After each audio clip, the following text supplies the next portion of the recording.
Chapter 155. Are the bloodthirsty scorpions so fierce? Wolf King was shocked. Of course, otherwise I wouldn't have run away as soon as I saw them. Qin Feiyang nodded, feeling quite distressed.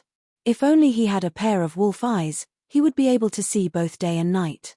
But this was an extravagant hope. He looked down at Wolf King and said in a deep voice, "It's very dangerous on the path at night. We have to rush to meet up with Ling Yunfei and the others as soon as possible. We can only rely on you now. You want to ride on Brother Wolf's back again?" Wolf King looked at him unkindly. Qin Feiyang did not waste any more words and directly sat on it. With a thought, he left the castle. Whoosh! As soon as he appeared, a few air-piercing sounds could be heard. Fuck! Wolf King quickly dodged to the side and ran towards the hill without looking back. "What's the situation?" Qin Feiyang asked. Wolf King said, "There are still 5 active bloodthirsty scorpions chasing after us." Qin Feiyang's heart sank. He tightened his grip on the Chang Shui and said, "You can't outrun them. Find a chance to kill them. Now is the time to test our tacit understanding. Can you be more reliable?" Wolf King was indignant. Although it could see, Qin Feiyang couldn't, right? How could he fight back? Qin Feiyang said, "Okay, stop complaining. Find a chance.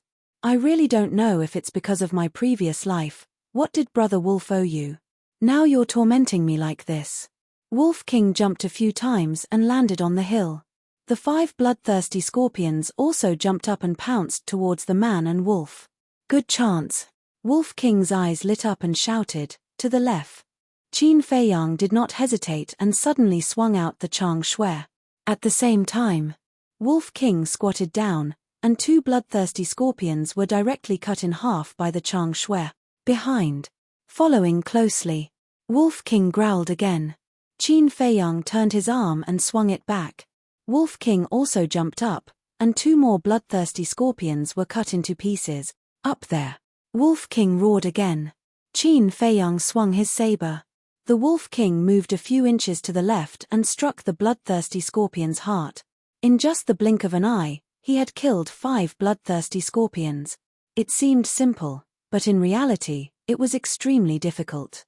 Because every time Qin Feiyang swung his saber, he was swinging it blindly. It was all thanks to Wolf King's cooperation. For the first time, Wolf King squatted. The second time, Wolf King jumped up. The third time, Wolf King moved to the left. It was adjusting its position. Furthermore, it had to be done very precisely, without the slightest error.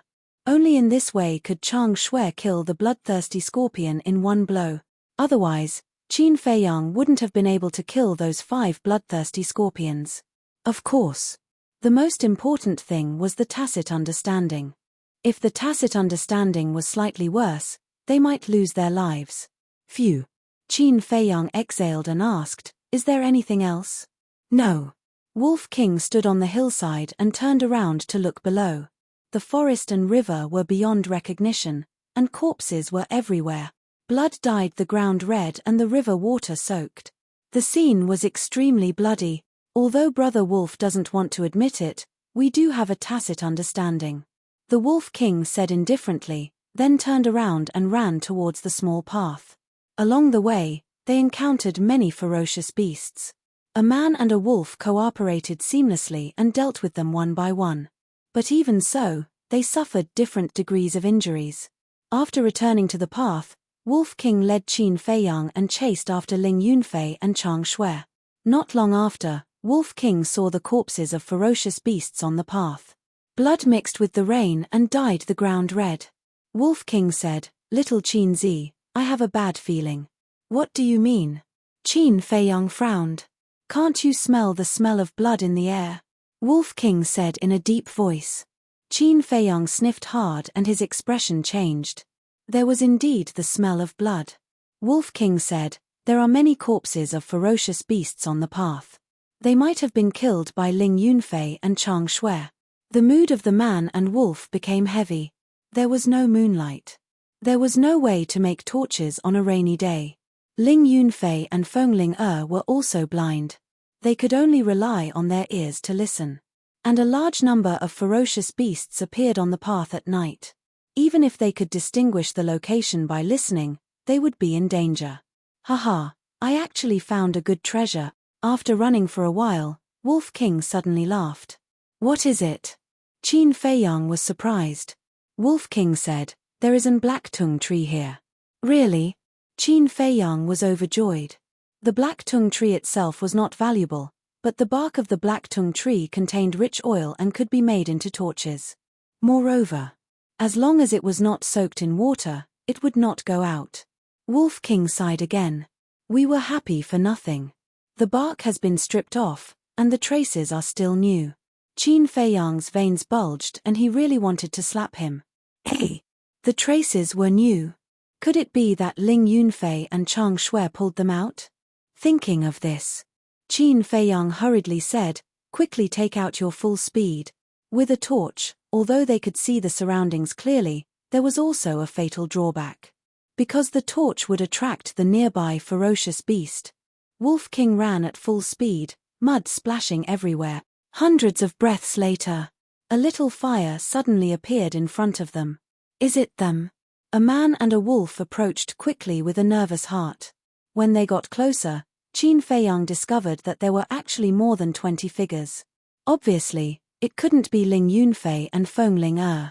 Wolf King suddenly said, Aya, not good. Brother Wolf ignored the many footprints on the ground. Do you believe that I won't slap you? Qin Feiyang said angrily. To be able to ignore such important information, it was really not reliable at all. When they were more than 50 meters away from the fire, Qin Feiyang sent Wolf King to the castle. Then he hid Chang Shui in his sleeve and ran over quickly. Hearing the footsteps, the 20 or so people turned to look at Qin Feiyang at the same time. It's them. Qin Feiyang frowned. Under the light of the fire, many familiar faces could be seen. It was the black-clothed man and others who invited him to team up outside the city in the morning. Those people also saw Qin Feiyang's true face. It's you. Didn't you say that you won't go to the Death Desert? Why are you here? You actually came here alone to smear my name. Aren't you a little too bold? 3 big men stood up and looked at Qin Feiyang unkindly. Qin Feiyang stood 5 meters away, looking at the black-clothed man and others. However, he suddenly noticed that there were 2 people lying on the ground behind these people. Although their faces were blocked, he knew from their clothes that they were Feng Ling and Ling Yunfei. What happened to them? Qin Feiyang frowned. The black-clothed man sneered, they are seriously injured. I'm afraid they can't even stand up now. Are you the ones who hurt them? Qin Feiyang's eyes flashed with cold light. An old man in green shook his head and said, it's true that good people don't have good karma. We saved them. If it weren't for them, they would have been eaten by the beasts. Qin Feiyang raised his eyebrows and said, then I thank you on behalf of them. Can you let me pass? Yes, get out of the way. The old man in green waved his hand and several people standing in the middle of the road retreated to the side. At that moment, Qin Feiyang clearly saw the situation of Feng Ling and Chang Shui. The 2 of them were lying on the ground, unconscious. Their faces were as pale as paper and their bodies were full of injuries.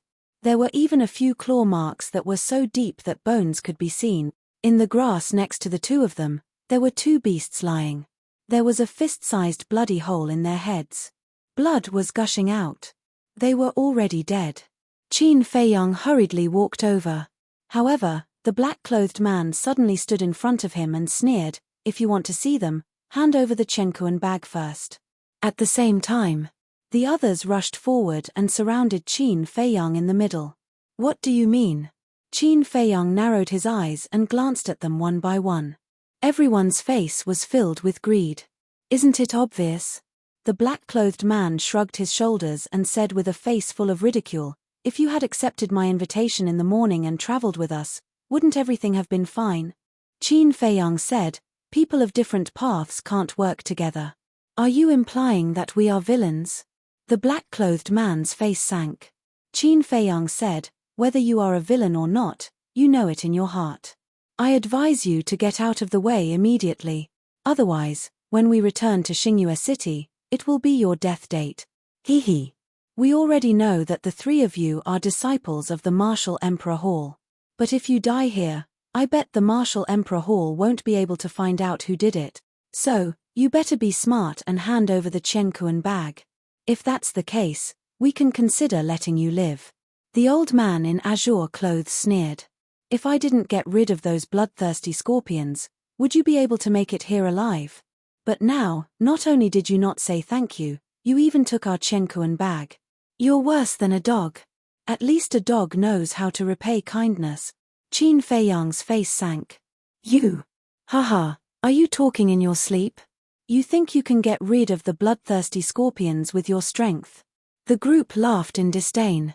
The black-clothed man's eyes turned cold as he shouted, "Cut the crap, hand over the Chenkuan bag or don't blame me for being impolite." Qin Feiyang nodded, "Sure, I can give you the Chenkuan bag, but I have to confirm whether they're dead or not." The black-clothed man said, "Hand over the Chenkuan bag, and I'll let you see them." Qin Feiyang said, "What if I hand it over and you don't want to admit it?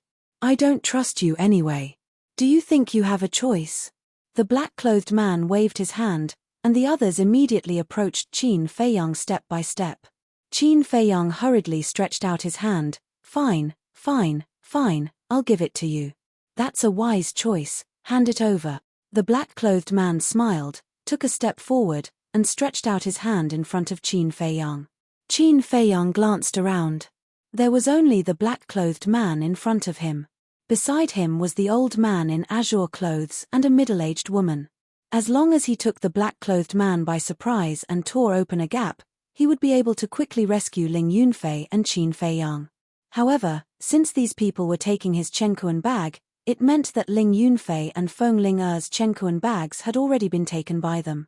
Feng Ling-er's Chenkuan bag still contained a top-grade red fire-colored glass pill, so he couldn't let these people take advantage of it. Chapter 156. It was drizzling and the cold wind was biting. Qin Feiyang calmly observed everyone. In the end, he set his sights on the black-clothed man and the green-clothed old man. Because the look in their eyes said everything. The others all followed their lead. The cosmos sack would naturally be with one of them. Hurry up. Let me tell you, you'd better not play any tricks, otherwise, speaking of which. The black-clothed man turned his head and glanced greedily at Feng Ling-er, saying, "We are all men. We haven't touched a woman for a long time. It just so happens that your friend is so beautiful." Except for a few women, the others also laughed lewdly. Qin Feiyang's eyes flashed coldly and he took out the cosmos sack from his arms. The other hand firmly grasped Chang Shui and said in a deep voice, "Don't regret it." Regret? The black-clothed man raised the corner of his mouth, full of ridicule. The others also sneered. "Let's see how long you can laugh." Qin Feiyang muttered secretly and handed the cosmos sack over. "Get the cosmos sack and I'll kill you." The black-clothed man also sneered in his heart and reached out to grab the cosmos sack. At this moment, Qin Feiyang's eyes flashed coldly and he took a step forward. Chang Shui, who was hidden in the sleeve cage, was like a ferocious viper, streaking across the sky like lightning. "Ah!" The black-clothed man screamed.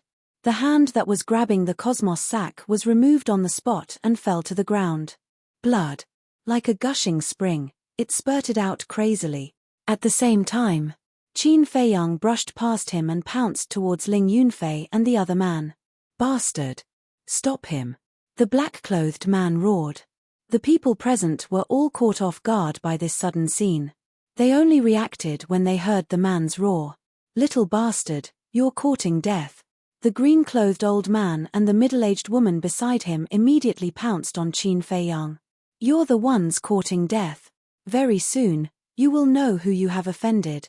Qin Feiyang smiled coldly. He grabbed Feng Ling-er with one hand and Ling Yunfei with the other. Then, with a thought, he went to the castle. Where is he? The green-clothed old man and the middle-aged woman looked at each other, their faces filled with bewilderment. The others were also dumbfounded and filled with disbelief. A moment ago, they were still in front of him. How did they disappear without a trace in an instant? Bumping into ghosts in the middle of the night? Or did that person know how to perform magic? Quick, look for him. We must find them. If I don't kill them, I won't rest. The black-clothed man was also stunned. Then, he became completely mad and roared like a madman. However, no one moved. That was because the forest at night was basically a graveyard. They didn't want to throw their lives away. The green-clothed old man looked at the black-clothed man and frowned. He advised, "Wang Gang, calm down. It's too dangerous here. Let's go to a safer place first." The middle-aged woman nodded and said, "That's right. They will pass by the safe place sooner or later. We will wait for them at the safe place." "All right, let's go." Wang Gang grabbed his broken arm and lowered his head as he walked forward. His eyes were extremely dark and fierce. "Everyone, quickly follow. Pay attention to the movements around you." The green-clothed old man called out and caught up with Wang Gang. He comforted him, "Don't worry, those two are disciples of the martial imperial palace. There must be a myriad spirit pill in their Chenkuan bag. Even if there isn't one, I will send someone back to Star Moon City to buy one for you tomorrow morning." Wang Gang nodded. The myriad spirit pill could be used to reconnect broken limbs. And once it was healed, there would be no sequelae. At the same time, inside the castle, Feng Ling and Ling Yunfei were lying quietly on the ground. Qin Feiyang had already given them the best healing pills. Their complexions and injuries were slowly recovering. At this moment, Qin Feiyang and Wolf King stood at the side, listening to the movements outside. Their eyes flashed with strong killing intent. Wolf King said, "They have left. What are your plans? Do you still remember how we hunted down the people of the Black Demon stronghold in Iron Bull Town?" Qin Feiyang licked his lips and a bloodthirsty smile appeared on his face. "Of course I remember." Wolf King nodded. "At that time, we were still martial artists and didn't have the castle. We could wipe out the Black Demon stronghold, let alone now." Qin Feiyang sneered. "It's good to have confidence, but Brother Wolf has to remind you that there was a moon at that time and you could see it. And now, you can't see it. This is the first problem. The second problem is that the beasts here are much stronger than the ones in Iron Bull Town. While hunting them, we have to face the ambush of the beasts. I'm afraid it's not good." Wolf King was somewhat worried. Qin Feiyang fell silent. Wolf King's concerns were not unreasonable. It would be best to have a foolproof plan. "Let's go out first." Qin Feiyang waved his hand and left the castle with Wolf King. They followed behind the group of people, maintaining a distance of 40 to 50 meters. Those people would also turn their heads from time to time, looking back vigilantly. But as long as Wolf King closed his eyes in time, those people would not be able to detect them hiding in the darkness. Moreover, with that group of people clearing the way in front, they did not have to worry about being ambushed by the beasts. Hundreds of breaths passed. Wolf King asked, "Little Qinzi, have you thought of a way?" "Yes." Qin Feiyang whispered a few words in Wolf King's ear. "Will it work?" Wolf King questioned. "As long as you cooperate well, you will definitely be able to get rid of them one by one." Qin Feiyang smiled coldly. "Okay." Wolf King nodded. All of a sudden, it raised its head and howled, resounding through the rainy night and lingering for a long time. "There's a wolf." The faces of Wang Gang and the others suddenly changed. They hurriedly stopped, turned around, and looked back. Immediately, they saw a pair of green eyes, like two clusters of ghost fire, which made them shudder with fear. "It's really a wolf." They panicked at once. Wolves were cunning and cold-blooded. Once targeted by a wolf, even if they did not die, they would lose a layer of skin. "What should we do?" Everyone looked at the man in black and the old man in cyan. The old man in cyan whispered, "Don't panic. There is only one wolf now. It will definitely not dare to come over when it sees so many of us. Let's go quickly. Don't provoke it." The group of people rushed forward back to back. However, they did not notice that there was a person sitting on the back of the wolf. "Go, follow it," Qin Feiyang whispered. The Wolf King took a step forward and sprinted madly. "Oh no, it's coming." The middle-aged woman shouted, her face full of panic. "Run!" The old man in cyan shouted in a low voice. The group of people immediately ran wildly. However, in front of them, There would be a fierce beast jumping out from time to block their way, greatly reducing their speed. The old man in cyan was extremely annoyed and said angrily, "Don't run, we'll wait for it here. I want to see if it dares to come over." More than 20 people stayed in place and were vigilant. "Awoo!" Wolf King howled again. Everyone's body and mind tightened. For such a ferocious creature like a wolf, there was a natural fear in the hearts of human beings. But suddenly, that pair of green eyes disappeared. "Is it gone?" Everyone was surprised. The old man in cyan sneered, "No matter how cold-blooded it is still afraid of death. It must have left." But before they could breathe a sigh of relief, that pair of green eyes appeared again. "Bastard. It's obvious that it has targeted us. There may even be a pack of wolves hiding nearby." The man in black roared, his face was very ugly. Hearing this, everyone panicked again, their bodies and minds were shrouded in fear. The old man in cyan gritted his teeth and said in a deep voice, "We can't continue like this. You three go and take a look. If there's really only one, get rid of it as soon as possible." He pointed at the 3 middle-aged men with a commanding tone. "Us." The faces of the 3 men instantly turned green. The old man in cyan shouted, "Go quickly, or I'll leave you here to fend for yourselves." The 3 men's bodies trembled, holding a torch, and walked step by step towards the man and the wolf. The torch was made of the bark of the black tung tree. Under the illumination of the fire, it could be clearly seen that there were bean-sized beads of sweat on their foreheads. They were sweating in such a cold day, which showed how nervous they were at the moment. "Are they finally here?" Qin Fei Yang's eyes flashed with murderous intent. He let Wolf King do this, in fact, to bluff, deliberately mystify, to lure those people to come to his door. Then, the man and the wolf separated and lurked in the grass beside the path. Disappeared again. The 3 men were stunned, and then they were wild with joy and turned to look at the old man in cyan. As if to ask, since they disappeared, was there no need to go over? "Continue." The old man in cyan shouted. The 3 men's faces stiffened, and they had no choice but to bite the bullet and continue to walk. Soon, they came to the ambush point of Qin Fei Yang and Wolf King. Glancing around, one of them smiled and said, "I don't see any wolves, they must have left, let's hurry over." The other 2 nodded. However, just as they turned around, a man and a wolf suddenly pounced out from the grass. Qin Fei Yang's target was the man with the torch. Chang Shui, showing off his sharpness. He easily cut off the man's neck. At the same time, Qin Fei Yang grabbed the torch and threw it into the forest behind. The place was instantly plunged into darkness. "Ah!" Accompanied by a shrill scream, Wolf King also bit off a man's throat. "Come and save me." There was only one man left. He grabbed a broadsword and waved it crazily in the dark, while asking the black-clothed man and the others for help. "What should we do?" The people in the distance panicked. "Ah!" The next moment, another cry of agony rang out. They knew that the 3 men were dead. Everything happened so fast that they were not mentally prepared at all. "Be quiet," the black-clothed man shouted, his face as calm as water. Everyone immediately shut their mouths and stared at the pair of green eyes in the distance, their hearts trembling. "Did you notice that 2 shadows just appeared?" The old man in cyan said in a deep voice.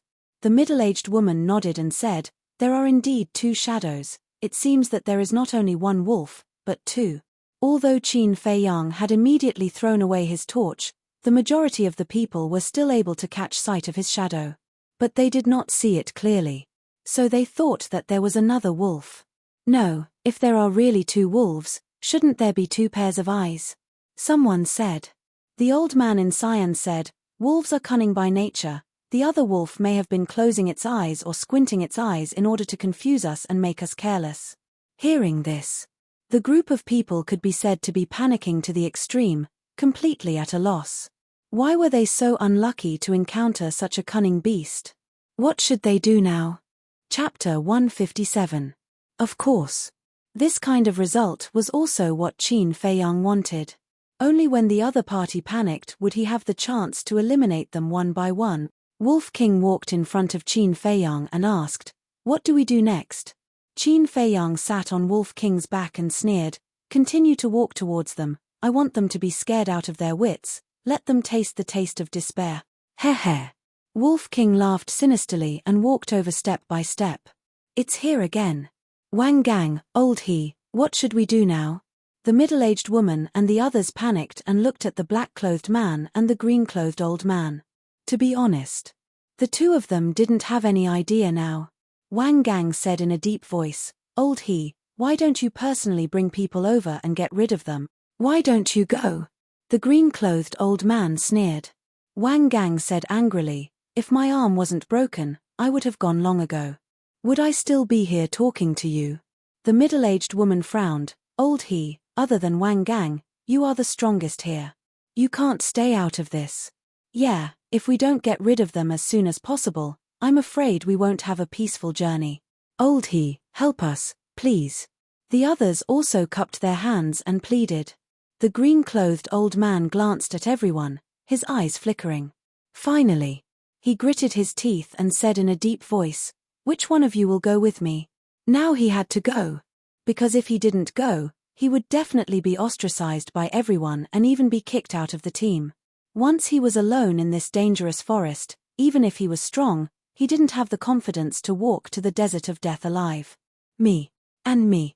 5 strong men walked out, looking as if they were going to die for justice. The green-clothed old man glanced at the 5 of them, pointed to 3 of them, and said, "The 3 of you walk in front of me, the 2 of you on the left and the other on the right." The 5 of them frowned. This arrangement was obviously to use them as shields. The green-clothed old man said, "If you don't do as I say, I won't go. Everyone will wait for death together." Wang Gang raised his eyebrows and shouted, "Whatever old he says, you guys, do it." The 5 of them exchanged glances. Regret could be clearly seen on his face. However, it was already too late for regrets. He could only brace himself and continue. Wolf King's pupils contracted, and he said, "Not good, there are actually 6 people coming over." Qin Feiyang said, "Don't panic. Although there are 6 of them, the only one who can truly pose a threat to us is that old bastard in green.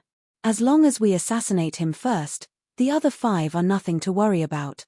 Without a doubt. The green-robed old man was definitely a martial ancestor, but he did not know exactly how many stars he had. As for the 5 burly men, their auras were similar to his. They were either 8-star or 9-star martial masters. With his current strength, even if it was a head-on confrontation, he was confident that he could easily get rid of the 5 of them. There's a shield in front of him, and there's also a shield on his left and right. How can I assassinate him? The Wolf King stopped and sized up the 6 people who were approaching him. His gaze was solemn. Then I'll assassinate him from behind. The corners of Qin Feiyang's mouth curled up into a cold smile. Behind? Wolf King was taken aback, and said, "How do you go behind him?" "Simple. Don't forget, we have the castle." Qin Feiyang said as he jumped down from Wolf King's back, walked forward 5 meters, turned around, looked into Wolf King's eyes, and said with a smile, "Do you understand now?" Wolf King suddenly understood. As long as Qin Feiyang hid in the castle and waited for the 6 people to come over, Qin Feiyang would come out of the castle and naturally be behind them. In other words, the 5 meters between them was equivalent to a fatal trap. "No." Wolf King quivered, angrily stared at Qin Feiyang, and said, "You bastard, you actually used brother Qin Feiyang as bait again. There's no other way, because only by standing there motionless can you lure the 6 people into this trap." Qin Feiyang grinned, directly entered the castle, and carefully listened to the sound of footsteps. "Bastard, just you wait, brother Wolf will make your butt bloom." Wolf King secretly muttered, bared his teeth, and fiercely stared at the 6 people. The 6 people were getting closer and closer. When they were 10 meters away, the 6 people finally saw Wolf King. "Why is there only one wolf?" The 5 strong men instinctively stopped, vigilantly looking behind Wolf King, as well as the grass on both sides. One of them nervously said, "Old he, the other wolf must be hiding nearby. What do we do now?" The old man in green secretly sneered, and angrily said, "Nonsense, of course we continue to get closer." With a shield, of course he was not afraid. But the 5 strong men's feet seemed to be rooted, and they could not move half a step. The old man in green glanced at Wolf King, his eyes flashing with killing intent, and whispered to the 5 people, "Hurry up, don't let it escape. If the other wolf sneaks out to attack, dodge, I'll kill it with a palm strike." The 5 strong men took a step forward again, inching towards Wolf King bit by bit.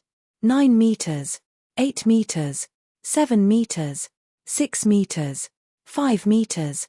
The castle was right here. The 6 people took another step and stepped into the trap. A woo.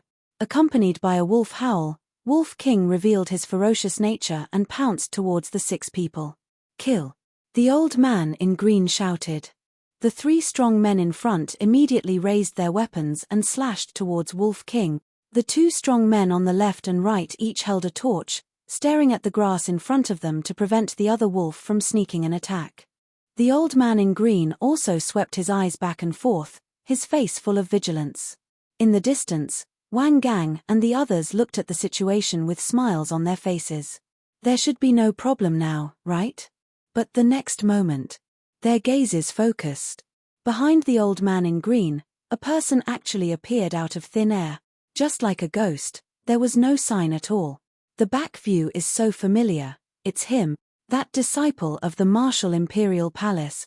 The group of people turned pale with fright, as if they had seen a ghost. Wang Gang hurriedly shouted, "Old he, be careful behind you." "Behind me?" When the old man in green heard the roar, he frowned slightly and looked back in confusion. Immediately, a face entered his line of sight, close at hand. There was a bright smile on his face. However, this smile, in the eyes of the old man in green, was simply the smile of a devil, causing all the hair on his body to stand on end in an instant. He instinctively struck out with his palm. But before he could raise his arm, he felt a pain in his heart. He instinctively lowered his head to look. He saw a snow-white dagger piercing into his heart. Fresh blood spurted out. Following closely, an incomparable pain, like waves of the sea, crazily attacked every nerve in his body. At that moment, he couldn't help but scream miserably. Heart-wrenching. Old he. The expressions of the 2 brawny men on the left and right changed drastically. Without hesitation, they raised their torches and threw them at Qin Feiyang. Qin Feiyang glanced at the 2 of them, pulled out Chang Shui, and kicked the old man in green in the chest. With the help of this force, he retreated several meters away. The old man in green was sent flying by a kick. With a bang, he fell to the ground. "Old he, how are you? I have a healing pill here, quickly take it." The 2 brawny men hurriedly ran over, took out healing pills, and stuffed them into the old man's mouth. But just now, Chang Shui had already pierced through his heart. No matter how many healing pills there were, it was useless. His head tilted and he died on the spot. At the same time, another 3 screams rang out. It turned out that the other 3 brawny men had their throats bitten by the Wolf King, and they died. However, the Wolf King's back also suffered a cut, so deep that the bone could be seen. Bang! The 3 corpses fell to the ground, and mud splattered everywhere. The Wolf King walked over step by step and stood on top of the 3 corpses. Like a king, it looked coldly at the 2 brawny men beside the old man in green. There was a piece of flesh in its mouth. Its fangs were also dripping with blood, and it looked extremely ferocious. Qin Feiyang glanced at the knife wound on the Wolf King's body. His eyes flashed with a frightening light, and he said in an awe-inspiring manner, "If I were you, I would have chosen to run away from the beginning. No, I deserve to die, I shouldn't have provoked you, I'll kowtow to you, please don't kill me." The 2 brawny men trembled and knelt on the ground to beg for mercy. "Go to hell and repent." Qin Feiyang's expression was extremely cold. He rushed forward and the cold light of Chang Shui burst out, instantly sinking into the glabella of one of them. At the same time, the Wolf King also jumped up, opened its bloody mouth, and bit the head of the other person. With a crunch, the head was bitten off. Bang! The 2 men fell to the ground one after another, dead. The Wolf King raised its head, looked at Wang Gang and the others in the distance, and spat out the bloody head. Seeing this bloody scene, Wang Gang and the others trembled and felt cold all over. A few of them were so scared that they were paralyzed on the spot, and a pungent smell came from their crotch. Qin Feiyang searched the body of the old man in green for a moment, got up and walked to the Wolf King's side. He shook his head and said, "Ling Yunfei's Chenkuan bag is not on him." The Wolf King sneered, "Then it must be on that brawny man." Qin Feiyang grabbed a torch and said with a smile, "Let's go and meet them head on." Da. The man and the wolf walked over unhurriedly. "Wang Gang, what should we do now? Quickly think of a way." Seeing this, the remaining dozen people looked at Wang Gang, their hearts burning with anxiety. Even old he, who was a martial arts grandmaster, was easily killed by the man and the wolf, let alone them. Wang Gang was their only pillar of support now. But this pillar of support was also terrified at this moment. If it was a head-on fight, he was not afraid at all. But it was obvious that the man and the wolf did not intend to fight him head-on. The man-wolf combination, could it be them? Suddenly, he thought of a name that everyone in the county of Yang knew, Qin Feiyang, but it was not right. Qin Feiyang's arrest warrant was still posted at the city gate. The portrait and the person in front of him were two completely different people. Whoosh. Whether it was Qin Feiyang or not, the best plan was to run. He turned around without hesitation and fled crazily. Now that he had fled, the middle-aged woman and her group had lost their backbone and were at a loss of what to do. "What are you waiting for? Run!" the middle-aged woman shouted anxiously. In an instant. Chapter 158. They ran away. One man and one wolf were stunned. They thought that those people would stay and have a good fight with them. After all, there were more than a dozen of them. What was there to be afraid of? But the result was that they ran away without a fight. Were they that scary? Wolf King said proudly, "Brother Wolf is so awesome. I didn't even make a move and they were scared witless."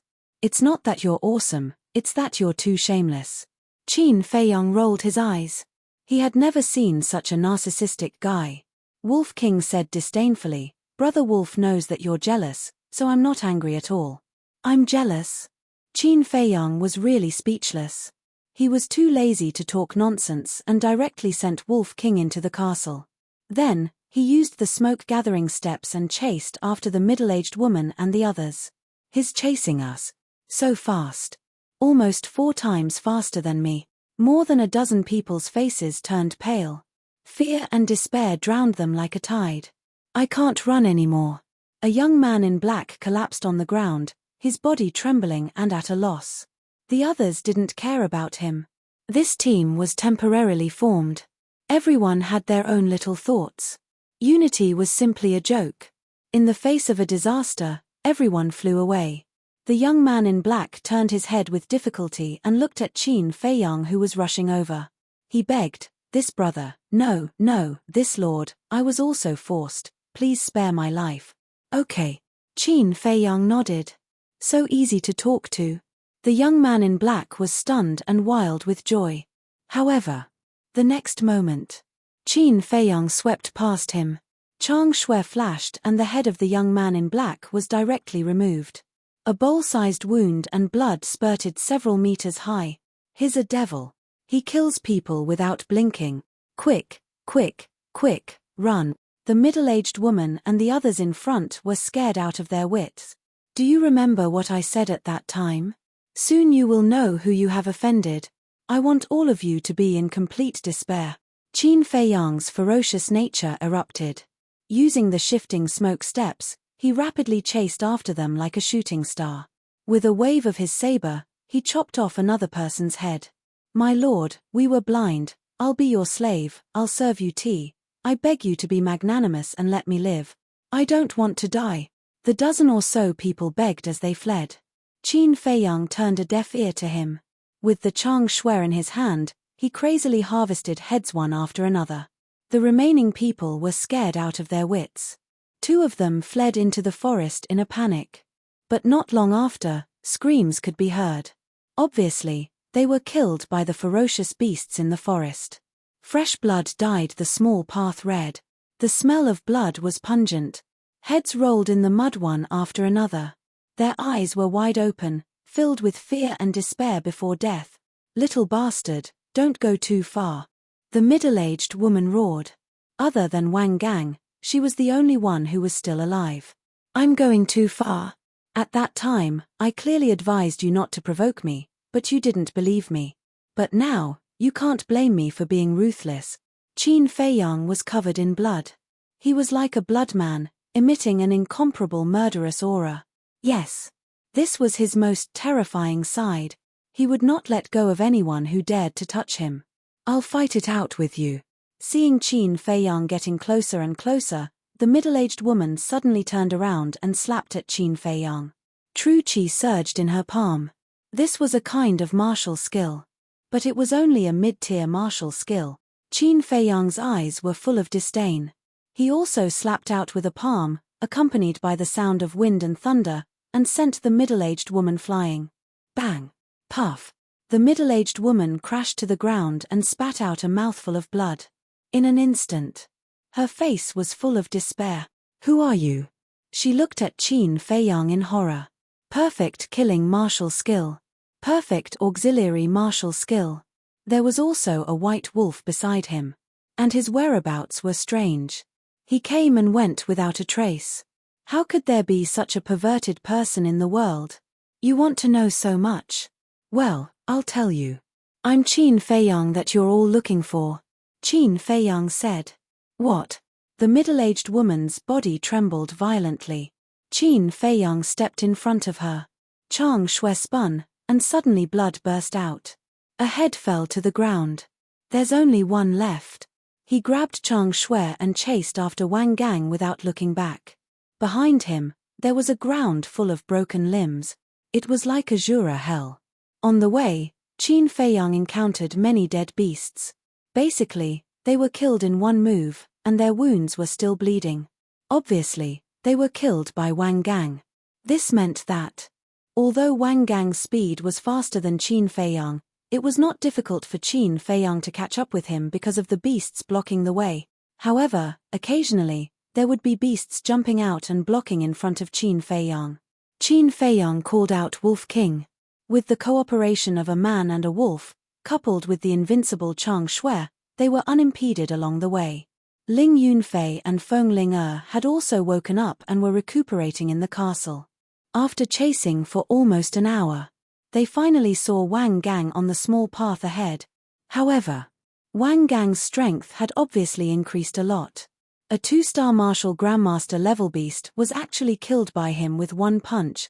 Even his severed arm had been restored to its original state. Moreover, further away, there was a bonfire. They could vaguely see more than a dozen figures around the bonfire. This is not good. A man and a wolf stopped and looked at Wang Gang and the people around the bonfire. They had a premonition of uneasiness in their hearts. Qin Feiyang took out the map and looked at it carefully. He said in a deep voice, "The bonfire is the first safe point. You go to the castle first and let Feng Ling prepare." After keeping the map, Qin Feiyang sent the Wolf King into the castle. Then, he continued to chase after Wang Gang with a torch in his hand. At the same time, Wang Gang also sensed Qin Feiyang behind him. He turned his head to look, and a sneer appeared on his face. Qin Feiyang ran closer and stopped more than 10 meters away. He frowned and said, "You took the best red fire glaze elixir? You also know? Yes, you are their companion. It's not surprising that you know. Yes, not long ago, I checked their Chenkuan bag. In the woman's Chenkuan bag, I found an elixir with elixir patterns. Looking carefully, it turned out to be the best red fire glaze elixir. I've heard about the best red fire glaze elixir. I heard that it was made by Jiang Haotian of Yang City. It can help people break through 2 small realms at once. I didn't believe it at first, but after I took it, I really broke through from a 1-star martial ancestor to a 3-star martial ancestor. What surprised me more was that the woman's Chenkuan bag really had a panacea elixir. My arm has been fixed. Now it's my turn to hunt you down." Wang Gang laughed and rushed toward Qin Feiyang without any scruples. 4-star martial ancestor. Qin Feiyang was shocked. What he was worried about finally happened. A 4-star martial ancestor was not someone he and Wolf King could compete with. However, he and Wolf King could not, but it did not mean that others could not. Whoosh! Without hesitation, He went to the castle decisively. Wang Gang suddenly flew into a rage and shouted, "Come out if you have the guts. Don't hide like a coward." A dozen people in a safe place heard the roar and stood up one after another. They looked over in surprise. One of the burly men frowned and said, "It seems to be Wang Gang's voice." "It's indeed Wang Gang. Let's go and have a look. After all, they are old friends. We should help if we can." A dozen people immediately took out their weapons, held torches, and quickly ran toward where Wang Gang was. Inside the castle, "I'd like to see who will be the coward in the end." Qin Feiyang smiled coldly. He turned his head and looked at Feng Ling. He handed Pale Snow over and said, "You heard what Wang Gang said before, right? Now, it's your turn." Half an hour passed. Her injuries were more or less healed. She heard. She suddenly stood up and grabbed Chang Shui with cold light in her eyes. Qin Feiyang asked, "Do you need the best red fire glaze elixir?" "No need."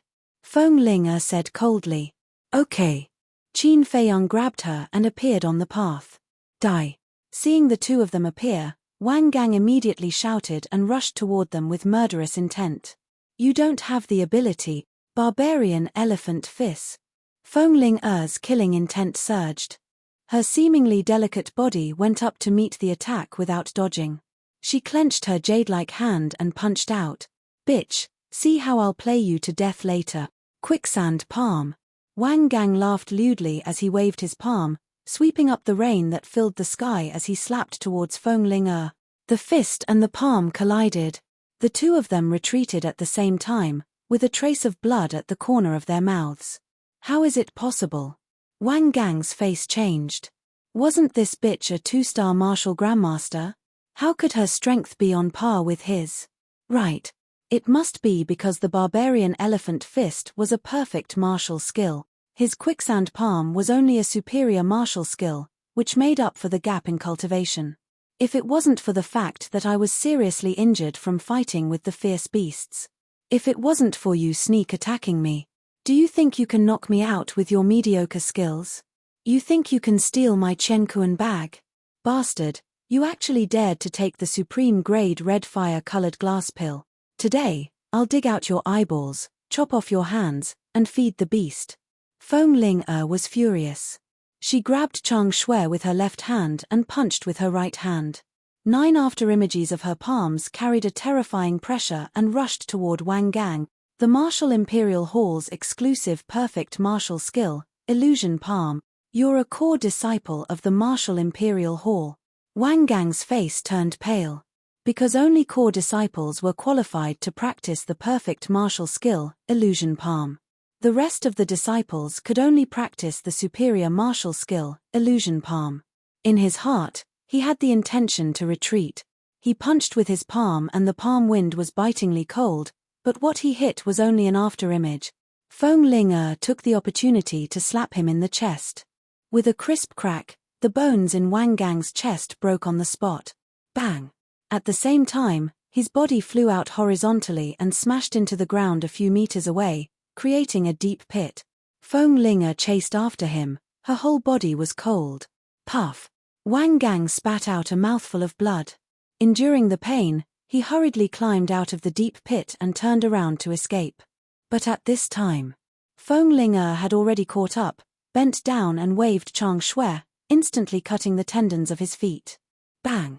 At this moment, Wang Gang fell to the ground like a dog eating shit and stuffed his mouth with mud. At the same time, more than a dozen people in the safe area also rushed over. Chapter 159. Feng Ling raised her head and raised her eyebrows, before she said with a cold smile, "What is it? Trying to be a busybody?" Qin Feiyang's eyes narrowed slightly, and he also walked to Feng Ling's side, ready to go. The bulky man glanced at the two, before he glanced at Wang Gang and asked, "Brother Wang, what's going on here?" Wang Gang placed his hands on the ground and raised his head toward the group of people, before he begged, "Brother Meng, please help me kill these two little bastards. I'll definitely repay your kindness. How dare you speak so rudely?" Feng Ling became enraged and stomped her foot on Wang Gang's head. Wang Gang's entire face sank into the mud, causing him to have difficulty breathing. He struggled frantically and cried for help. Seeing this, the group of people immediately glared at each other. The bulky man yelled, "Let go of Brother Wang at once, or else none of you will live." Feng Ling let out a disdainful laugh and said in a cold tone, "Come at me if you're not afraid of death. Stubborn." The bulky man became enraged and threw a punch in Feng Ling's direction. Humph! Feng Ling harumphed and waved her hand, causing 9 blurry figures to rush toward the bulky man like a storm. Illusionary palm. The bulky man's expression changed greatly, as he immediately backed off. The rest of the people were terrified too. This woman was a core disciple of the martial emperor palace. Feng Ling said in a disdainful tone, "Aren't you being cocky? Why are you so scared now?" Wang Gang exerted force and raised his head, before he yelled, "Brother Meng, don't be afraid of them. Let's kill them here. Even the martial emperor palace won't be able to find out who did it. You're really courting death." Feng Ling's eyes flickered coldly, as if she had transformed into a female Azura. She waved her hand at lightning speed and dislocated Wang Gang's right hand. Wang Gang let out a cry of pain and yelled, "Brother Meng, they have top-tier crimson fire-colored glass pills. You're courting death." Feng Ling waved the Chang Shui again, disabling Wang Gang's left hand. Blood spurted out from the wound like a fountain. Top-grade scarlet-colored glass pellet. The burly man and the others trembled and greed filled their eyes. At this moment, Qin Feiyang spread out his hands and said indifferently, "Let's see what this is before we make a move." More than 10 people looked at his palm. But there was nothing. Just when they thought that Qin Feiyang was bluffing, a transparent crystal appeared out of thin air. What? Image crystal. I would never be able to afford an image crystal stone in my entire life, but he has one. This means that his status in the Martial Emperor Hall is definitely not low. Their faces turned pale. If they dared to make a move, the other party would be able to inform the Martial Emperor Hall of what was happening here with a single thought. This time, he had really hit the wall. There are some things that you are not qualified to touch. Be honest and do your work. This is the way to survive. Qin Feiyang put away the image crystal stone, his expression as calm as ever. Master is right. We will know our place. Please forgive us for offending you just now. More than 10 people immediately nodded and bowed, their faces full of flattery. They also hated Wang Gang in their hearts. How could they offend these 2 people? They actually wanted to drag them down with them. What evil intentions? The burly man took a step forward and cupped his hands. "Masters, this Wang Gang is despicable and shameless. Killing him will only dirty your hands. Why don't you let me do it for you?" Wang Gang said angrily, "Meng, what do you mean by this?" The burly man sneered, "What do I mean? With my understanding of you, I can imagine that you must have taken the initiative to provoke these 2 masters. People like you should be killed. Meng, I curse you to die a horrible death." Wang Gang roared in exasperation. "The person who is going to die today is you." Feng Ling kicked Wang Gang's head.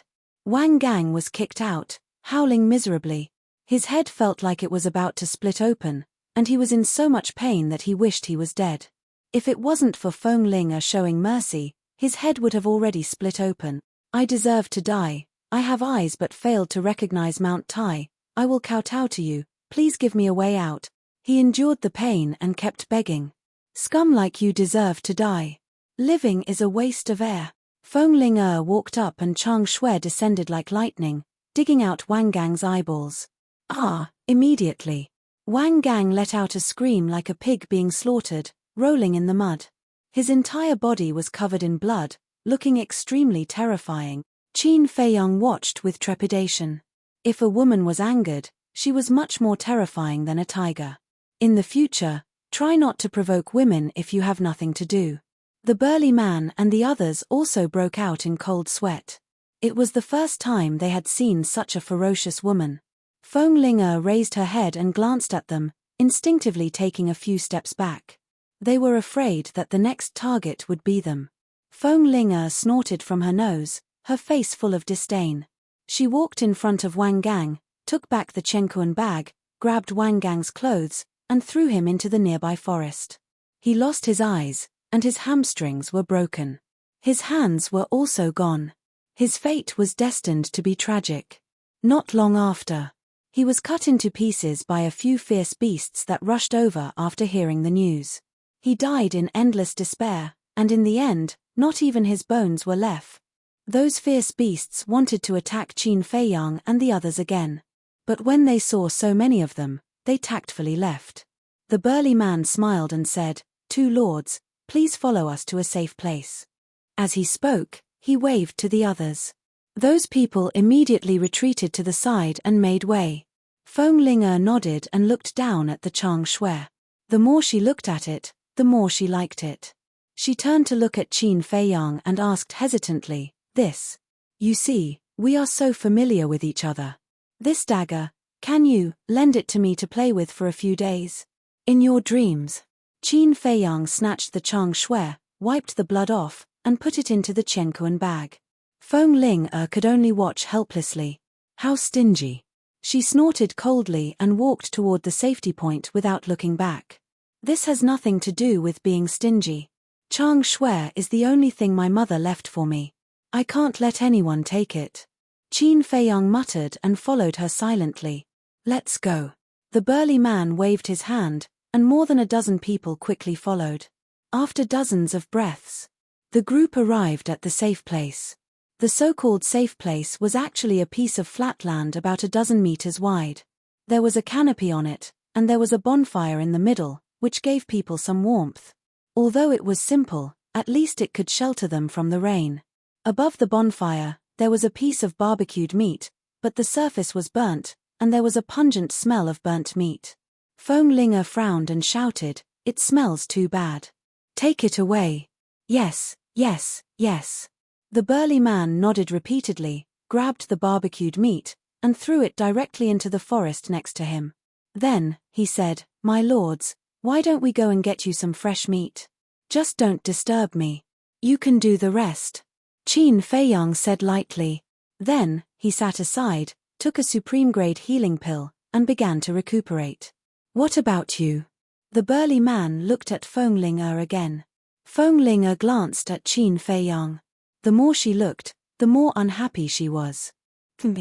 She snorted and sat aside.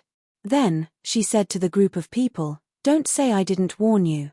If you disturb my meditation, I'll make sure you have to bear the consequences." Then, she closed her eyes. The group of people felt bitter in their hearts. These two lords were really hard to please. "Wang Ku, Li Kuei, come with me to hunt." The tall and sturdy man called for two men, who took a torch and walked along the path. After they were far away from the safe place, the burly man turned to the two of them and whispered, "Do you want supreme-grade crimson fire-colored glass pills? Brother Meng, what are you going to do?" The two of them were surprised. "What am I going to do? Of course, I'm going to find a chance to kill those two." The burly man's eyes flashed with madness. "Brother Meng, are you crazy? They are the core disciples of the Martial Imperial Hall, and they have the image crystal. If we're not careful, we'll be doomed." Wang Ku and Li Kuei whispered. "What are you afraid of? Aren't they meditating now? When they let down their guard at midnight, we'll sneak attack them. At that time, they won't have a chance to send a message to the Martial Imperial Hall. As long as we can get the supreme-grade crimson fire-colored glass pill, not only can I become a 6-star martial ancestor, but you can also become a 5-star martial ancestor. It's a once-in-a-lifetime opportunity. You have to think carefully." The burly man instigated. "What if they only have one supreme-grade crimson fire-colored glass pill? How are we going to split it?" Wang Ku frowned. "That's easy. We'll take it to the Precious Treasure Pavilion and auction it. From what I know, the supreme-grade crimson fire-colored glass pill is sold for more than 4 million gold coins in Yang City. At that time, each of us will get more than 1 million gold coins." The burly man said with a smile, but there was a trace of coldness in his eyes. The two of them trembled violently. More than 1 million gold coins, they had never seen so many gold coins in their lives. The burly man urged, "Hurry up and make a decision. If you don't do it, I'll find someone else." "We'll do it," the two of them said hurriedly. The burly man smiled and said, "I knew you would agree. Wait for my signal and act according to the situation. The two of them nodded. Then, the three of them killed a ferocious beast casually and returned to the safe place. Qin Feiyang opened his eyes a little and watched the three of them. They knew it was dangerous outside, but they still took the two of them to hunt. Wasn't it too abnormal? But after observing for a while, he didn't see anything strange about the three of them. Am I thinking too much? Qin Feiyang murmured and was about to close his eyes. However, at this time, the burly man turned his head and glanced at him and Feng Ling. Seeing that both of them had closed their eyes, a cold smile appeared on his face. But it disappeared immediately. But he didn't expect that this abnormality was clearly caught by Qin Feiyang. He also didn't expect that Qin Feiyang was a very cautious person. There's really something wrong, Qin Feiyang thought to himself. After pondering for a moment, he opened his eyes, got up and walked to Feng Ling. Under the puzzled gaze of the burly man and others, he grabbed Feng Ling and suddenly disappeared without a trace. Chapter 160. Qin Feiyang, what are you doing? Feng Ling was also a little confused by Qin Feiyang's sudden action. Qin Feiyang made a shushing gesture. Outside. The burly man and the others looked around in surprise. Where were they? How could they disappear into thin air? Could it be that they could teleport? Li Kuei said, Brother Meng, do you know where they went? The burly man shook his head. Wang Ku frowned and said, did he notice our motive? Impossible. After we came back, we didn't show any flaws. The burly man shook his head decisively, his expression uncertain. Meng Ming, what motive? What are you talking about? The others looked at the three of them in confusion. Nothing. Meng Ming said irritably, sitting next to the bonfire. Under the light of the fire, his face was full of hostility. In the castle. What motive? Feng Ling, Ling Yunfei, and Wolf King also looked at Qin Feiyang in confusion. How would I know? Anyway, it can't be anything good. Qin Feiyang sneered. He didn't dare to say about the others. But Meng Ming, Wang Ku, and Li Kuei were definitely suspicious. Feng Ling said, do you want me to go out and kill them? No need. There are still 2 danger points before we reach the desert of death. We might as well make use of them.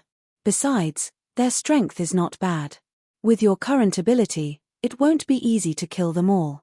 As soon as Qin Feiyang finished speaking, he found that Feng Ling's expression was a little strange. He said helplessly, don't misunderstand.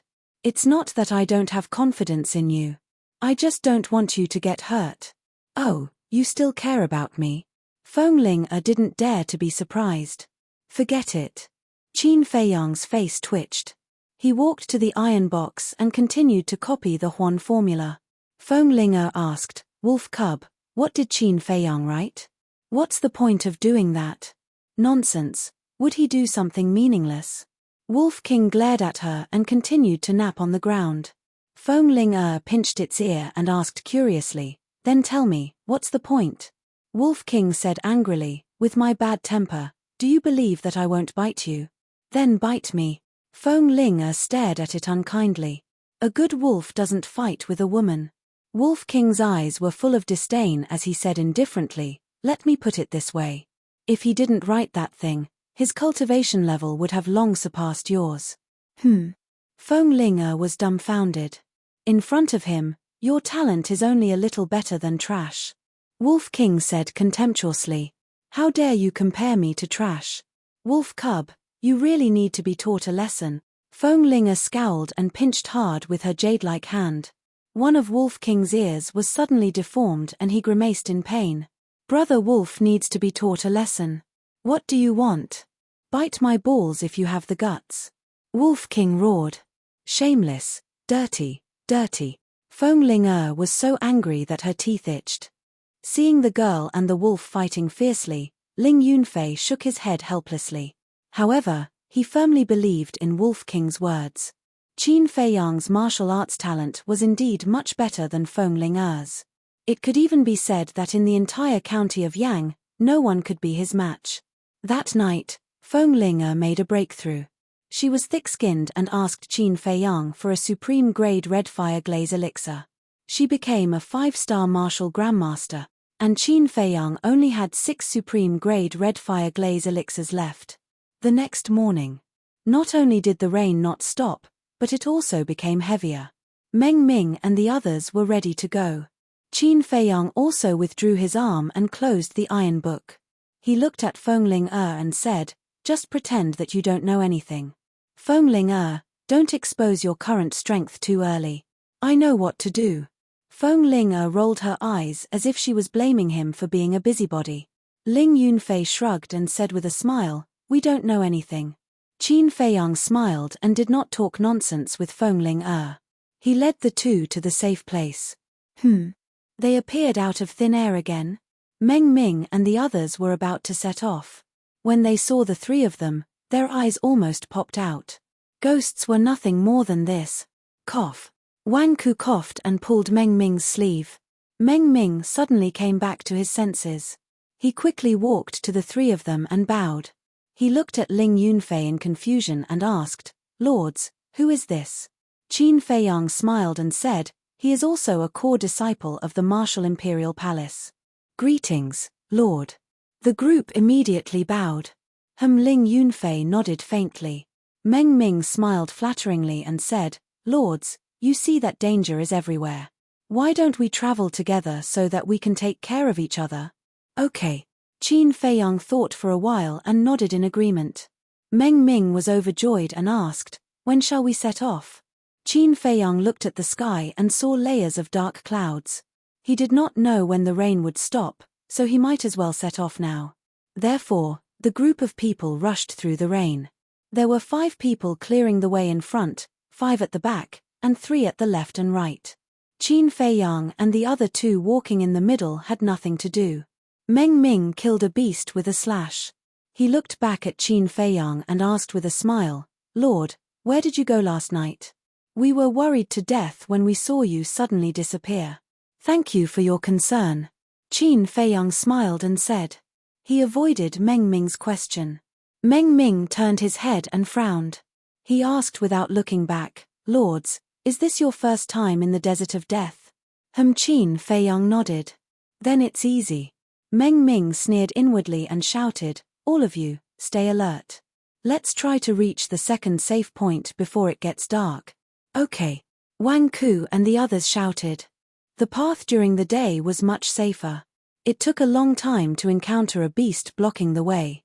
The strength of the people present was not bad, so they could easily deal with it. When it was almost evening, Meng Ming, who was walking in front, suddenly raised his hand and shouted, "Everyone, stop." "What's wrong?" someone asked. "Nothing, I'm just thirsty and want to drink some water." Meng Ming took out a water bag and drank a mouthful. He turned to look at the others and smiled, "Does anyone want to drink?" However, as he spoke, he secretly winked at Wang Ku and Li Kuei. The 2 of them nodded without leaving a trace. "Brother Meng, thank you. It's raining. We've drunk enough rain. How can we be thirsty? Let's continue our journey." The others laughed. Qin Feiyang's pupils shrank. "That's right. We've drunk enough rain. How can Meng Ming be thirsty? Something's wrong." He raised his head and looked at the path ahead. There was still a dense jungle on both sides of the path. But it was surprisingly quiet. Along the way, although there were few ferocious beasts, the roar of beasts and the sound of insects never stopped in the jungle. But here, not to mention the roar of beasts, there was not even the sound of insects. It could even be described as dead silence. He carefully observed the terrain around him and suddenly realized that this was the second danger point. Since it was a dangerous point, why didn't Meng Ming say it?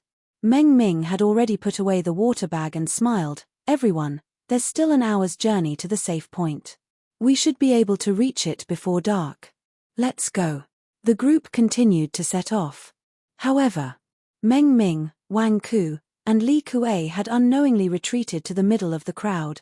The others also noticed it, but they didn't suspect anything. But Qin Feiyang knew in his heart. He pulled Ling Yunfei's sleeve. Ling Yunfei understood and used the same method to remind Fengling next to him. The dangerous point was close at hand. Meng Ming and the other two subconsciously put their hands on the Chenkuan bag at their waist. Finally, the group entered the dangerous point. Whoosh! Immediately, streaks of blood-red light shot out from the bushes, covering a large area. At first glance, it looked like a sea of blood, incomparably terrifying. What the hell is that? Everyone turned pale with fright.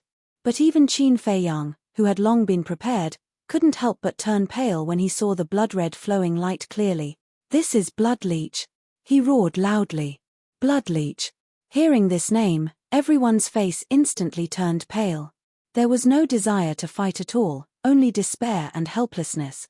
It was also at this moment Meng Ming and the other two revealed their killing intent. They took out a dagger from their Chenkuan bag and directly pounced on Qin Feiyang and the other two. Fox's tail has finally come out. Qin Feiyang sneered. The big hand hidden in the sleeve stretched out like lightning. Chang Shui was invincible. The 3 daggers were broken on the spot. At the same time, Feng Ling threw out 3 palms in a row. True Qi rolled as if it could topple mountains and overturn seas. Puff!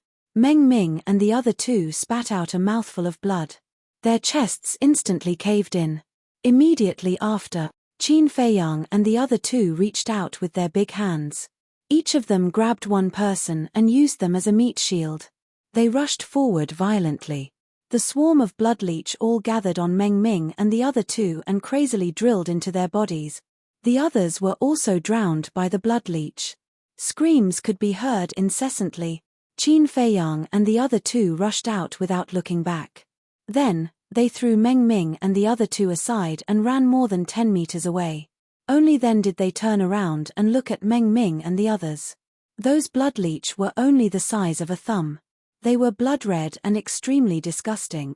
Even with Feng Ling fearless personality, when she saw those blood leech, her beautiful face turned pale. "My 3 lords, please save us. Ah, it hurts. They drilled into my body and are sucking my blood." Meng Ming and the other two cried out in pain as they rolled on the ground. Their bodies were covered with blood leech. They could not be swatted away or shaken off. Qin Feiyang sneered. "You schemed to kill us and now you want us to save you. Do you think we are stupid?" "What?" They actually noticed it. Meng Ming's expression changed abruptly. He hurriedly said, "My lord, what are you saying? We never had such thoughts." Qin Feiyang said indifferently, "Since you didn't have such thoughts, why didn't you tell us that this is the second danger point? How did you know? Isn't this your first time here?" Meng Ming exclaimed in disbelief. Chapter 161. Although it's our first time going to the Death Desert, as disciples of the Martial Imperial Hall, it's not difficult for us to know the situation along the way. Qin Feiyang sneered. Hearing this, Meng Ming was immediately filled with regret. Although there were more than 10 people in the group, only he, Wang Ku, and Li Kuei had been to the Death Desert. Therefore, he asked the 2 of them to cooperate. He originally thought that Qin Feiyang and the other 2 knew nothing about the situation along the way. He planned to make a big fuss at the dangerous point and take the opportunity to kill the 3 of them. However, he did not expect that not only did the other party know everything, but he also knew their motive. "Lord, I was wrong. I was forced by Meng Ming. Please be merciful and save me," Wang Ku cried. Yes, it's all Meng Ming's fault. "Lords, please forgive us and save our lives," Li Kuei hurriedly said. "You reap what you sow. Slowly enjoy the process of death. When you are reincarnated in your next life, remember to keep your eyes open and see who you can offend and who you can't." Qin Feiyang sneered and left quickly with Ling Yunfei and Li Kuei. Feng Ling looked at Qin Feiyang's back as she hurried along. Her eyes were filled with an inexplicable brilliance. Meticulous like dust. Observant to the smallest detail. Was this kind of temperament innate? Or was it acquired? If it was the former, it could only mean that the young man in front of her was a born monster.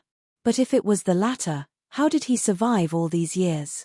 How many setbacks and hardships did he go through? She wanted to know more about this man now.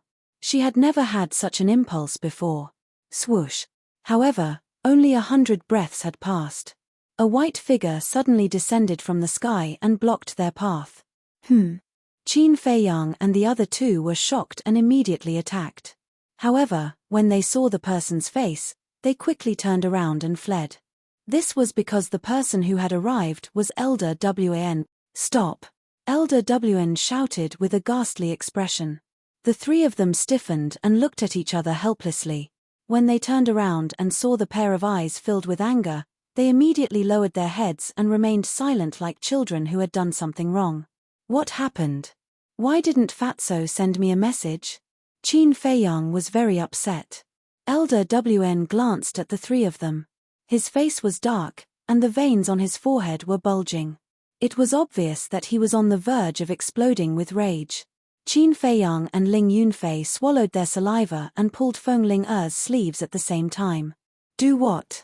Feng Ling-er glared at the two of them. Of course, she understood what Qin Feiyang meant. But now that Elder Wan was in a fit of anger, she did not want to get on his bad side. Very good. Very good. Elder Wan looked at the three of them and nodded. He did not say much, but Qin Feiyang and the other two could clearly feel that Elder Wan was like a volcano that was about to erupt. Qin Feiyang and Ling Yunfei pulled Feng Ling-er's sleeves again.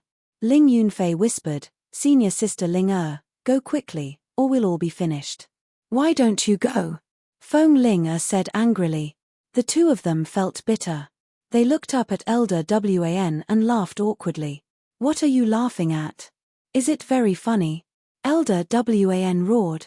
He was so angry that he couldn't vent his anger. The two of them immediately lowered their heads and stretched out their hands at the same time to push Feng Ling-er out. "You two bastards." Feng Ling-er was furious and glared at the two of them. But now that things had come to this, she could only bite the bullet. She raised her head and walked to Elder Wan's side. She lowered her head and said, "Grandpa Wan, we were wrong." "You know you were wrong. How rare. Then tell me, where did you go wrong?" Elder Wan was so angry that he laughed. "I shouldn't have hidden it from you.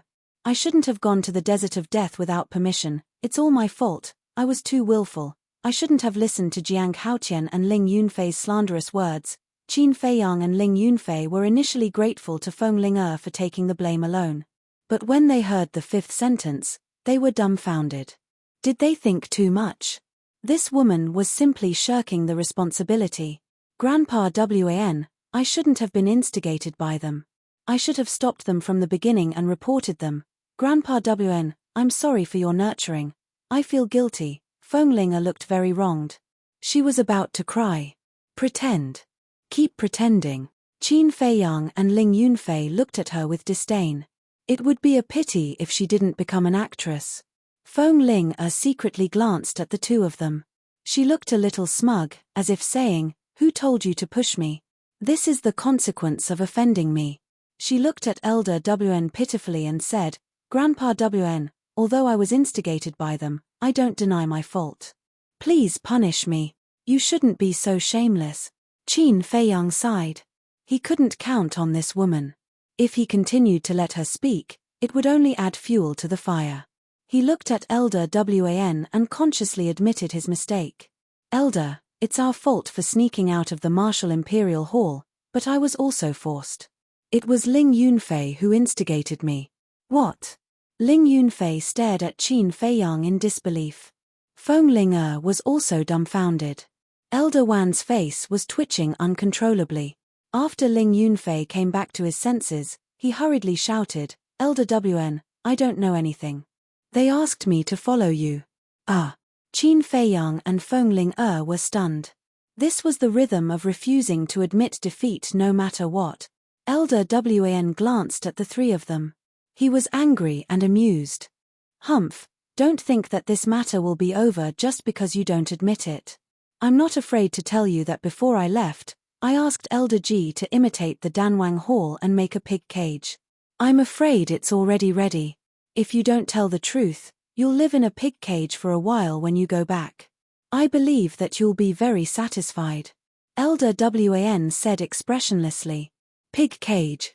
Feng Ling-er's face turned pale. "Is there a need to be so cruel?" Qin Feiyang smiled embarrassedly.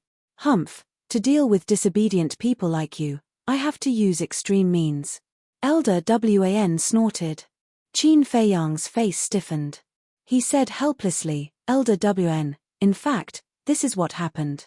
Some time ago, I heard that the Death Desert is a very suitable place for training, so I encouraged Ling Yunfei and Fengling to go and have a look. Someone had to bear this responsibility. Since Fengling and Ling Yunfei were unwilling, he would bear it. Is that really the case? Elder Wan frowned. Qin Feiyang nodded.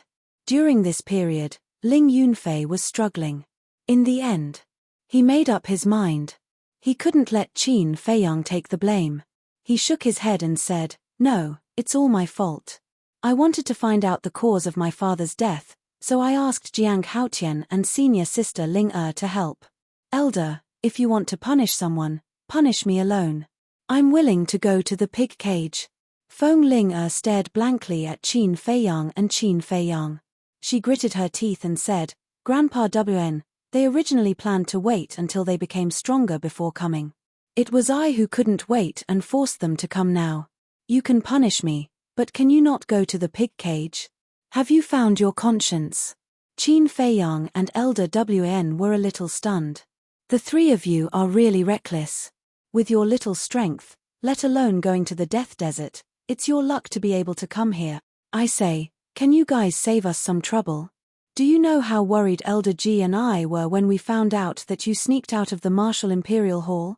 Do you want to worry us old guys to death? Elder Wan glared at the three of them, his heart filled with hatred and love. We're sorry. The three lowered their heads with an apologetic look. Elder Wan continued, especially you, Ling Yunfei. When I asked about your father's situation, you acted dumb. Am I that untrustworthy? Ling Yunfei wanted to say something, but he did not know what to say. Actually, when I found out that you guys sneaked out, I already guessed that it might be related to your father. I won't deny that I did ask about your father's situation because I wanted to know the location of that place, but I didn't mean any harm. I'm just trying to find out what kind of treasure is in that place, which caused the death of a genius of the Martial Emperor Hall. Elder Wan let out a sigh. So you've already guessed it. Qin Feiyang's heart shuddered. Luckily, he did not continue to hide it. Otherwise, it would only make things worse. I'm sorry. Ling Yunfei bowed and said. He initially thought that Elder Wan had some ulterior motives, but in the end, it was just a misunderstanding.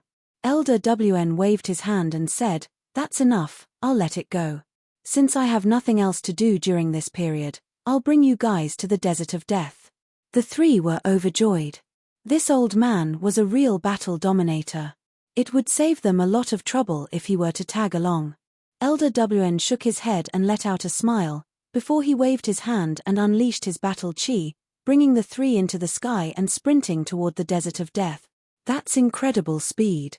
Qin Feiyang mumbled and asked in a confused tone, Elder, how did you know we snuck out? And how did you find this place? Fengling and Qin Feiyang glanced at him in confusion too. Yesterday, I went to look for Ling but there was no one in the cultivation room. I went to look for Ling Yunfei, but there was no one there either. I thought it was strange, so I went to look for you again. Fatso and Lu Hong both told me that you guys were cultivating in that ancient castle. I almost believed it. Luckily, Elder Chu told me that Ling had left the Martial Imperial Palace before. Elder Wan said. After knowing this, he went to look for Fatso and Lu Hong to settle the score. However, the two of them were very stubborn and refused to say anything even if they were beaten to death. In a fit of anger, he confiscated their image crystals and ran to the black-armored guards guarding the city gate to ask about it. The guards told him that they had indeed seen Fengling and two disciples of the Martial Imperial Palace leaving Yang City and heading toward Xingyue City. He then chased them to Xingyue City and asked the guards there. He found out that the three of them were heading toward the Desert of Death. How could this be? He hurried over in a hurry. As expected, he found Qin Feiyang and the other two on the way. In other words, their whereabouts would be exposed, not because of Qin Feiyang and Ling Yunfei, but because of Fengling Because Fengling was too famous and was wearing a mask, she was too conspicuous. It was very easy to find out. Chapter 162. The speed of the War Emperor was beyond imagination. A few hundred breaths later, a vast and boundless desert entered the sight of Qin Feiyang and the other two. Although it had rained for 2 consecutive days, the desert was still very dry and the air was a little stuffy. And in the periphery of the desert, there were figures everywhere. Some were exploring. Some were fighting with berserk beasts. Qin Feiyang felt a little strange.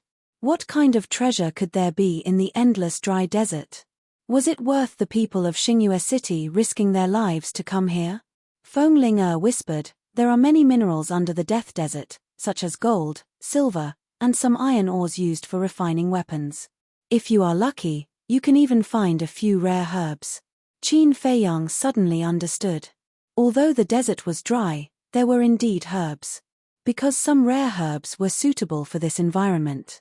There were even some herbs that could only survive in the desert. If it were green mountains and clear water, they would wither instead. After entering the desert, Elder Wan did not stop at all. He led Qin Feiyang and the other two and flew into the depths of the desert. Because the speed was too fast, the people below did not notice them. Even if they did, they would only think that it was a meteor that cut through the sky. Boom! Dozens of miles deep. Accompanied by an earth-shaking loud noise, a fishtail that was dozens of feet long rushed out from the sand, raising yellow sand all over the sky. Feng Ling said, "That's the tail of the sand whale." Qin Feiyang's pupils contracted. He had heard of this kind of berserk beast. Its body was as big as a mountain and it lived under the desert. And like a fish swimming in the water, it could come and go freely. It was also one of the berserk beasts that humans did not want to encounter when walking in the desert. Once encountered, it was definitely a 9 out of 10 chance of survival. Next, Qin Feiyang saw many ferocious berserk beasts again. Without exception, each of them was very huge and had a monstrous aura. Seeing the horror of the Death Desert, the three could not help but secretly rejoice. Fortunately, Elder Wan was here.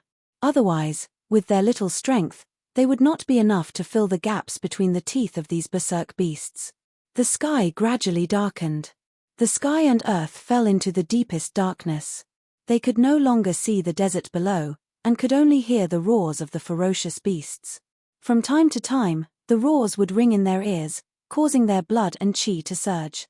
From this, it could be seen how terrifying that ferocious beast was. The night passed in silence. The next morning, the rain stopped, but the sky was still hazy, making people feel very depressed. After a night of rushing, they didn't know how many miles they had traveled, but the end of the desert was still far away. "Elder Wan, have you been here before?" Qin Feiyang could not help but ask. "I've been here once, but after flying for 10 days and 10 nights, I still couldn't see the end, so I gave up." Elder Wan said, "What? Even after 10 days and 10 nights, we still can't reach the end?" Qin Feiyang and the other two looked at each other in disbelief. If it was not for Elder Wan, they would not have been able to survive in the desert of death.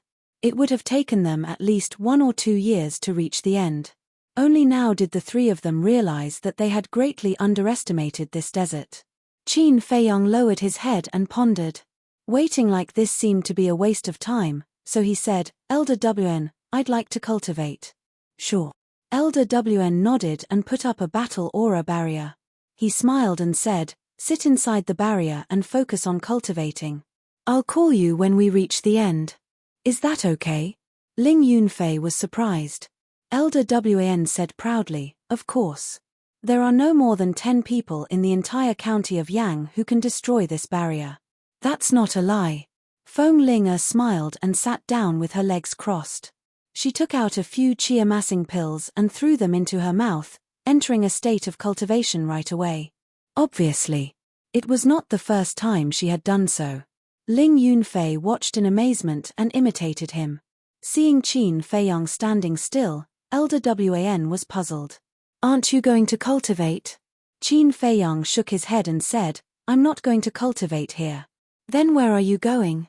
Elder Wan was puzzled. Suddenly he seemed to think of something and asked, "Is it that castle?" Qin Feiyang nodded. Is there any difference between cultivating in the castle and cultivating outside? Elder Wan was puzzled. This, Qin Feiyang stammered and couldn't think of an answer for a long time. Seeing this, Elder Wan shook his head and smiled. He waved his hand and said, "Go ahead. I'll take care of the outside. Don't worry." "Thank you, Elder." Qin Feiyang cupped his hands and expressed his thanks. Then, he entered the ancient castle with a thought. What a mysterious boy. Elder Wan muttered. But the next moment, Qin Feiyang appeared out of thin air again. Seeing that he was still in the battle aura barrier, he finally entered the castle again and began to copy the Huan formula. Now he was already an 8-star martial master. When he finished copying the Huan formula, he would become a 9-star martial master and return to his former peak. In less than a year, he broke through from a 1-star martial artist to a 9-star martial master. Even in the entire Great Qin Empire, no one could match this speed. But in Qin Feiyang's view, it was still too slow. He couldn't wait to return to the imperial capital and turn it upside down. He was looking forward to the expressions of those who had hurt him when they saw him return to the capital. 10 days passed in the blink of an eye. Sure enough, he couldn't see the end of the desert. Elder Wan was also a little tired. He rested for a night and continued on his way. In the blink of an eye, another 10 days passed. This morning, a small valley came into Elder Wan's sight. The valley covered an area of about 10,000 feet. It was surrounded by the desert like a small oasis. Elder Wan stopped in the sky and looked down at the valley. In the valley, the vegetation was lush. In the center, there was a lake of more than 100 feet. The lake water was clear and reflected the hazy sky. I really didn't expect that there would be such a beautiful place in the depths of the Death Desert. Elder Wan's eyes lit up. Suddenly, his aged body shuddered violently. Could it be this place? He hurriedly said, "Ling Yunfei, look, is it here?" Ling Yunfei shuddered and woke up from his seclusion. He stood up and looked down. At the same time, Qin Feiyang also walked out of the castle. Feng Ling also opened her eyes. "It looks like it." After observing for a moment, Ling Yunfei couldn't be sure. Then he opened his clothes and a crescent-shaped jade pendant appeared. Qin Feiyang and the other two looked at the jade pendant, their eyes flashing with suspicion. "This jade pendant was given to my mother by my father before he died. Before coming to Yang City, my mother gave it to me, and the original map of that place is in here." Ling Yunfei took off the jade pendant and explained a little. Then he used a little force and the crescent-shaped jade pendant, which was originally one piece, suddenly broke into 2 halves.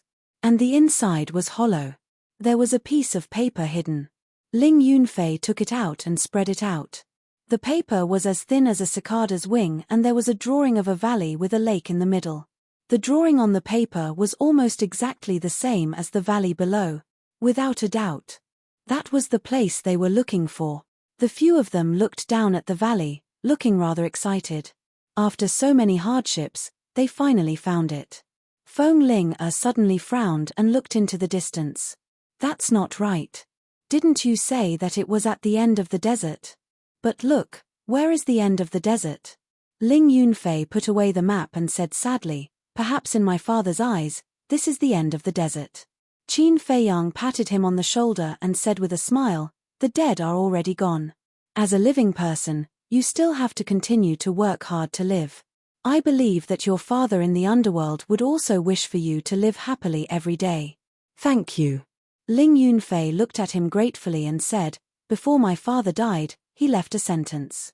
He said that he left his name on a stone wall beside the valley. Let's go and find it. If there is a name, it must be here." "Okay." Elder Wan led the 3 of them and swooped down. Roar. However, the 4 of them had not gone down yet. The desert around the valley trembled violently. Then, accompanied by a series of roars, huge tails broke out of the sand and set off a sandstorm. Elder Wan's face changed and hurriedly led the 3 of them to the sky. Standing high in the sky, he looked down with his brows tightly knitted together.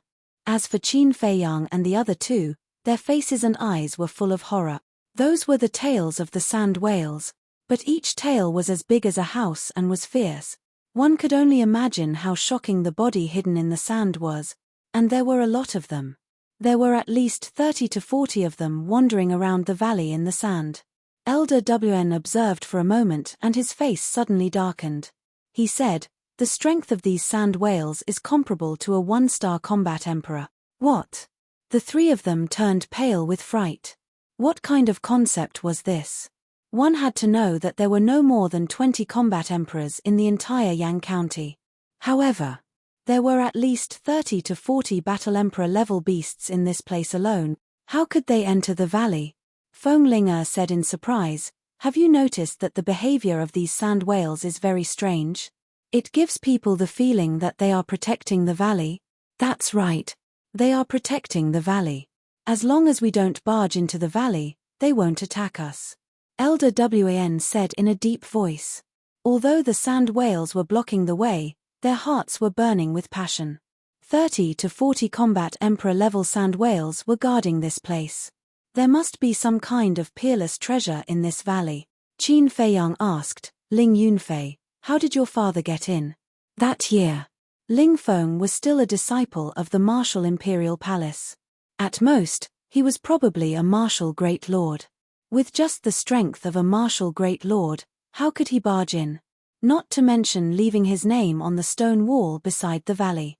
So, there must be a trick. Ling Yunfei shook his head and said, "I don't know either. Because of this, my father didn't tell my mother." That's strange. Qin Feiyang frowned. Fenglinger thought for a moment and suggested, "How about this, we can just go down from the top of the valley and land directly inside the valley." Elder WN shook his head and said, "No, those sand whales can also fly.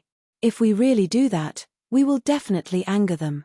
At that time, not to mention entering the valley, I am afraid that we will be chased by them." Qin Feiyang asked, "Elder, can't you do anything to them?" "Actually, I am only a one-star combat emperor. Unless the chief palace master comes personally." Elder WAN smiled bitterly. Chapter 163.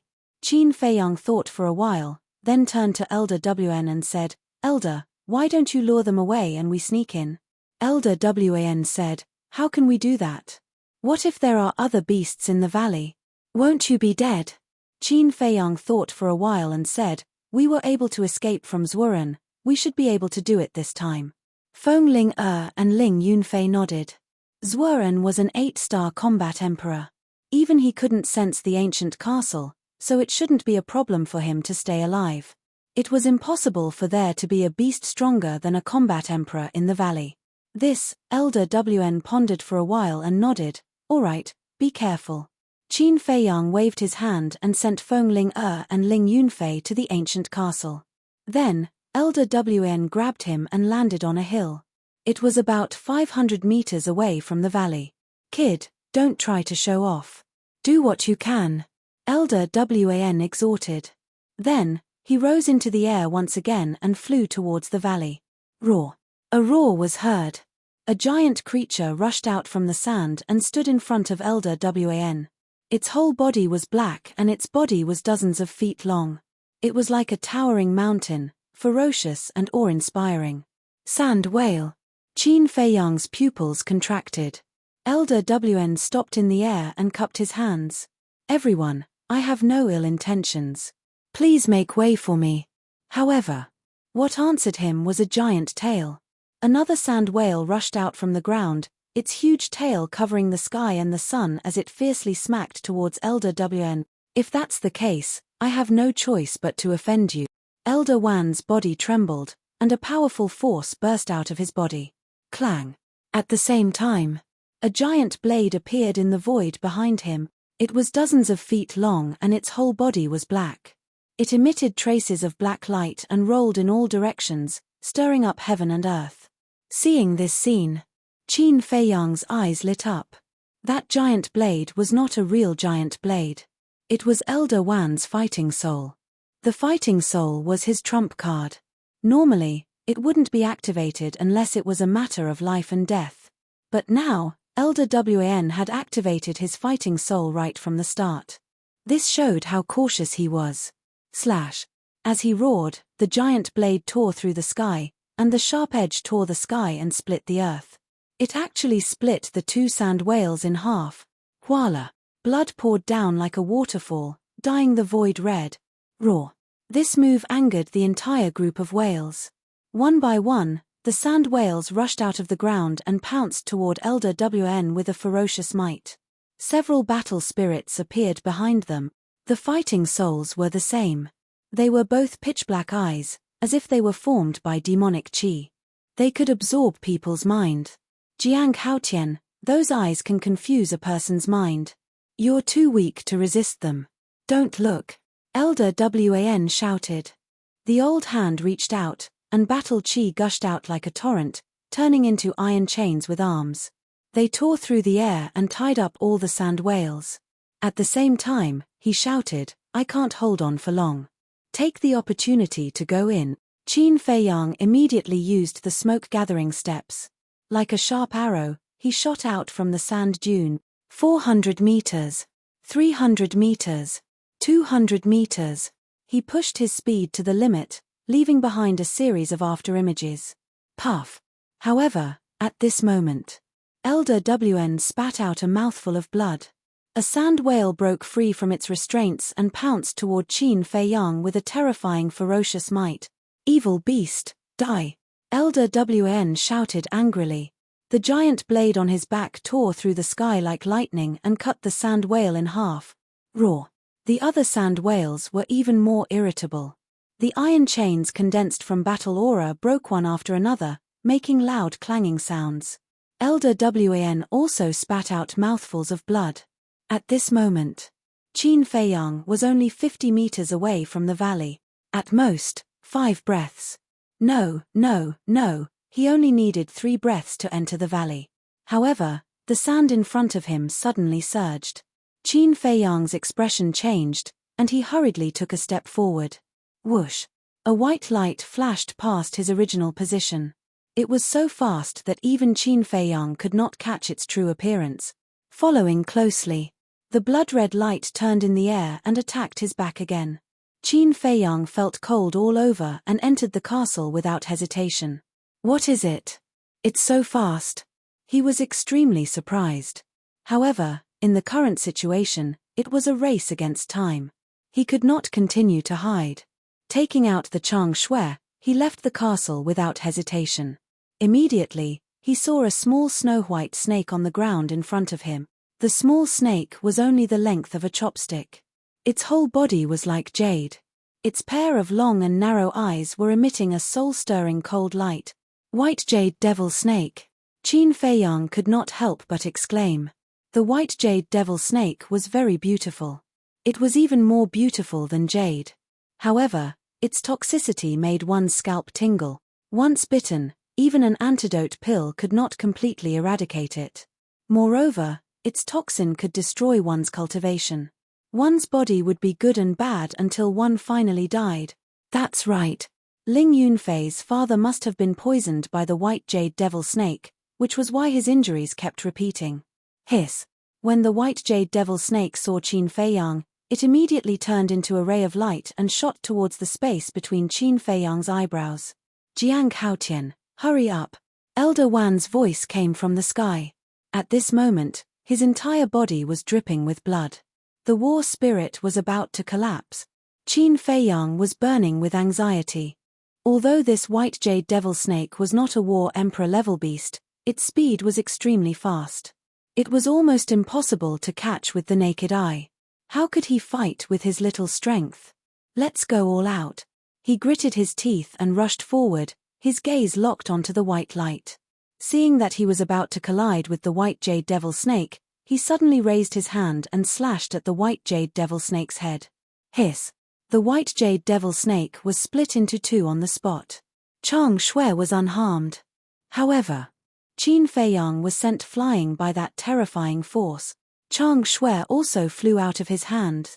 Even the right hand that was holding Chang Shui, accompanied by a cracking sound, the skin and flesh were split open, and the bones were broken. Bang! He was like a meteorite, smashing into the sand dozens of meters behind him. The blood in his body was surging, and his internal organs were injured. He couldn't even stand up, and his consciousness was quickly being devoured by the darkness. With a thought, he pulled Feng Ling out of the castle and shouted, "Hurry up and help me." Although Feng Ling was petite and exquisite, she was extremely strong. She bent down and picked up Qin Feiyang, then ran over to pick up Chang Shui. When she saw the white jade devil snake beside her, she couldn't help but feel a chill in her body and mind, and quickly ran towards the valley. So fragrant, so soft. Qin Feiyang's consciousness was muddled as he muttered softly. The smell of Feng Ling body was very pleasant to smell. It was a unique fragrance of a virgin. Somewhere, it was also very soft and springy. But hearing these words, a row of black lines suddenly appeared on Feng Ling's forehead. What kind of time was it, and he still had such evil thoughts? Little bastard, he was really a pervert. If it weren't for the crisis now, she would definitely throw Qin Feiyang on the ground and then kick him a few times. Finally, Feng Ling ran into the valley. When she ran in, she glanced at the stone wall next to her. Sure enough, she found a name somewhere. Ling Feng. This proved that it was this valley. Under the name, there was a line of big words engraved. Those who enter the valley, please kneel down. What does it mean? Feng Ling held Ling Yunfei, with a head full of doubts, and ran towards the lake without looking back. At the same time, listen to the 8 directions, observe the 4 directions. Unexpectedly, they didn't find the shadow of a beast. Those who enter the valley, please kneel down. This sentence should be left by Ling Feng. It might mean that if you want to enter the valley, you must first kneel down and worship, and those sand whales may not block the way. Qin Feiyang's weak voice reached Feng Ling's ears. Feng Ling stopped and asked suspiciously, "Is that what it means? Inform Elder Wn and let him try." Before Qin Feiyang could finish, he fainted. Feng Ling turned to look at the sky and shouted, "Elder Wn, quickly kneel down and worship." Kneel down? Elder Wan raised his eyebrows. He was the War Emperor, a powerhouse who stood at the top of the pyramid in the county of Yang. His pride didn't allow him to do such a thing. He shouted, "Is the valley dangerous?" "Not for now." Feng Ling shook her head. "Well then, I'll retreat first. When you come out, I'll come to pick you up," Elder Wan said, and then let go of the battle chi chain. Dragging his severely injured body, he turned around and flew away. Some of the sand whales immediately roared and chased after him. The other group of sand whales surrounded the valley and blocked the entrance, staring coldly at Feng Ling.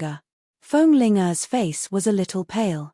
But seeing that those sand whales didn't intend to rush into the valley, she was slightly relieved. She took out a healing pill and a bone-replenishing pill and fed them to Qin Feiyang. "Little bastard, wake up," she mumbled to herself, looking very anxious.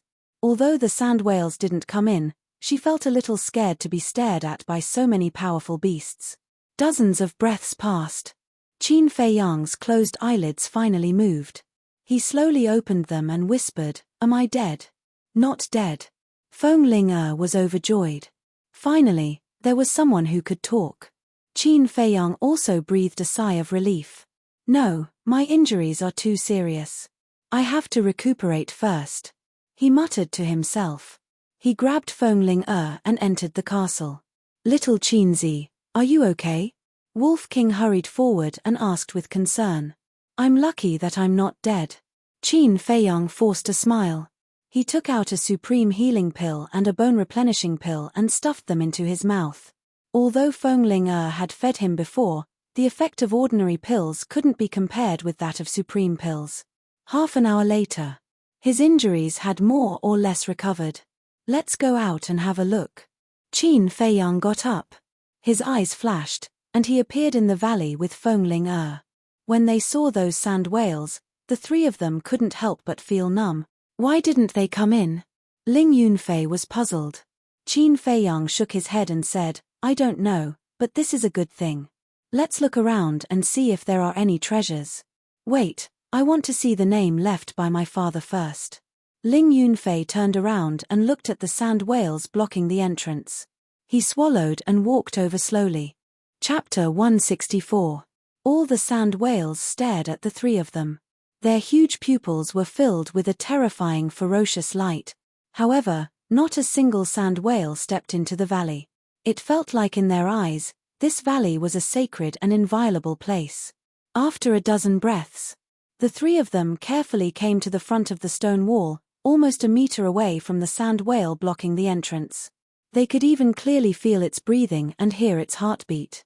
Ling Yunfei looked at the stone wall, and when he saw the two words Ling Feng, his face was filled with sorrow. "Father," he muttered to himself, reached out, and touched every stroke, and couldn't help but burst into tears. Qin Feiyang said, "The cause of your father's death should be related to the white jade magic snake, but I have already killed it.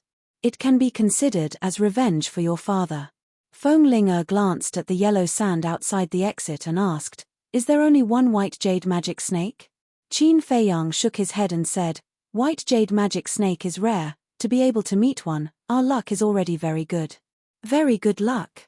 Feng Linger was stunned, turned around and rolled her eyes at Qin Feiyang, encountering such a ferocious creature, and said that it was good luck. She really didn't know if there was a hole in this guy's head. "Why is your IQ so pitiful? Can't you see that I'm being sarcastic?" Qin Feiyang despised. "You," Feng Linger immediately gnashed her teeth. "All right, stop talking nonsense." Qin Feiyang impatiently scolded. Ling Yunfei was still feeling sad. How could they be fooling around here? However, when he thought of the white jade magic snake, he couldn't help but feel scared. If he had been accidentally bitten at that time, he would have followed in Ling Feng's footsteps.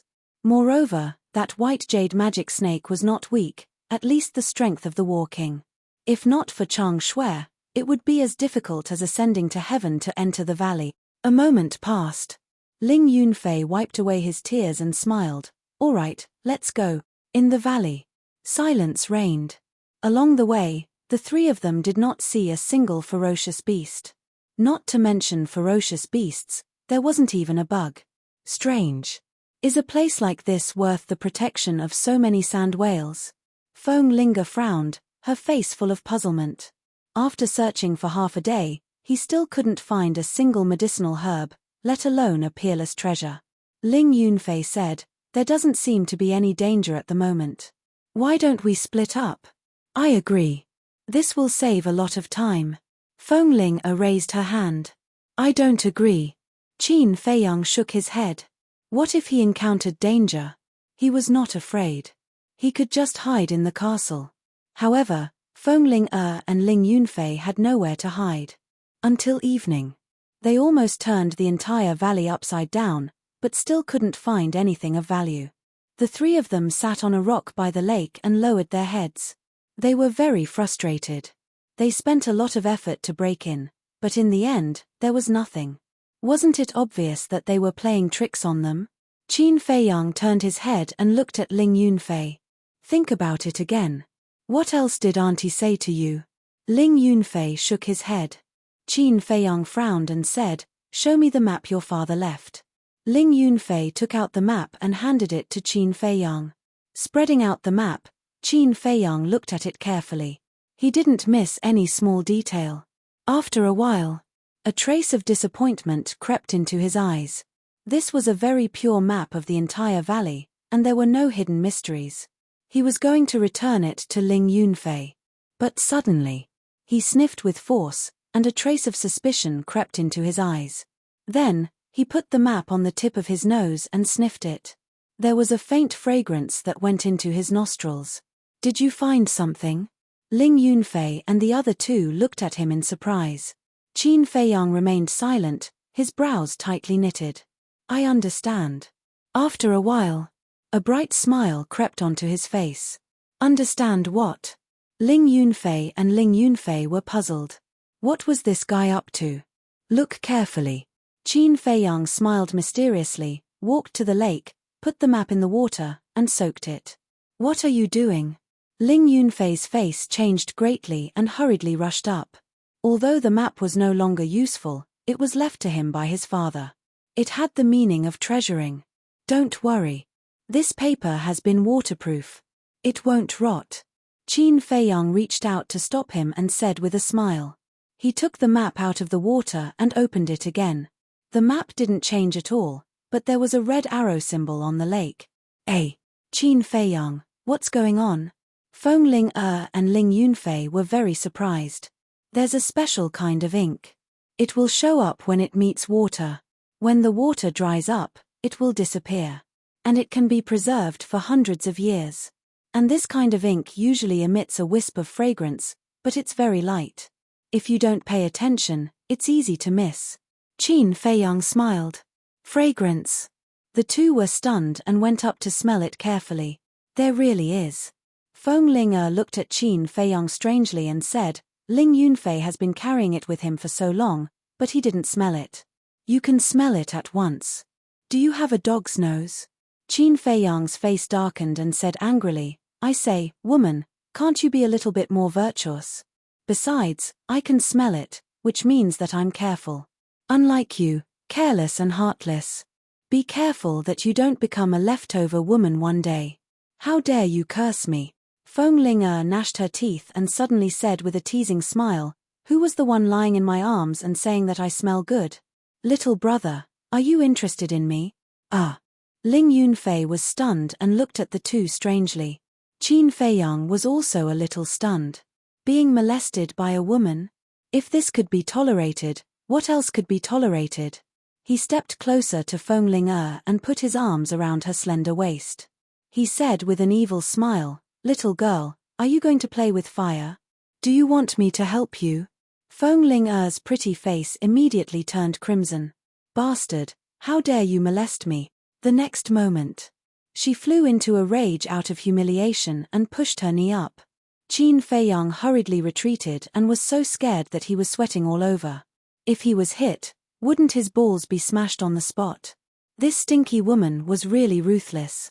Ling Yunfei couldn't stand it anymore. He coughed and teased, I don't object to the two of you flirting, but shouldn't you wait until you're done with your business? Qin Feiyang and Feng Ling glared at him at the same time. Phew. Qin Feiyang secretly let out a sigh of relief. He threw the map to Ling Yunfei and turned around to look at the lake in front of him. He said, since the arrow points to this lake, then there must be something important underneath this lake. Ling Yunfei said hurriedly, then what are we waiting for? Let's go down. Wait. Qin Feiyang grabbed him and shook his head. Don't worry. Your father left a mark, which means that he must have been here and even entered the lake. But why didn't he bring the thing out? After Qin Feiyang said this, Ling Yunfei and Feng Ling's expressions became serious. Qin Feiyang said again, I suspect that this lake is not as calm as it looks.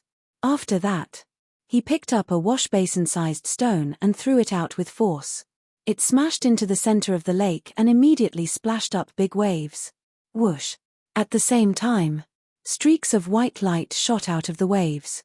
Qin Feiyang and the other two's expressions changed and they hurriedly hid behind a stone. Their whole bodies were dripping with cold sweat. Because that white shadow was none other than the white jade demonic snake. Moreover, not one or two. It was a group. It was a group. It was hard to imagine how many there were. The three of them looked out and saw that the white jade demonic snakes had returned to the water and the water surface was gradually calming down. Feng Ling turned to look at Qin Feiyang and said angrily, didn't you say that the white jade demonic snake is very rare? But why is there a nest here? Ling Yunfei said with lingering fear, fortunately, I didn't jump down just now, otherwise, speaking of this, he couldn't help but shiver. The white jade demonic snake is indeed rare, but in this place, we can't treat it with common sense. But just now, we didn't see a single white jade demonic snake by the lake, which means that they are basically concentrated in the center of the lake and at the bottom of the lake. The white jade demonic snake I met at the entrance should have heard the commotion outside and went out to check it out. In other words, Ling Yunfei, your father was not injured at the entrance, but after entering the lake, he was bitten by the white jade demonic snake. Qin Feiyang thought. Ling Yunfei looked at the lake, his expression gloomy to the extreme. Feng Ling said, now is not the time to think about revenge, not to mention that there are so many white jade demonic snakes, who knows which one bit your father back then? Ling Yunfei said, then let's kill all of them. Feng Ling said, that depends on whether you have the ability now. Let's think about how to get into the lake first. I have a way to get into the lake, but I'm afraid it's almost impossible to get out. Qin Feiyang furrowed his brows. He could use the castle to slowly sink to the bottom of the lake, but he couldn't use the castle to rise from the bottom of the lake. At that time, they would have to swim up by themselves. But this method obviously wouldn't work. After pondering for a moment, Qin Feiyang said, "How about this? You guys hide here and wait for me, I'll go down and take a look. If there's an accident, at least we won't be trapped at the bottom of the lake." Ling Yunfei shook his head and said, "Even if you go to the bottom of the lake, it won't help, because you can't leave the castle." Qin Feiyang said, "Since we're already here, we can't just turn around and go back." Ling Yunfei said, "No, since we came together, we have to face any difficulties together. I'll go down with you, senior sister Ling will wait outside. I don't even have the image crystal, what's the use of staying outside?" Feng Ling rolled her eyes. "Stop talking nonsense, do as I say." After Qin Feiyang finished speaking, he walked to a big tree, took out the chang shui, cut the tree into several pieces, and threw them into the lake one by one. The last piece of wood floated in the middle of the lake. Chapter 165. Be careful. Wait for my news. After reminding Feng Ling and Li Zi, Qin Feiyang rushed out from behind the stone, stepped on the broken wood floating on the lake, and swept toward the center of the lake. Whoosh! As soon as he landed on the last broken wood, a group of white jade magic snakes jumped out of the water and swarmed toward Qin Feiyang. At this moment, Ling Yunfei and Li Zi's hearts were in their throats. If they were bitten, not to mention one Qin Feiyang, even 100 Qin Feiyang would die today. Whoosh! In a flash, Qin Feiyang entered the castle. The castle also fell into the lake and quickly sank to the bottom of the lake. Wolf King opened his eyes, glanced at Qin Feiyang, and sighed.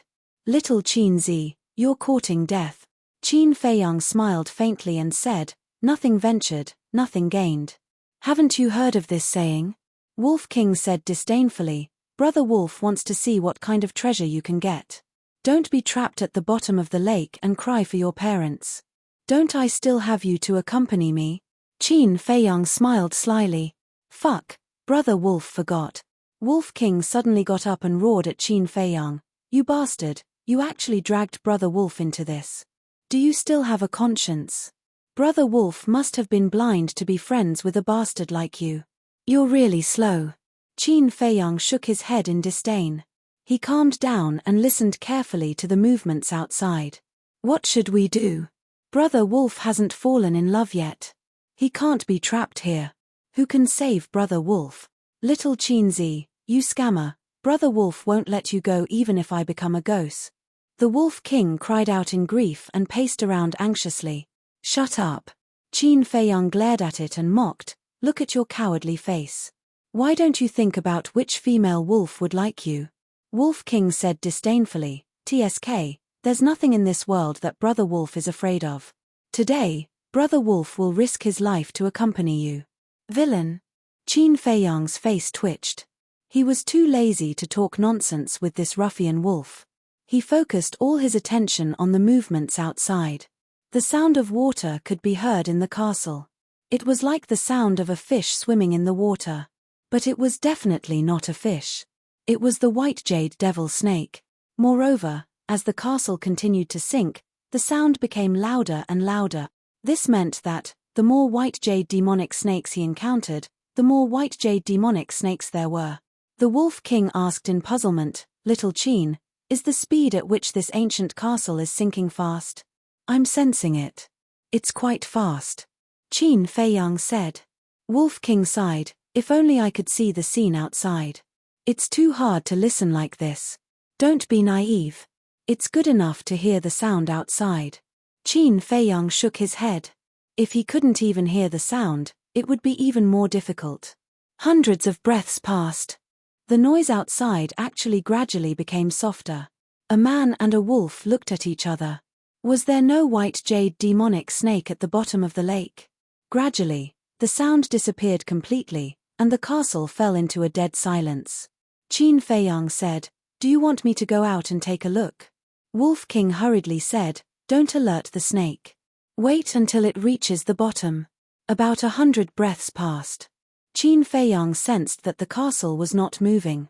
It should have sunk to the bottom. He listened carefully for a while. Hearing nothing, Qin Feiyang planned to go out and take a look. Brother Wolf said with a sinister smile, "Little Qin Zi, if you die outside, this castle will be Brother Wolf's. You don't have any objections, do you? If you don't have any objections, write a will first, in case Uncle Yuan comes back and snatches it from Brother Wolf. I'm done with you." Qin Feiyang glared at him angrily and disappeared in an instant. At the bottom of the quiet lake, Qin Feiyang suddenly appeared. The first feeling was pressure. The water pressure was so strong that he almost suffocated. He hurriedly operated his true qi to protect his body and then looked around. The lake water was very clear, like a mirror. He could clearly see the surrounding scenery. And within his line of sight, there was not a single white jade demonic snake, which made him breathe a sigh of relief. He looked up again. In the water layer dozens of meters above, there was a group of white jade demonic snakes playing happily. He had to hurry up. Otherwise, when those white jade demonic snakes found him and waited at the bottom of the lake, it would be bad. He glanced at the bottom of the lake and didn't find anything strange, so he slowly swam forward, trying not to make any noise. After swimming for about a dozen breaths, his eyes suddenly trembled. More than 10 meters ahead, there was a human skeleton sitting cross-legged. And that skeleton was very complete. Its whole body was as white as jade, without any trace of decay. Even on the surface, there was a layer of hazy treasure light, like a peerless divine skeleton. At the bottom of the lake, there was a skeleton. This gave Qin Feiyang a very, very big impact. Could it be that the sand whale outside and the white jade demonic snakes in the lake were guarding this divine skeleton?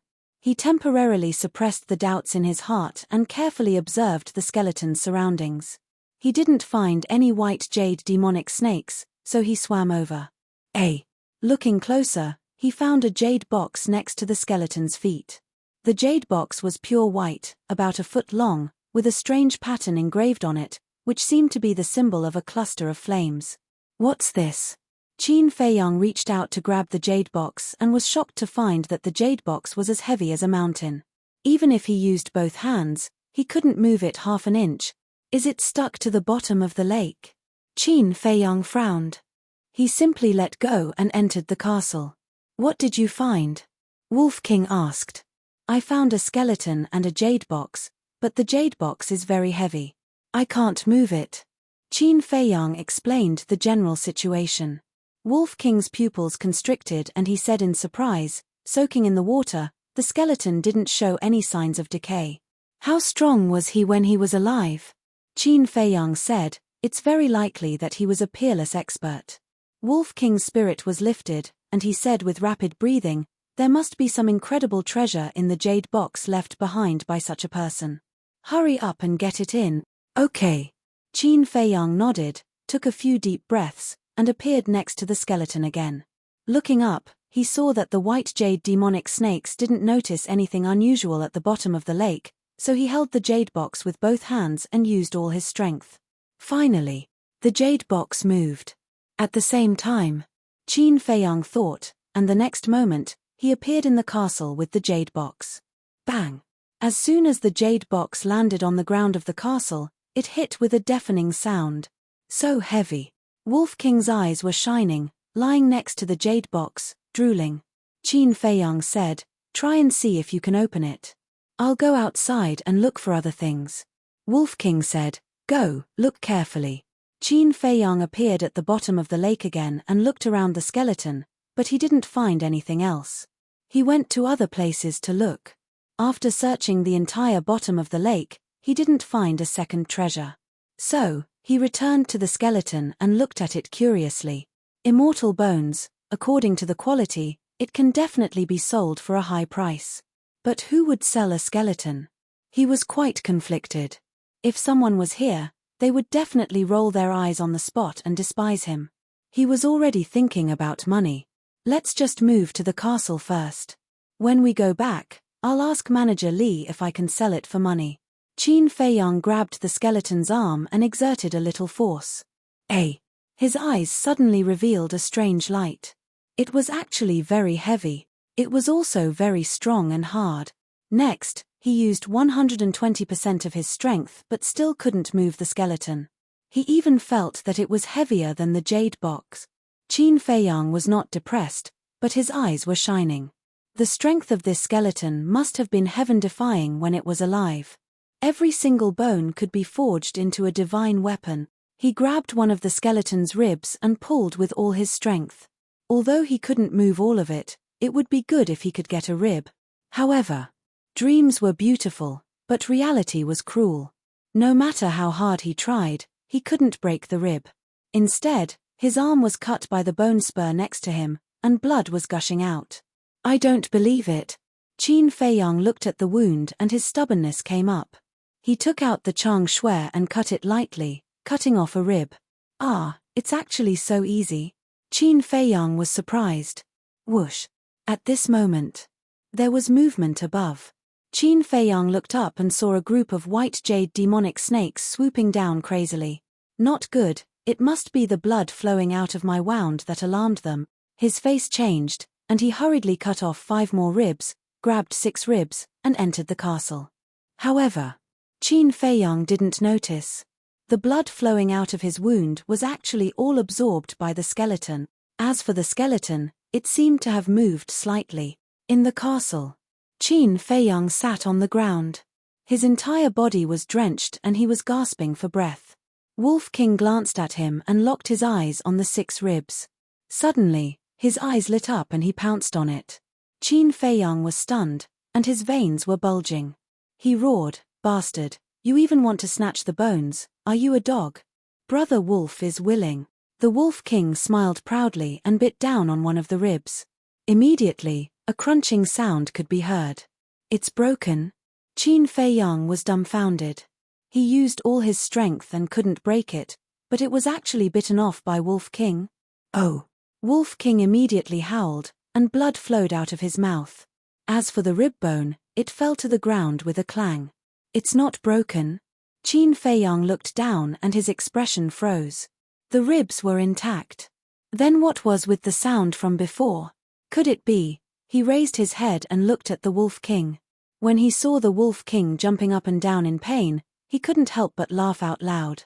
It turned out, it wasn't Wolf King who broke the ribs. It was the ribs that broke 2 of Wolf King's teeth. Wolf King said angrily, "You can still laugh. Don't you have any sympathy? Serves you right, this is retribution, who told you to snatch it?"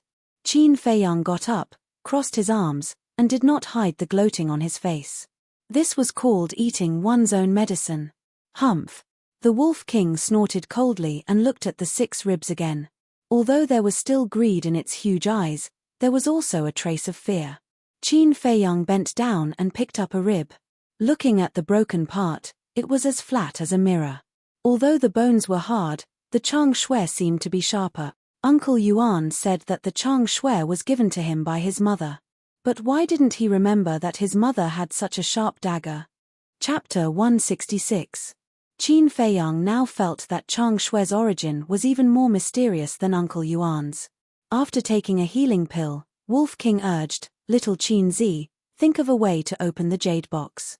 "Didn't I ask you to think of a way?" Qin Feiyang frowned. "Brother Wolf has tried everything, but I can't open it. I really want to pee to quench its thirst." Wolf King was indignant. Qin Feiyang rolled his eyes and looked down at the jade box. Since chang shui could even break the ribs of skeletons, this jade box should be able to be opened, right? "Let's do it."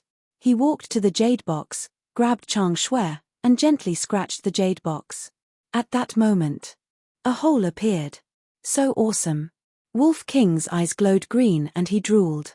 It turned out that this dagger was the real treasure. Qin Feiyang was also very excited and quickly broke the jade box in half. After opening the jade box, the man and the wolf were stunned. There was only a piece of iron inside. The iron was rectangular and dark. It was about the size of the cover of a book and had a strong ancient aura. "Hey." Qin Feiyang looked at it curiously for a while and suddenly said with surprise, "White-eyed wolf, Did you find that the material of this iron seems to be similar to the material of the 6-word divine formula? Wolf King nodded and said, it does seem to be similar. Let's compare it. Qin Feiyang put Chang Shui on the ground and was about to take out the iron. However, he found that the iron was heavier than he imagined and he couldn't pick it up at all. What's going on? He was stunned. After pondering for a while, he finally understood, and the corners of his mouth pursed into a trace of a bitter smile. It turned out that the real heavy thing was not the jade box, but the iron. White-eyed wolf, move aside. Qin Feiyang got up, pulled up his sleeves, and clasped the edge of the jade box with both hands. He exerted all his strength, causing the veins and blood vessels all over his body to bulge. Large beads of sweat also appeared on his forehead. After using all of his strength, he finally poured the iron block out of the jade box. With a loud bang, it smashed into the ground. The iron block was very thin, only about 4 or 5 centimeters. There were no patterns or words on it. However, the more Qin Feiyang looked at it, the more confused he became. No, it's not a piece of metal. It's a book. His eyes trembled, and he spent a tremendous amount of effort to flip the iron block over. As expected, 2 ancient and majestic characters entered his line of sight. The pill scripture. In other words, the side just now was the reverse side. This was the true face.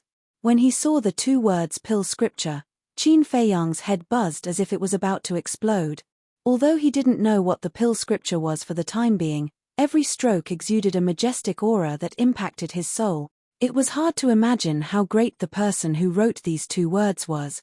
Wolf King was also attracted by the pill scripture. His eyes were burning. Suddenly, his eyes lit up, and he said, "Look, there are 2 small words next to the 2 words pill scripture." Qin Feiyang looked. There were 2 small words. Wutian. These 2 words were written with iron hooks and silver strokes, and they also carried a magnificent aura. Wutian. This should be a name. But why have I never heard of this name? Is it not someone from the great Qin Empire? Qin Feiyang squatted on the ground and looked at the 4 words on the cover. To be able to write such words, his cultivation must have reached the realm of heaven and earth. He couldn't help but feel excited. Perhaps this was really a supreme treasure. Wolf King urged, "Open it and take a look." Qin Feiyang swallowed his saliva and tried his best to open the cover. The first page appeared. The pages of the book were the same as the pages of the 6-word divine formula. They were made of an unknown divine iron and were as thin as a cicada's wings. On top of it, there were lines of small words that were densely packed together. Qin Feiyang simply sat on the ground and read carefully one by one. Gradually, his eyes emitted a fanatical light. This pill scripture recorded all pill formulas and refining method. Just the first page recorded more than 30 pill formulas. The most basic healing pill, bone replenishing pill, body tempering pill, chi gathering pill, face retaining pill, illusion pill, bliss pill, myriad spirit pill, and so on. There were even beast spirit pills, calamity spirit pills, marrow cleansing pills, scarlet-colored glass pills. All the pills that Qin Feiyang had heard of were written on it. There were also some pills that he had never even heard of. On the first page, there was a pill called potential pill that he had never heard of. White-eyed wolf, this time we've really found a treasure. No, this can no longer be described as a treasure. This is a treasure trove. We're going to be rich. Qin Feiyang was so excited that his hands were trembling, and he couldn't even speak properly. What did he lack the most right now? Without a doubt, it was pill formulas. And this pill scripture contained a myriad of things, enough for him to enjoy for a lifetime. From now on, he would no longer have to worry about pill formulas. Wolf King said anxiously, "Then take a look, is there any pill that can make Brother Wolf speak?" Telepathy was not very convenient after all. For example, after Wolf King and Qin Feiyang separated, it could not use the image crystal to talk to Qin Feiyang. It could only gesture. Who knew what it was gesturing? It was all guesswork. Wait a minute, let me take a look. Qin Feiyang searched carefully for a moment, and suddenly saw the 3 words calamity pill. His eyes immediately surged with bone-piercing killing intent. Calamity pill. He would never forget it. Back then, it was because he was forced to take the calamity pill that he lost all his cultivation and became a cripple. What's wrong? Is there something wrong? Wolf King looked at him in surprise. Nothing. Qin Feiyang shook his head, the killing intent in his eyes receding like the tide. Just you wait. Sooner or later, I will let you guys have a taste of the calamity pill. Muttering to himself, he continued to read. Finally, he shook his head and said, "There's nothing on the first page. Let me look at the second page." However, when he turned to the second page, he realized that he couldn't turn it. Could it be that my cultivation is not enough again? Qin Feiyang was stunned, and looked at the bottom of the page. Sure enough, there were a few small words written on it. Only when you step into the War Chief realm can you turn to the second page. Wolf King immediately lost interest, his gaze shifted to Chang Shui, and began to have ideas about Chang Shui. When Qin Feiyang noticed Wolf King's gaze, he frowned and asked, "What are you looking at?" "Nothing, nothing." Wolf King hurriedly shook his head, as if he had a guilty conscience. After getting along with him for so long, Qin Feiyang had long known this ruffian wolf like the back of his hand. He could see through its thoughts with a single glance. His expression became serious, and he said in a deep voice, "White-eyed wolf, let me tell you, you can snatch anything, except for Chang Shui." "Why?" Wolf King looked at him suspiciously. "Chang Shui was given to me by my mother." Qin Feiyang grabbed Chang Shui and lowered his head to size it up. There was a melancholy between his brows that could not be removed. Wolf King fell silent. It knew about Qin Feiyang's background. Therefore, it was very clear how much Chang Shui meant to Qin Feiyang. Wolf King raised its paw and patted Qin Feiyang's shoulder, and said seriously, "Don't worry, Brother Wolf promises that I won't have any ideas about Chang Shui in the future, and will protect it with you." So serious. Qin Feiyang was stunned. To be honest, he was still not used to it. However, in his heart, he was quite grateful to Wolf King. After putting Chang Shui into his cosmos bag, Qin Feiyang stood up and used half an hour to move the pill scripture to the altar and placed it beside the iron box. At that moment, he collapsed from exhaustion and lay on the ground. His whole body was covered in sweat, and water could be wrung out of his clothes. "Wu Tian, who the hell is this person? How precious the elixir recipe is, and it's all recorded in the pill scripture." He looked at the top of the castle, his eyes full of doubts. A moment later, he finally recovered. He got up and walked to the altar, opened the 6-word divine formula, and compared the two. The materials were actually the same. Wolf King said, "Do you think the 6-word divine formula was also written by this person called Wu Tian?" "No. Although the materials are the same, the font is different. The font of the pill scripture is very beautiful and complete. But the font of the 6-word divine formula is a bit sloppy and not standard. It's obvious that it's not from the same person." Qin Feiyang said. "Hihi, if Ling Yunfei and the others knew that we had such a treasure, what kind of expression would they have?" The Wolf King snickered. Qin Feiyang frowned and said, "Ling Yunfei, we must tell him, but Feng Ling and Elder Wn, we must hide it from them first. After all, the pill scripture is too important. If there is a slight mistake, it will lead to a fatal disaster." "That's right. No matter if they have evil intentions or not, it's always right to take precautions." Wolf King nodded. "Well, it's time to inform Ling Yunfei and the others." Qin Feiyang took out the image crystal and infused it with true qi, quickly recovering. Not long after, the shadows of Ling Yunfei and Feng Ling appeared. "How is it?" Ling Yunfei asked anxiously. "I didn't find anything," Qin Feiyang said helplessly. "With so many sand whales and white jade demonic snakes guarding, how could there be nothing?" Feng Ling frowned. "There is, but it's a skeleton. I got a few ribs." Qin Feiyang picked up 6 ribs and waved them at the image crystal. Feng Ling's face darkened, and said speechlessly, "You won't even let go of the bones of the dead, aren't you afraid of being punished by the heavens? Then what else can we do? We can't go back empty-handed, right? Also, don't underestimate these bones of the dead. These are all divine weapons. After I get out, I'll let you guys slowly appreciate them." Qin Feiyang laughed. "TSK. Feng Ling looked disdainful and asked, "Do you have a way to get out? There are white jade demonic snakes everywhere in the water, how can I get out? Help me think of a way." Qin Feiyang was very distressed. If they were trapped here, sooner or later, they would run out of ammunition and food. He and Wolf King would only have a dead end. However, seeing Qin Feiyang's distressed look, Feng Ling was very happy. She laughed gloatingly, "Anyway, you and that wolf cub are not good things. It's good to be trapped down there, so that you won't come out and bring disaster to the country and the people." This stinking woman. Wolf King was burning with anger and roared, "Little Qin Zi, when we get out, find a chance to force her down and give birth to a nest of little Qin Zi. Let's see how she can be so awesome in the future." A nest. Qin Feiyang's face darkened, and he directly gave it a slap on the head and said angrily, "Do you think I'm a pig? A nest? If you don't know how to speak, don't say it." Feng Ling frowned and said unkindly, "Are you two talking bad about me? Who dares to talk bad about you, a tigress?" Chapter 167. Although there were many white jade demonic snakes at the bottom of the lake, they shouldn't be able to stop Elder Wan. However, the premise was that Elder Wan could enter the valley. "Okay, don't worry. We'll go find him right away." Ling Yunfei responded, turned off the image crystal, and ran toward the entrance of the valley with Feng Ling.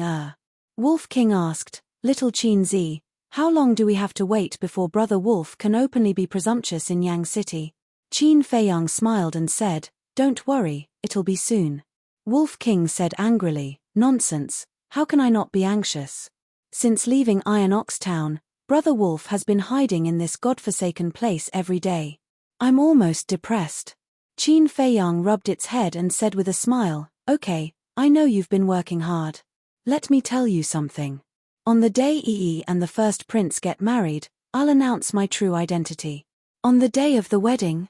Wolf King was slightly stunned and said in surprise, "Are you playing a big game of chess?" "It's not a big game. It's just a small game." Qin Feiyang's eyes flashed and he turned to look at the pill scripture. After a quick glance, his eyes were fixed on the 3 words potential pill. Outside, at the entrance of the valley, Ling Yunfei and Feng Ling stood on a steep rock and scanned the front. As far as the eye could see, other than the group of sand whales, there was nothing else. Ling Yunfei said, "All the sand whales that were chasing Elder Wan have returned. He should be hiding somewhere to recuperate now. Grandpa Wan, where are you?" Feng Ling shouted into the void. "Elder Wan, answer us if you hear us." Ling Yunfei also shouted. His voice was loud and reverberated in all directions. Whoosh! Soon, a figure of light broke through the air. It was Elder Wan. The blood on his body was still wet. At the same time, those sand whales turned around and looked at Elder Wan, their eyes full of ferocity. Elder Wan didn't dare to get close. He stood in the sky far away and looked down at the two of them. He asked, "Are you coming out?" Ling Yunfei shook his head and said, "There's no way out yet, because Jiang Haotian is trapped at the bottom of the lake by the white jade demonic snake. Elder, quickly come in and help him." Trapped at the bottom of the lake. Elder Wan frowned. He glanced at the group of ferocious sand whales and said helplessly, "They are blocking the entrance. How can I get in?" Feng Ling said, "Grandpa Wan, please condescend for a moment." "Kneel?" Elder Wan asked. Ling Yunfei nodded. This, Elder Wan hesitated. Ling Yunfei hurriedly said, "Elder Wan, this disciple knows that it is too difficult for you to kneel, but Jiang Haotian is this disciple's only friend. Please help him." Elder Wan remained silent, his brows tightly knitted. "Senior sister, what should we do?" Ling Yunfei turned to look at Feng Ling anxiously. Feng Ling said, "Go down and prove it to Elder Wan." "Prove?" Ling Yunfei was stunned, then suddenly realized. He jumped a few times and landed at the entrance. Without hesitation, he knelt on the ground with a face full of sincerity. All the sand whales immediately turned to look at him. When Ling Yunfei bowed 3 times and kowtowed 9 times, the sand whales actually retreated to the side and made a path for him. So magical. Elder Wan was dumbfounded. Feng Ling and Ling Yunfei were also in disbelief. Then, Ling Yunfei stood up and carefully took a step forward. The sand whale next to him was motionless. Seeing this, Ling Yunfei let out a long breath and walked out step by step. The sand whales just looked at him and didn't hurt him. After walking out, he looked up at Elder Wan and said with a smile, "Elder, did you see? This is the only way to get in and out of the valley." Whoosh! Elder Wan landed next to Ling Yunfei and looked at the sand whales. Roar! However, as soon as he landed, a group of sand whales rushed toward him with a murderous aura. Ling Yunfei's expression changed and he urged, "Elder, hurry up." "Damn it!" Elder Wan cursed. He bent his legs and knelt on the ground. However, those sand whales didn't stop because of his kneeling. How could this be? Ling Yunfei was very surprised and doubtful. "Bastards, do you think I'm really afraid of you?" Elder Wan suddenly stood up and a terrifying aura roared from his body. It wasn't easy for him to put down his self-esteem and kneel down to worship, but this was still the case. He couldn't take it anymore. Ling Yunfei said hurriedly, "Elder, please don't do anything. Leave quickly." He could roughly guess. It must be because Elder Wan had killed a few sand whales earlier. Therefore, these sand whales wouldn't let him in no matter what. If they continued to fight, he was afraid that even he, Feng Ling and Qin Feiyang would be in danger. Elder Wan frowned. Looking at Ling Yunfei's anxious face, he really couldn't bear to refuse. He nodded and said, "Okay, be careful. I'll wait for you in the distance." After saying that, he rose into the air, turned into a stream of light, and quickly disappeared. Those sand whales also stopped. Ling Yunfei turned around and cupped his hands. "Seniors, can you let me in again?" The leading sand whale shook its head. Ling Yunfei's expression suddenly changed. He hurriedly said, "Why?" The sand whale didn't answer him. "What should we do now?" Ling Yunfei panicked. "Right. Quickly inform Qin Feiyang." He took out the image crystal and quickly became excited. When Qin Feiyang learned of the situation, his heart suddenly sank to the bottom. If he couldn't get out, what was the use of getting the alchemy scripture? The Wolf King was so anxious that he stomped his feet. "Don't panic." Qin Feiyang took a few deep breaths and quickly calmed down. He lowered his head and pondered. There was always a way out. It was impossible for there to be no way. Suddenly, his gaze was fixed on the 6 ribs. Sand whale and white jade demonic snake were obviously guarding the skeleton. Then they should be in awe of the skeleton. If he put the skeleton's bones on his body, would the white jade demonic snake not dare to approach? When he told this idea to Wolf King firmly opposed it. Because this was just a guess. What if something happened? Forget it. If we don't try, we will be trapped here forever. What's more, even if it doesn't work, I can just hide in here. They can't hurt me. Qin Feiyang said. "All right, be careful," Wolf King warned, feeling very worried. Qin Feiyang nodded, holding 3 ribs in each hand. With a thought, he appeared next to the skeleton. Immediately, he couldn't help but feel his scalp explode. The skeleton was surrounded by white jade demonic snakes. It was so densely packed that even wind couldn't get through. If it was another person, seeing this scene, he would definitely be scared to death. Qin Feiyang was also ready to return to the castle immediately. But he found that those white jade demonic snakes, although fierce, did not approach and surrounded 2 meters away. They did not attack him. In those narrow little eyes, when they saw the ribs in Qin Feiyang's hand, there seemed to be a trace of fear. "Is it really as I guessed?" Qin Feiyang was stunned. He lowered his head to look at the ribs and slowly lifted them up. Those white jade demonic snakes also retreated, the fear in their eyes was even stronger. Seeing this, Qin Feiyang was ecstatic. Without wasting any time, he swam towards the lake. The white jade demonic snakes in front of him also retreated. Soon, he found another abnormality. In the eyes of the white jade demonic snakes, in addition to awe, there was also a trace of anxiety. "Are they afraid that I will take these bones out?" Qin Feiyang was puzzled. But now, he was not in the mood to care. As long as he could leave the lake, nothing else mattered. Dozens of breaths passed.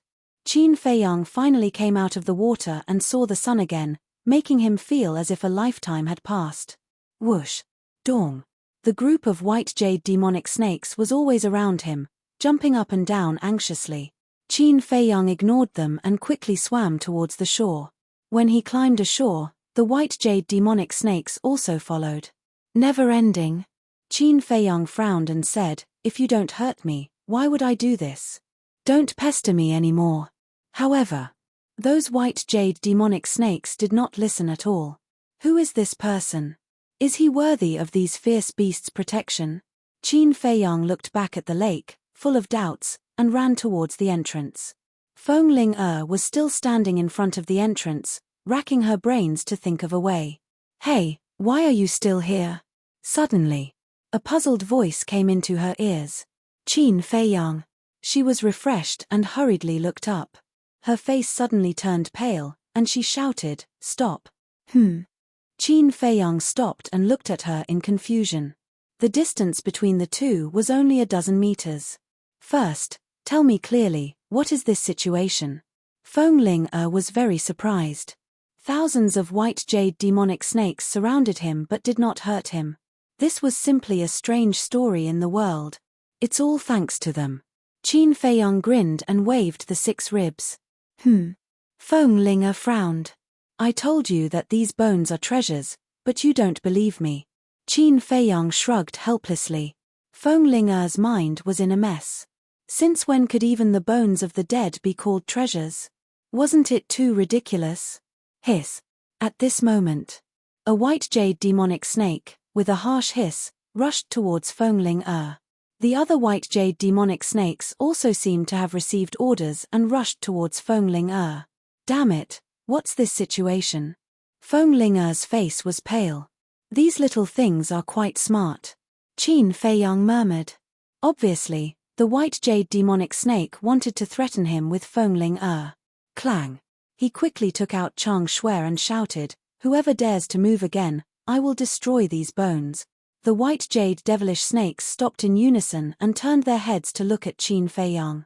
There was actually a trace of pleading in their cold eyes. "Get out of the way," Qin Feiyang shouted coldly.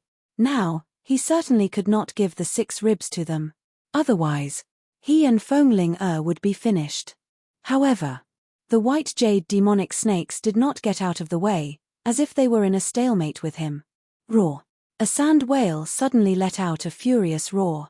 The white jade demonic snakes finally got out of the way. Qin Feiyang hurried over and joined Feng Ling. Feng Ling said in surprise, "Scoundrel brat, what the hell is this dead person's bone in your hand? Let's go out first." Chapter 168. Feng Ling looked at Qin Feiyang with disdain. Wasn't it just a few broken bones? Was there a need to act like with the bone in hand, I have the world? Besides, these sand whales were not something that the white jade magic snake could compare to. They were all existences at the War Emperor level. Would they buy this? However, the next moment, she was dumbfounded. The sand whales that were blocking the entrance all retreated, making a wide path. Qin Feiyang frowned. "What are you standing there for? Hurry up and leave." Oh. Feng Ling nodded her head, took a step forward, and ran towards Ling Yunfei. Qin Feiyang followed closely behind. The white jade magic snake and the sand whale also followed behind them. The scene was extremely vast. After the 3 of them met up, Ling Yunfei anxiously looked at Qin Feiyang and asked, "Are you alright?"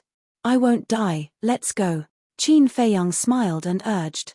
Feng Ling turned her head to look at the group of fierce beasts behind her, and said worriedly, "I'm afraid that no matter where we go, they will follow us."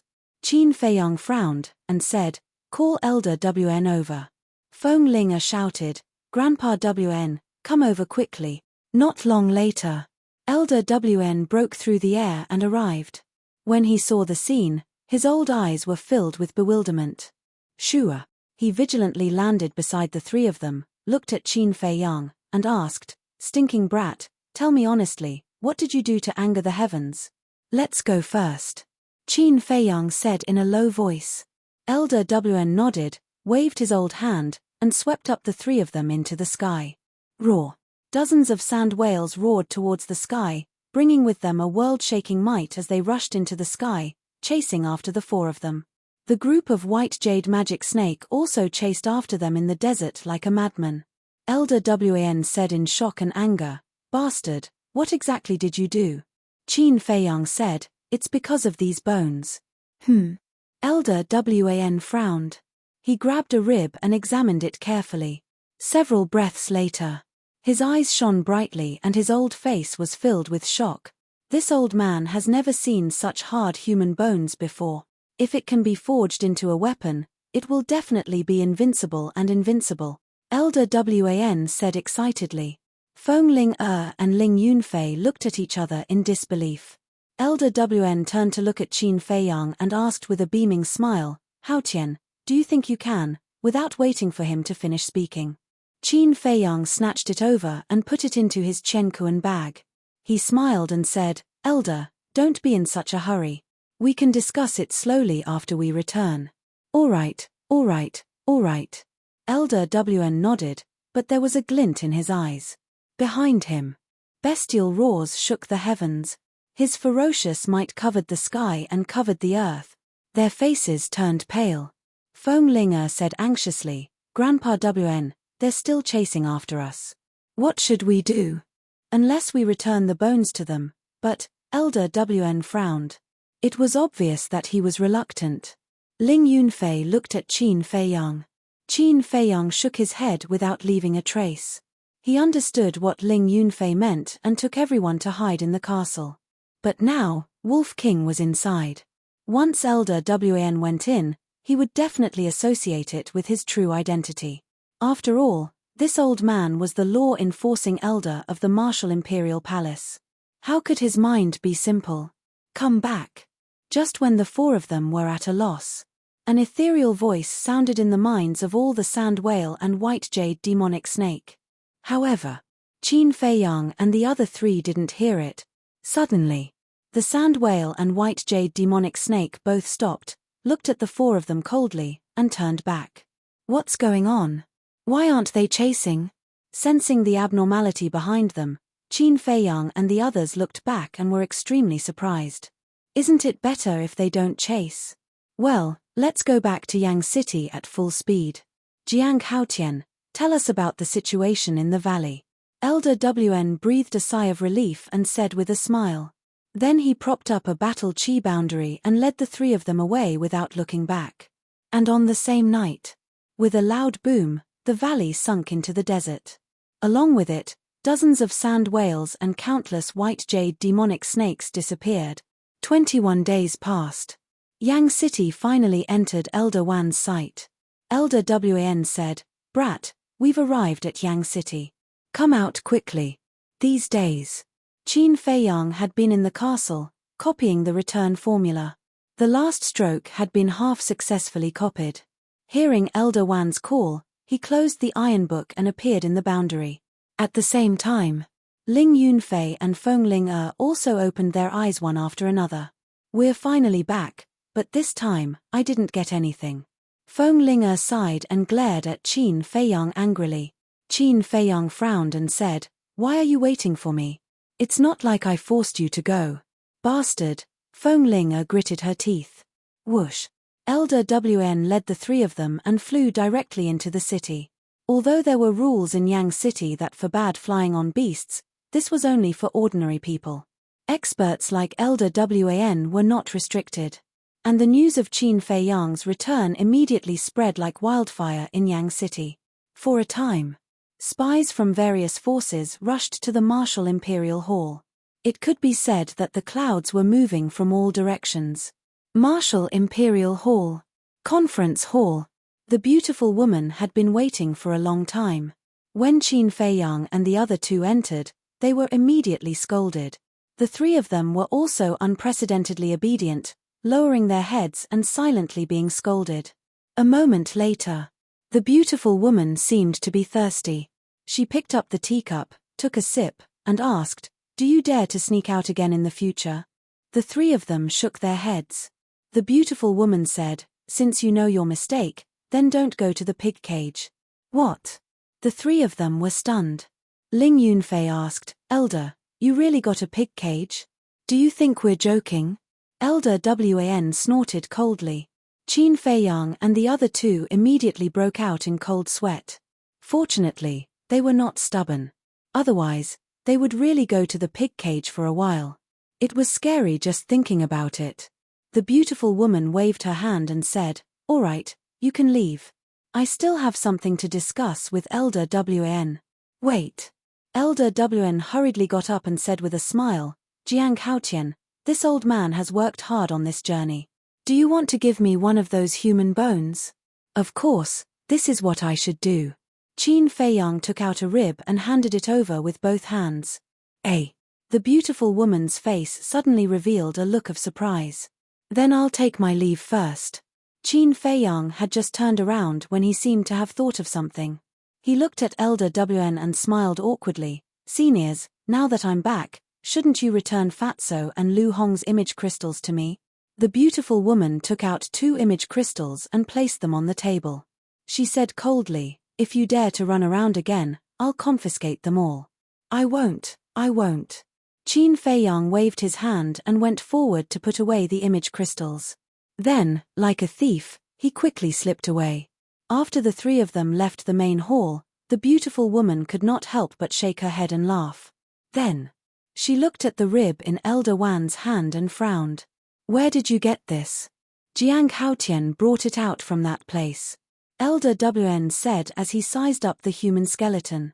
His old eyes shone brightly. This human bone is glowing with a layer of treasure light.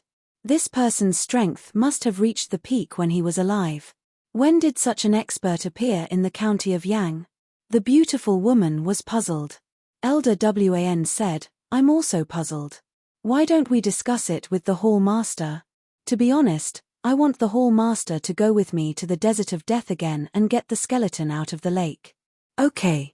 The beautiful woman nodded. Soothing Lake. As soon as Qin Feiyang returned, Shizheng frowned and looked at him unhappily.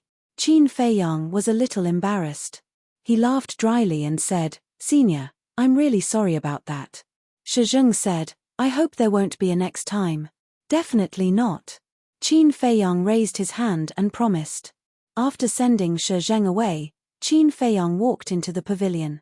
Fatso and Lu Hong immediately ran down from the second floor. Jiang Lao Die, I missed Fat Lord so much. Fatso opened his arms and ran towards Qin Feiyang, the fat all over his body jiggling. Qin Feiyang's face twitched as he dodged sideways. Fatso immediately looked at him with hidden bitterness. Qin Feiyang shivered, goosebumps all over his body. Can you stop disgusting me? Glaring fiercely at Fatso, he walked to the side of the tea table and sat down on the chair. He gently rubbed his forehead, looking a little tired. Seeing this, Lu Hong very sensibly squatted at the side to make tea. Fatso sat next to Qin Feiyang and laughed. Boss, you went out for more than 50 days. Did you get any treasures? Qin Feiyang rolled his eyes at him, took out the image crystal, threw it on the tea table, and said, take good care of it in the future. If it's confiscated again, I'm not responsible. Fatso chuckled and hurriedly put it away. The tea is ready. Lu Hong poured a cup of tea and pushed it in front of Qin Feiyang. Thank you. Qin Feiyang thanked her, picked up the teacup, and said, tell me about the situation in Yang City these days. Lu Hong said, except for the marriage between the eldest prince and Lin Yi, nothing major happened. During this time, we also issued medicinal pills every 10 days according to your instructions. Since you left, we have issued 5 times. Qin Feiyang nodded and asked, what about the blood-killing token? Lu Hong shook her head and said, Elder Ji is investigating, but he hasn't found anything. There is no news from Steward Li. Qin Feiyang drank tea while pondering. He had an intuition that the origin of the blood-killing token was definitely not simple. After a while, Qin Feiyang put down the teacup and said, Fatso, give me the eldest prince's medicinal herbs.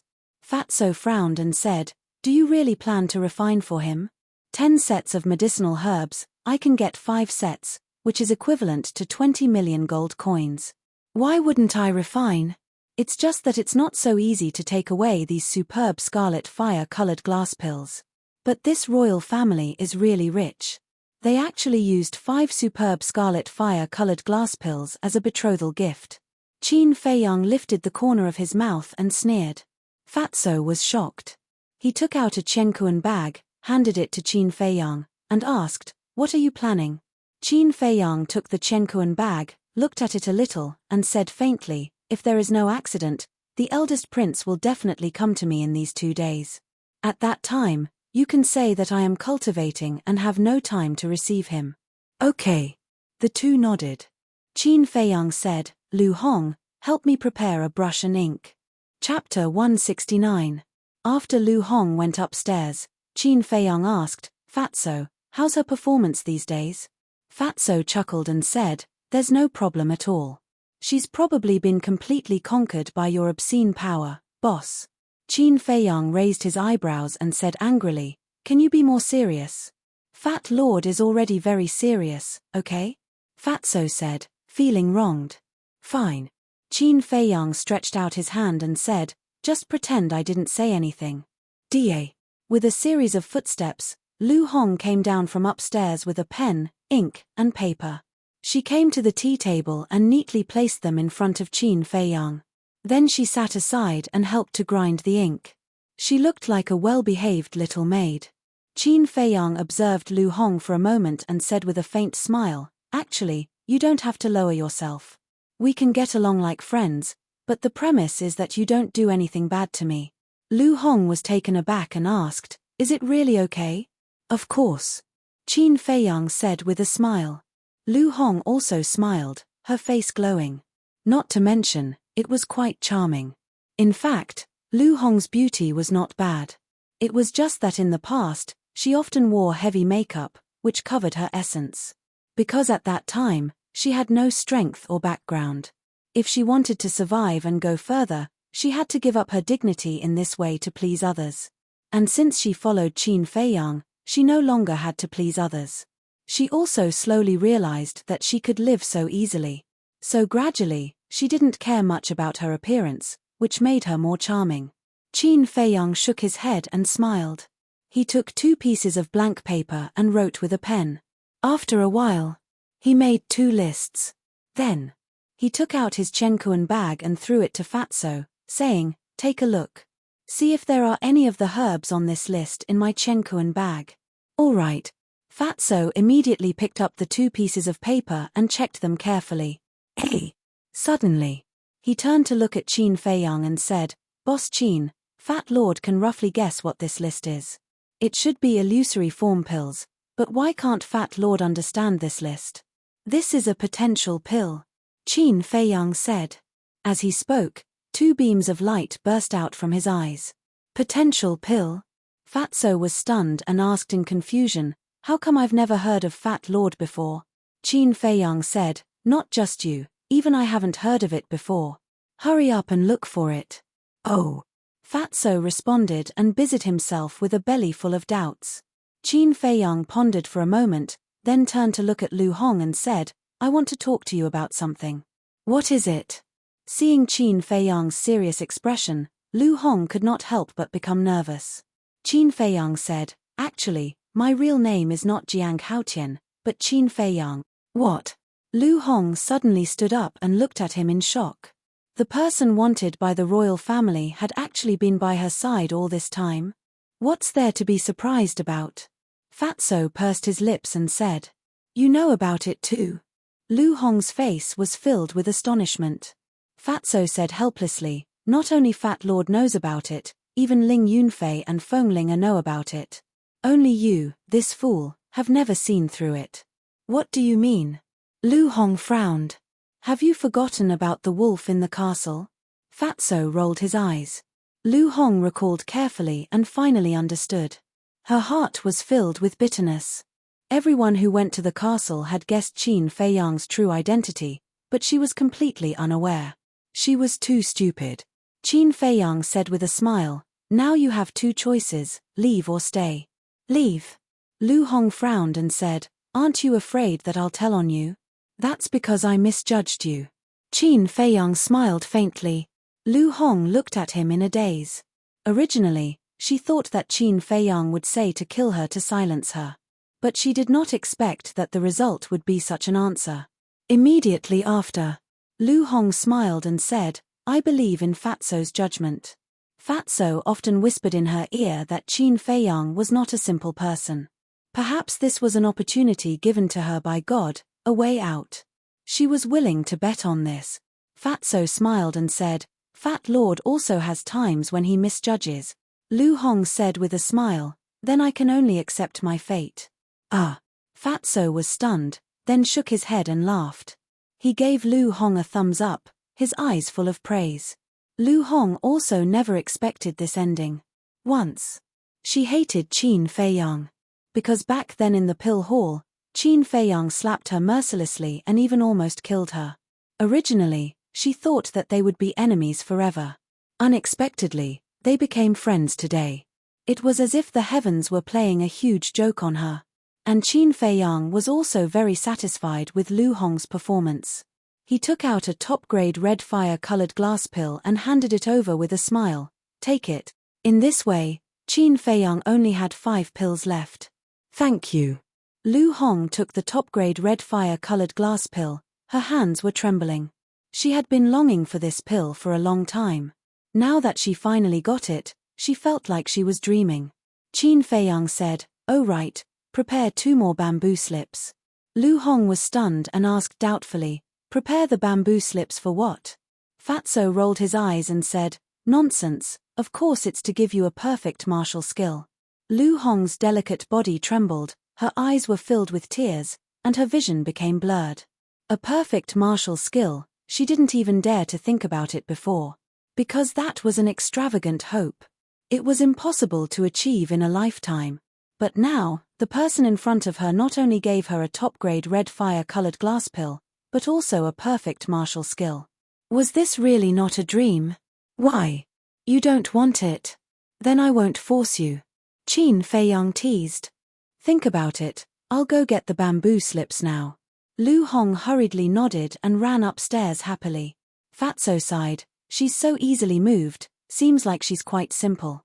Everyone has a simple side, but under the cruel environment, it was buried. "How is it? Did you find it?" Qin Feiyang asked. Fatso nodded. "There are all the medicinal ingredients for the illusory form pill, enough for you to refine dozens of them, speaking of which." A trace of suspicion crawled up in Fatso's eyes, and he frowned, "But there are a total of 33 kinds of medicinal ingredients for this potential pill, and there are only 2 kinds in the universe bag. I say, boss, what kind of potential pill does it have?" Fatso looked at him in confusion. "It's a secret for now." Qin Feiyang smiled mysteriously. At this time, Lu Hong took 2 bamboo slips and walked downstairs. The perfect martial skill that Qin Feiyang gave to Lu Hong was the mystic moonpalm and gale steps. After copying it, he stood up and put away the universe bag, and said to the 2 of them, "No matter what, you have to help me find the medicinal ingredients for the potential pill within 3 months, no matter the cost." "All right." The 2 of them nodded. "Also, if anyone asks, don't say the words potential pill." Qin Feiyang warned and then went to the castle. He first refined a illusory form pill and returned to Jiang Haotian's appearance. Then, he began to refine the 10 scarlet fire-colored glass pills. Outside, Fatso frowned and said, "Qin Feiyang doesn't seem to be joking this time. When has he ever joked?" Lu Hong rolled her eyes at him, lowered her head and muttered to herself for a while, then said, "Find a chance to go to the treasure pavilion and ask Manager Li, that's easy. Fat Lord will go find a disciple of the Martial Imperial Palace and send a message to Manager Li. You take care of things here." After Fatso finished speaking, he got up and left in a hurry. In the evening, Manager Li came to the soothing lake. When he saw the list, he immediately frowned. 33 medicinal ingredients, he had never seen them before. He looked at Fatso and asked, "Can I ask, what kind of medicinal ingredients are these?" Lu Hong said with a smile, "Sorry, Jiang Haotian told me not to reveal it." Manager Li said, "Then where is he now?" Lu Hong said with a faint smile, "Sorry, He is cultivating in seclusion and will not receive anyone for the time being. If you want to see him, I can make an appointment for you in advance. Appointment? Manager Li's old face tensed up, and he was very unhappy. In any case, he was the manager of the Treasure Pavilion and a war emperor. Now, he had to make an appointment to see a little martial master. What kind of world was this? Senior, you can't blame Jiang Laodie for this. He is really too busy. If there's anything, we can talk about it. Fatso chuckled. The world is really degenerating day by day. Manager Li sighed and nodded. Okay, I will try my best to help you find these medicinal ingredients, but in terms of price, Lu Hong said with a smile, Senior, we are all old acquaintances. If you can give me a discount, try to give me a discount. You really don't want to suffer any losses. How much do you want? Manager Li was a little helpless. As much as you have. Lu Hong said. Okay, do you have an image crystal? Manager Li asked. Of course. Fatso chuckled and took out the image crystal. Lu Hong also took it out. This kid is really generous. Manager Li couldn't help but feel envious. The three of them bit their fingers and dripped a drop of blood on each other's image crystal, establishing a contract bridge. This way, it would be convenient for them to contact each other in the future. Dawn. At this time, there was a knock on the door. Who is it? Fatso frowned. His Royal Highness the eldest prince is here. Quickly open the door to welcome him. A shout was heard. So arrogant. Fatso lifted the corner of his mouth and shouted mercilessly, Fat Lord is meeting an important guest. Wait outside for Fat Lord. Hearing this, the eldest prince, who was standing outside the door, couldn't help but raise his eyebrows. Next to the eldest prince, there was a young man in luxurious clothes. It was Lin Han's son, Lin Hao. Beside the two of them stood 4 palace guards. But these 4 guards were stunned at this moment. Lin Hao was also dumbfounded. Someone actually dared to speak to the eldest prince like this. After coming back to his senses, one of the guards suddenly shouted, You dare to let the eldest prince outside in the cold wind? Are you tired of living? Damn. So what if he's the eldest prince? This is not the palace. Don't be a tyrant here. Since you are here, you have to abide by Jiang Laodie's rules. If I ask you to wait outside, then wait outside. Why are you talking so much nonsense? Fatso was extremely arrogant. He didn't take the eldest prince seriously at all. This is outrageous. Chapter 170. Stop. The first prince shouted. The guard turned around and looked at him with a face full of anger. First prince, your body is priceless. How can you be humiliated by these lowly commoners? That's right, although we are in the Martial Imperial Palace, we have every reason to ask the higher-ups of the Martial Imperial Palace for a reasonable explanation for how they treated you. Lin Hao also fanned the flames. Last time, Qin Feiyang went to the Lin family and took away 5 million gold coins. He and his father, Lin Han, still couldn't let go of it. If I say stop, then stop. When is it your turn to interrupt? The first prince said in a low voice. The 4 guards and Lin Hao's expression froze and immediately fell silent. Actually, the first prince was very angry and puzzled. From the time he met Qin Feiyang until now, he had never done anything to offend Qin Feiyang. But why would Qin Feiyang make things difficult for him at this moment? Could it be that because he could refine top-quality pills, he had reached the point of looking down on everyone? If that was the case, as the first prince of the royal family, he would definitely not let this go. In the guest hall, Manager Li was extremely shocked. Did this Fatso eat a leopard's guts? Fatso said shyly, Don't look at Fat Lord like that. Fat Lord is not a girl. Manager Li was stunned and directly retched. This damn Fatso was really disgusting.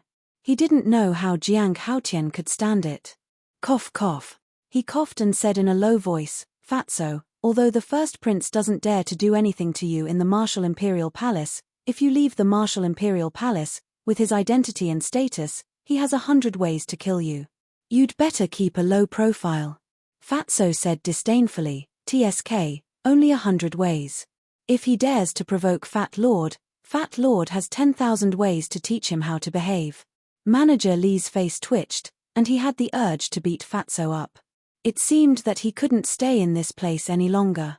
He didn't want to lose control and beat up Fatso. This old man is leaving. You don't have to send me off. After putting away the image crystal, Manager Lee turned around and left in a hurry. Senior, please wait a moment. At this moment, Lu Hong opened her mouth and earnestly requested, I hope that you can help us gather these herbs within 3 months. 3 months. Manager Lee frowned and nodded, all right, I'll start dealing with it when I get back. Lu Hong walked over and opened the door. She stepped aside and said with a smile, Senior, take care. Manager Lee walked to the door and smiled at the first prince. The first prince bowed in a very humble manner. After that, Manager Lee walked out and left the soothing lake without looking back. Only then did Lu Hong look at the first prince. She bowed and asked, Your Highness, is there anything I can help you with? Lin Hao said angrily, Are you going to let the first prince stand here forever? Who are you? Lu Hong furrowed her brows. Lin Hao said proudly, I'm the first young master of the Lin family, Lin Hao. I've heard a lot about you, young Master Lin. Now that I've met you today, you're indeed a talented and outstanding man. Lu Hong said with a smile, appearing gentle and courteous. Lin Hao became more and more proud. But suddenly, Lu Hong changed the topic and said coldly, We don't have many people here, so there's no one to serve you. If you want to be a first young master, go back to your Lin family. I won't see you out. Lin Hao's face immediately turned green. The first prince frowned and said with a smile, Miss, can you give me some face? How would I dare not give face to your highness? However, Jiang Haotian is cultivating in seclusion. Before he started, he told me not to meet anyone. If your highness is here for me and Fatso, we'll naturally welcome you. But if you're here for Jiang Haotian, please go back first and come back another day. Lu Hong said with a smile. How dare you? He really thinks he's a big shot. Tell him to come out immediately and kneel to greet your highness. The 4 guards flew into a rage. The first prince had lowered himself and came to visit in person, but he was rejected at the door. This was simply too much. Kneel to greet. Lu Hong raised her beautiful eyebrows. Ouch. Fatso shouted and walked to Lu Hong's side with his head held high. He glanced at the 4 guards and said disdainfully, Fat Lord, I was wondering who it was. So it's just 4 lackeys. Why are you so arrogant? In fact, no one was more arrogant than him now. Who are you talking about? The 4 guards' faces were gloomy. I'm talking about you. Can't you tell? Idiots. Fatso sneered. Clang. The 4 guards drew their swords at the same time. Oh. You want to fight? Come on, Fat Lord is standing here. If Fat Lord hides, he'll be your grandson. Fatso crossed his arms in front of his chest and raised his nose to the sky, showing extreme arrogance. I can't take it anymore. I'm going to kill you. The 4 guards were furious. They raised their swords and slashed at Fatso's head. But at this moment, the first prince took a step forward and gave each of them a loud slap. The 4 guards were stunned on the spot. They were all fighting for the first prince. They thought that the first prince would reward them well. But they didn't expect that they would be slapped in front of everyone. The first prince shouted, What did I teach you? You have to be humble and polite. Don't you remember? Apologize to them now. They were also very angry. Didn't they see Shi Zheng glaring at them from next door? They still dared to fight here. They really didn't know what they were doing. I'm sorry, both of you. It's our fault. Please forgive us. The 4 guards didn't dare to hesitate and hurriedly bowed to Fatso and Lin Hao to apologize. Fatso smiled disdainfully and looked at the first prince. He said lightly, Your Highness, even Steward Li didn't see Jiang Laro Da just now, so we didn't discriminate against anyone. Please go back. In other words, he was saying that even Steward Li couldn't see him, let alone him. If he knew what was good for him, he should get out of here as soon as possible. The first prince grew up in the palace and had experienced a lot of intrigue. How could he not understand? But he didn't get angry. He chuckled and said, Since Brother Jiang is cultivating in seclusion, then let's forget about this matter. But I want to talk to the two of you. Do you have time? Fatso and Lu Hong looked at each other with a trace of doubt in their eyes. Lu Hong stepped aside and stretched out her hand. Your Highness, please come in. The first prince smiled and walked into the living room. Lin Hao and the 4 guards were about to follow him in. Bang! Fatso closed the door and shouted, "Trash, wait outside." Trash. Lin Hao clenched his hands together with a ferocious look on his face. The first prince smiled bitterly and said, "Brother Fatty, Lin Hao is my future brother-in-law. Do you think you can give me some face?" Fatso said disdainfully, "TSK, who in Yangcheng City doesn't know that Lin Yi is not his sister?" Lu Hong smiled and said, "Your Highness, just say it if you have something to say." A cold light flashed in the depths of the first prince's eyes. He smiled and said, "Who do you think has a better future between me and Jiang Haotian?" "What do you mean?" The two frowned. The first prince said, "To be honest, I want you to follow me. As long as you agree, I will let my father personally come forward to reconcile with the Danwang Hall. At that time, you don't have to continue to hide like this. Poach people." Fatso couldn't help but sneer secretly. However, he didn't make a sound and paid attention to the changes in Lu Hong's expression. Lu Hong was also a little surprised. But she didn't show any expression of being moved. After a little hesitation, she smiled and said, "Your Highness, I don't believe that a pie will fall from the sky. You are all smart people." The first prince smiled and said, "I want you to be undercover around Jiang Haotian and help me control his whereabouts." Fatso joked, "We haven't agreed yet, and you have already told us your purpose. Aren't you too confident?" Although Jiang Haotian is a superb alchemist, he has no background and is not strong. If one day, Martial Emperor Hall no longer protects him, will he have a good end? You also know that the Danwang Hall will definitely not let him go. But I am different. I have the entire royal family behind me. Even if I make a big mistake, I will be safe and sound. You too, you are sensible people. I believe you know very well what to choose." The first prince looked at the two confidently. Fatso said, "I think your real purpose is to take Jiang Laro Da under your command." The first prince was astonished. He shook his head and smiled. "Brother Fatty is really smart. That's right, this prince's ultimate goal is him. But you can rest assured that even if Jiang Haotian surrenders to this prince will still regard you highly." Fatso smiled slyly, "Then what can you give us?" Seeing that Fatty's heart was starting to waver, the crown prince's heart warmed. He smiled, "Other than helping you to reconcile your relationship with the Pill Emperor Hall, this Highness also solemnly promises to give each of you 1,000,000 gold coins, as well as a top-tier martial art." 1,000,000? Superior martial skill? Fatso was stunned and sighed, "Your Highness is really generous." The first prince smiled, "This is the value you deserve." "Fuck, Fat Lord can't hold it anymore." Fatso cursed and turned hostile on the spot.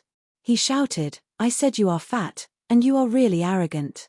1,000,000 gold coins and a superior martial skill, are you trying to send a beggar away?" The first prince's face darkened. Fatso took out the image crystal and threw it on the tea table.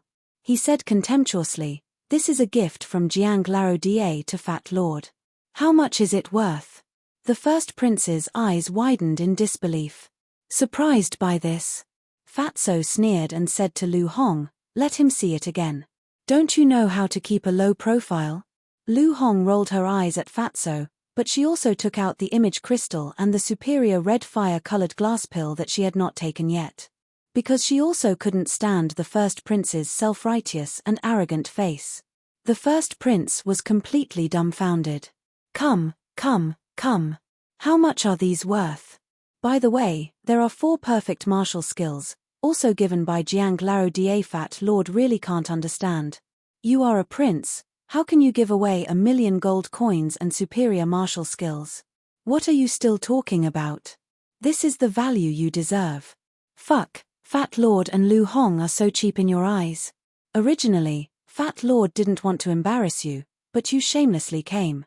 Tell me, aren't you looking for trouble? Chapter 171.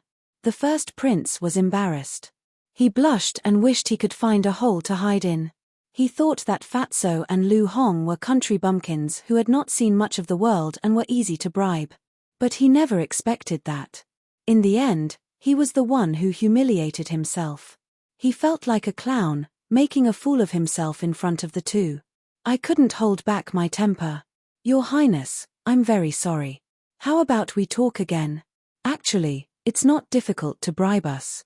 As long as you give us 20 million gold coins each, 2 red fire glaze elixirs, and 3 perfect martial arts techniques, Lu Hong and I will serve you wholeheartedly. Fatso raised the corner of his mouth and laughed. Pretend I didn't say anything. The first prince said and walked to the door, his eyes flashing with a fierce light. Fatso laughed and said, Your Highness, walk slowly. Be careful not to slip and fall. Let's see how long you can be arrogant. The first prince grumbled, kicked the door open, and strode out. Your Highness, it's bad for your body to be angry. Why don't you stay for a cup of tea? Lu Hong leisurely walked to the door and said with a smile. Crack. The first prince almost fell down. He clenched his hands and said angrily without looking back, Tell Jiang Haotian to quickly refine the red fire glaze elixir. Lu Hong smiled and said, It may depend on his mood. Okay, I will think of a way to make him happy. Let's go. The first prince shouted coldly and went back home with Lin Hao and the others. Your Highness, take care. I won't see you off.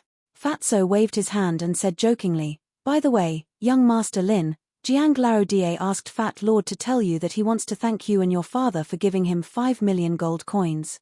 Bastard. Lin Hao gritted his teeth and his eyes were burning with anger. You actually want to bribe Fat Lord? Why don't you take a look at yourself in the mirror? Looking at their backs, Fatso sneered. Lu Hong said, This kind of insufferably arrogant person is indeed disgusting. But this time, we'll have a grudge with the eldest prince. Fatso said disdainfully, What are you afraid of? As long as Jiang Laodie is here, we can rest easy. You're right. Lu Hong nodded. If one day, the Martial Emperor Hall no longer protected them, they could just hide in the castle. Who would be able to do anything to them? Therefore, there was no need to worry at all. Qin Feiyang also heard it clearly from inside the castle, but he didn't take it to heart. The next day, Ling Yunfei arrived at the Soothing Lake and brought a piece of news to Qin Feiyang. Elder Wan and the palace master both left the martial imperial palace. As for where it went, no one knew. Qin Feiyang wasn't very concerned about this matter. When he told Ling Yunfei about the pill scripture, Ling Yunfei was also extremely shocked. Obviously, he didn't expect that there was such a treasure hidden at the bottom of the lake. Next, Qin Feiyang went into seclusion. The eldest prince and Lin Hao didn't take any action. But the spies of the major forces lurked around the martial imperial palace all day long like dogskin plaster. The martial imperial palace had undoubtedly become the focus of the entire Yang city. But as the source, Qin Feiyang, seemed to have disappeared from the world. Since returning to Yang city, he had never appeared in front of anyone. Whether it was the distribution of medicinal pills or others coming to him to refine medicinal pills, it was all handled by Fatso and Lu Hong. Gradually, everyone had the misconception that the 3 words Jiang Haotian seemed to have already become a legend. After a while, a sensational piece of news spread throughout Yang city. The royal family posted a notice. The adopted daughter of Lin family's Lin Han, Lin Yi, would officially marry the eldest prince 10 days later. It was also on this day. In the castle, Qin Feiyang's finger, which was pressed on the ironbound book, trembled violently. Immediately after, a dazzling white light rushed out from the ironbound book, illuminating the entire castle. At the same time, Qin Feiyang's cultivation also soared rapidly. Did it succeed? He was overjoyed. He hurriedly retracted his hand and took 2 steps back.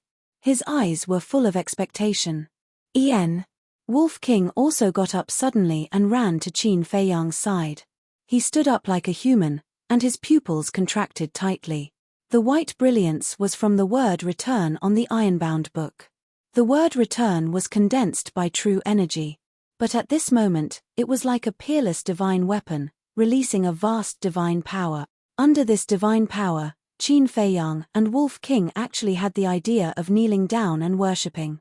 Deep in their hearts, a sense of insignificance arose spontaneously. After a few breaths, Qin Feiyang's cultivation stopped at the 9-star martial master. Buzz. It was also at this moment. A sudden change occurred. The white word return actually turned golden. This small space instantly turned into a golden sea. Before the man and wolf could react, yet another strange phenomenon occurred that left them dumbfounded. The golden word return actually left the ironbound book and gradually rose into the air, emitting tens of thousands of golden rays. The man and wolf could barely open their eyes. Whoosh! The next moment, the word return turned into a stream of light and disappeared between Qin Feiyang's eyebrows. The golden light in the castle also quickly dissipated. Qin Feiyang hurriedly raised his hand and touched the space between his eyebrows. His face was full of surprise. Looking at the ironbound book again, there was only a blank page left. Wolf King urged, "Little Qin Zi, that word has entered the space between your eyebrows. It must be in your body now. Quickly look for it." All of this was too bizarre. It was simply a fantasy story. It was very unreal. Qin Feiyang looked inside his body, but he found nothing. Suddenly, he felt that there was something strange in his palm. When he opened his hand to take a look, it immediately burst out a ray of strange light. He saw that there was a golden word return in the palms of both hands.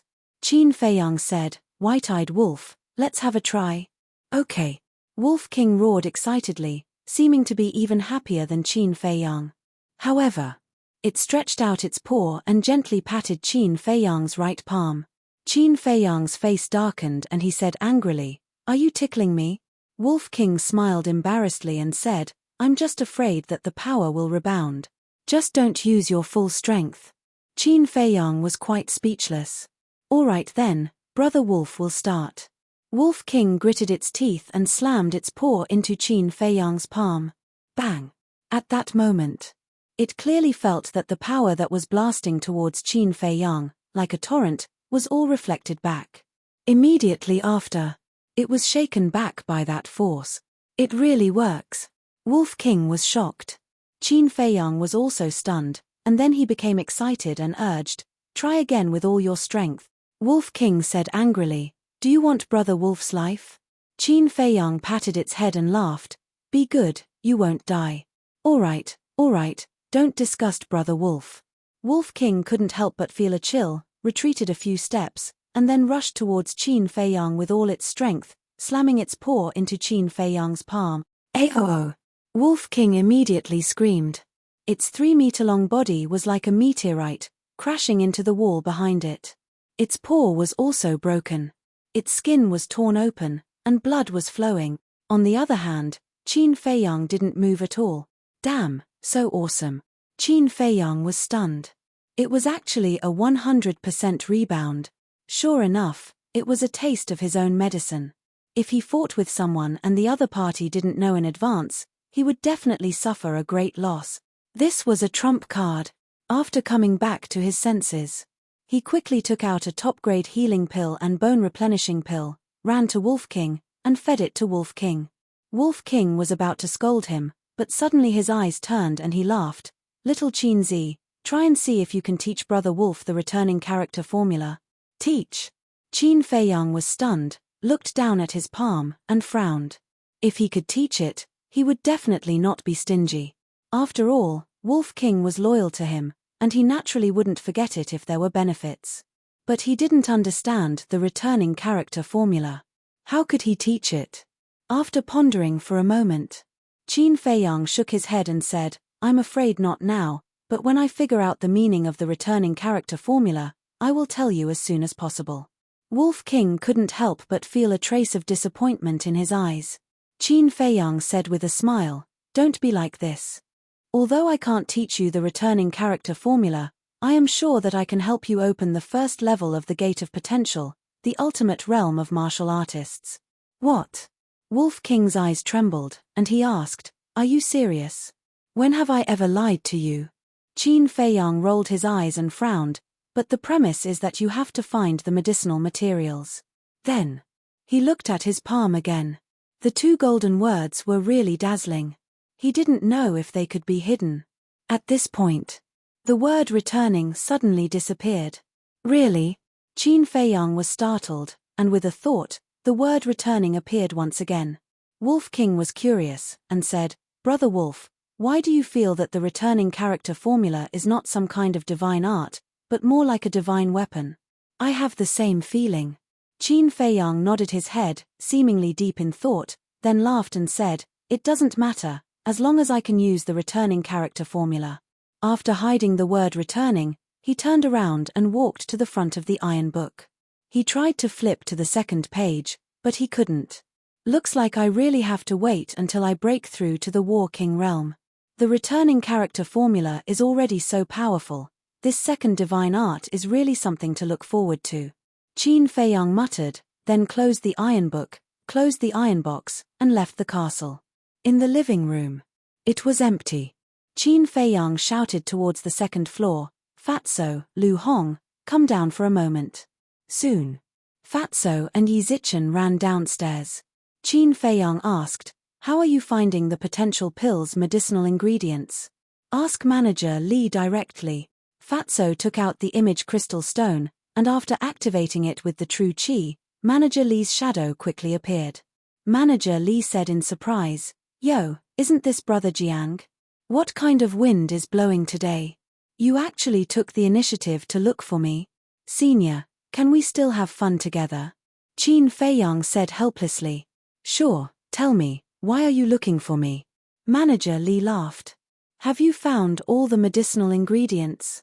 Qin Feiyang asked. This old man is worried about this. 33 medicinal ingredients. This old man has already found 30 of them. There are still 3 missing. They are the blood ginseng, snow crystal, and 9 suns flower. However, this old man has already found out about the blood ginseng. Only the snow crystal and the 9 suns flower. Until now, there has been no news at all. Chapter 172. Snow crystal, 9 suns flower. Qin Feiyang pondered for a moment, looked at Manager Li's shadow, and asked, "Have you searched other places?" "I've already ordered the treasure pavilions in the major cities to search with all their might. If we have more time, we should be able to find the snow crystal and 9 suns flower." "Brother Jiang, you're in such a hurry to get these herbs. What kind of pills are you trying to refine?" Manager Li looked at him in confusion. "This is a secret for now." Qin Feiyang smiled. Manager Li rolled his eyes. Acting so mysteriously. He wanted to see what this brat had up his sleeves. Qin Feiyang asked, "Have you asked the royal family, the Danwang Hall, the Martial Imperial Hall, and the Lin family?" "This old man will have to go to those forces personally. But I've been too busy recently, so I haven't been there. I'm going to visit them one by one in the next few days." But some time ago, Jiao came to the treasure pavilion. Manager Li stopped abruptly, and there was a trace of anger on his old face. "What's wrong?" Qin Feiyang frowned. Manager Li said, "To be honest, the blood ginseng is in Jiao hands." Qin Feiyang suddenly stood up, his eyes shining. "Jiao has 3 blood ginseng, but he wants 3 supreme-grade red fire-colored glass pills before he's willing to exchange with me. Although the blood ginseng is precious, it's not worth that price. He's obviously taking advantage of the situation." Manager Li was a little indignant at the end. 3 ginseng. Qin Feiyang was refreshed. Lu Hong was puzzled. "Senior, Jiao is a combat emperor, and supreme-grade red fire-colored glass pills are useless to him. What does he want to do?" Manager Li said, "Do you remember the person called Shuiyang?" The 3 nodded. How could they forget about that idiot? Steward Li said, "Last month, Shuiyang became his personal disciple." Qin Feiyang frowned and said, "In other words, Jiao wants a top-grade crimson fire-colored glass pill in order to fulfill Shuiyang's wish?" "That's right." The other 2 were said to be the first prince's wedding gift. Manager Li nodded. Fatso sneered, "Old Jiao, are you blind? Don't you know that Shuiyang is a pig?" "Fatso, your mouth is still so annoying." Manager Li laughed and scolded. He shook his head and said, "But this is his business." "It's none of our business." The most important thing now is to quickly think of a way to get the blood ginseng. Qin Feiyang returned to his seat. He lowered his head and muttered to himself, "Give him the medicinal pills." "What?" Manager Li's gaze trembled, and he said with a frown, "This old man knows that you still have superior-grade crimson fire-colored glass pills, but you can't squander them like this either. Although the superior-grade crimson fire-colored glass pill is precious, I have already taken it. There's no point in keeping it. It's better to exchange it for something valuable. However, it's definitely impossible to give him 3. At most, I can give him 2. Also, you can't say that I want it.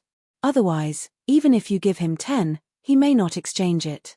Qin Feiyang laughed. "You don't need to remind me. This old man knows." Manager Li rolled his eyes at him and asked, "Are you sure?" "I'm sure." Qin Feiyang nodded. "All right, this old man will go and talk to him now. You can ask old man Wan and the others. Anyway, you are also in the Martial Imperial Hall. This old man won't make this trip," Manager Li said. "All right." Qin Feiyang stood up and cupped his hands. "I hope that Senior can make a trip to the royal family and the Lin family immediately, because I really need those medicinal herbs right now." Manager Li looked at him suspiciously and said, "All right, this old man will arrange it." Then, the shadow disappeared. "There are still 10 days before Yi's wedding day. You have to hurry up." Qin Feiyang let out a long breath and walked out of the pavilion. A moment later, he came to the entrance of the law enforcement hall and shouted, "Elder Ji, Junior Jiang Haotian requests an audience. Come up yourself." Not long later, the beautiful woman's voice came from the second floor. Qin Feiyang walked up to the second floor, looked around, and saw a door that was only half closed. He walked over and saw Elder Ji sitting at the desk, writing something with his head lowered. He pushed the door open and walked in. "What's the matter?" Elder Ji raised his head and looked at him, then lowered his head and continued to write. Qin Feiyang stopped in front of the desk and said, "Junior would like to ask, does the Martial Imperial Hall have blood ginseng, snow crystal, and 9 suns flower?" "Let me think." Elder Ji stopped writing, thought for a while, and said, "Yes, 2 blood ginseng, 2 snow crystals. Why? What do you want?" 2 snow crystals. Qin Feiyang's heart suddenly burned. He tried his best to control himself and not show it. He nodded and said, "Yes, Elder Ji can name a price." Elder Ji smiled. "I'm afraid that you can't afford the price I name." Qin Feiyang asked carefully, "Elder, you won't ask for too much, right? I want you to join the Martial Imperial Hall. Are you willing?" Elder Ji said with a look of anticipation in his eyes. Qin Feiyang's heart sank. He really didn't expect Elder Ji to name such a price. However, these 3 medicinal herbs were very important to him. Elder Ji said again, "If you agree, I'll give them to you for free." Now, Qin Feiyang began to regret. He should have let Steward Li do it. This way, Elder Ji couldn't find a reason to restrain him. "How about this, on the day of the first prince's wedding, if Elder still invites me to join the Martial Imperial Hall, I will definitely not refuse." After thinking about it, Qin Feiyang could only think of this method. "Really?" Elder Ji immediately became spirited. "Yes." Qin Feiyang nodded. 10 days later, he would announce his true identity in front of everyone in Yang City. At that time, he wasn't sure how the Martial Imperial Hall would treat him. "All right, wait here. I'll go get you the blood ginseng and snow crystals right away." Elder Ji stood up and quickly walked out of the room. In her opinion, Qin Feiyang joining the Martial Imperial Hall was already a done deal. If we add the 3 blood ginseng in Jiuhei's hands, then we have 5 blood ginseng and 2 snow crystals. As long as I find 2 more 9 suns flowers, I can refine 2 potential pills. Qin Feiyang was excited just thinking about it. Suddenly, he noticed a blood-colored token on the desk. It was the blood slaughter token. Reaching out to grab it, he looked at it carefully. The beautiful woman quickly returned with 2 jade boxes in her hands. She placed them on the desk and smiled. "These are what you want. I've taken a look. They are even rarer than the scarlet glass tree. I've paid such a huge price, don't go back on your words when the time comes." "Do I dare?" Qin Feiyang smiled bitterly and opened the first jade box. Rays of blood-colored light bloomed. Within the blood-colored light, there were 2 medicinal herbs lying quietly. It was half the length of a chopstick and its shape was similar to ginseng and fire ginseng. However, its entire body was blood-red, as if it had just been soaked in blood, giving off a terrifying feeling. It was the blood ginseng. Qin Feiyang suppressed the excitement in his heart and opened the other jade box. A gust of cold air suddenly hit him in the face. 2 extremely thin pieces of ice were placed within the jade box, and they were completely crystalline and translucent, and they emanated expanses of pure white icy mist. These were snow crystals. In fact, they were also ice cubes. But unlike ordinary ice cubes, snow crystals were born in extremely cold places and gradually condensed from cold air. The process would take at least more than 10 years. Although they were also ice, they would not melt as long as they were sealed well and were not exposed to the scorching sun. After confirming that there were no mistakes, Qin Feiyang closed the lid of the box quietly and kept it in his Chenkuan bag. Immediately after, he looked down at the blood-killing token in his hands and frowned. Elder Ji, it has been so long. Haven't you found out its origin? Elder Ji sighed. There are no clues at all. How can we find out? Qin Feiyang placed the blood-killing token on the table and smiled. Remember to tell me when you find out. Yes. Elder Ji nodded. I'll take my leave then. Qin Feiyang cupped his fists and turned to leave. Elder Ji's eyes flickered as he asked, the royal family is preparing to hold a competition. Are you interested in participating? Competition? Qin Feiyang raised his brows. Isn't the first prince getting married? Therefore, the king of Yang ordered to hold a competition for young people. The top 10 people will compete on the day of the first prince's wedding in front of all the big shots in Yang City. The top 3 people will receive generous rewards and can also participate in the royal banquet that night. For ordinary people, this is also a kind of glory. The registration will start tomorrow. Elder Ji smiled. Glory? Qin Feiyang sneered and turned to look at Elder Ji. He grinned and said, I want to join in the fun at the royal banquet. Will they reject me? Ah. Elder Ji was stunned and then shook his head and laughed. Indeed. With his alchemy skills, the royal family would love for him to go. In the eyes of the royal family, he might even be more important than her, the law enforcement elder.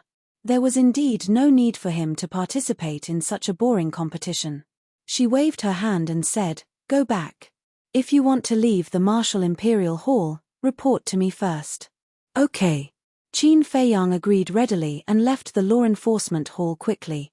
He stood on a winding path with a face full of excitement. He had effortlessly obtained 4 stalks of such precious medicinal herbs. It seemed that even the heavens were helping him. Jiang Laro Da. At this moment, a familiar shout rang out.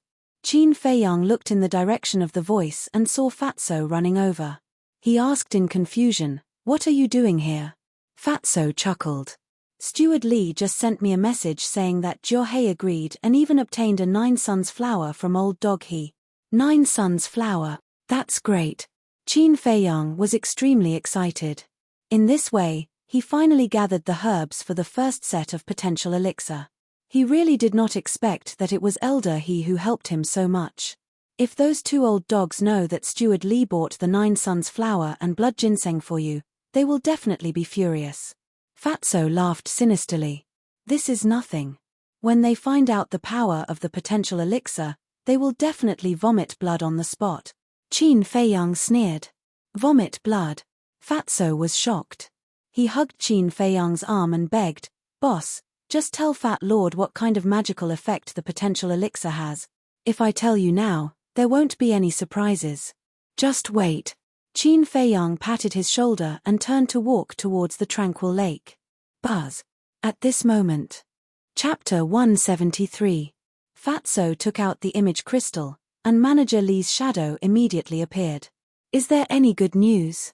Fatso chuckled. It is indeed good news. Manager Li nodded and asked, Where's Jiang Haotian? Boss, wait a moment, Manager Li is looking for you. Fatso quickly grabbed the image crystal and chased after Qin Feiyang. After catching up, Qin Feiyang looked at the shadow and smiled. Senior, what's the matter? Manager Li said, Brother Jiang, just now, my subordinates came to tell this old man that they found a 9 suns flower somewhere. Where is it? Qin Feiyang was overjoyed. Black Bear City. Manager Li said. Black Bear City? Qin Feiyang was stunned. Fatso was also a little stunned. Are you surprised? It is said that the 9 suns flower is in the deepest part of Black Bear Mountain. Manager Li laughed. Qin Feiyang shook his head and smiled bitterly. It was not a normal surprise, but a very unexpected one. He asked, Senior, are you sure it's Black Bear Mountain? I'm sure. Manager Li nodded. Qin Feiyang asked, Then when can the people from Black Bear City's treasure pavilion send it over? Manager Li thought for a moment. It is said that there is a Black Bear King in Black Bear Mountain, and it is quite strong. This old man has to send someone over, and it should take a day. Qin Feiyang nodded and cupped his hands. Senior, please don't hurt the Black Bear King. Manager Li asked, Why? Do you know it? Yes, it saved my life. Forget it, I'll go too. Qin Feiyang was a little worried. Because he understood the temper of the Black Bear Mountain. If there was a disagreement and he fought with the people of Treasure Pavilion, he would feel guilty if anything happened. Moreover, he had another very important thing to do. This matter could directly affect the situation 10 days later. All right, be careful. This old man will go to the Lin family and the royal family to take a look. Manager Li laughed. For the sake of a ferocious beast, he had even made a personal trip. This kid was also a loyal and righteous person. What he didn't know was that the Black Bear King had saved Qin Feiyang not just once, but several times. Qin Feiyang would never forget this kindness for the rest of his life. After turning off the image crystal, Qin Feiyang returned to the law enforcement hall and explained the matter to the beautiful woman. No way. The beautiful woman didn't even think about it before replying coldly. Elder, this junior must make this trip. Qin Feiyang's attitude was also very firm. Just for a ferocious beast and a medicinal herb. The beautiful woman frowned. Qin Feiyang said, Not entirely. There are also some personal matters. I don't know what to do with you. I'm not against it, but you'll have to wait a little longer. Elder WN and the Hall Master should be back soon. When the time comes, I'll have Elder WN accompany you. Looking at the stubborn Qin Feiyang, the beautiful woman felt helpless. Qin Feiyang said, There's no need for that. Elder She can go with me. If you're still worried, we can disguise ourselves. That's fine too. Shi Zheng is a 9-star battle king. He's enough to protect you in a place like Black Bear City. But you can't reveal your true identity. Jiuhe and Elder He have already lost their minds.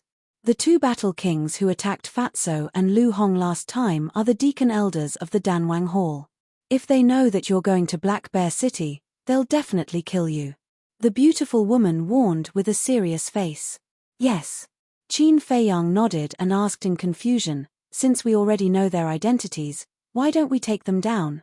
After all, they killed people on the street and violated Yang City's rules. The beautiful woman sneered, If we don't catch them at the scene, who dares to go to the Danwang Hall? In short, strength is the way of the king. It was a realistic question. But this world was always so realistic. Instead of blaming the heavens and blaming others, it was better to put in more effort and cultivate diligently. After bidding farewell to the beautiful woman, Qin Feiyang returned to the soothing lake and briefed Shi Zheng.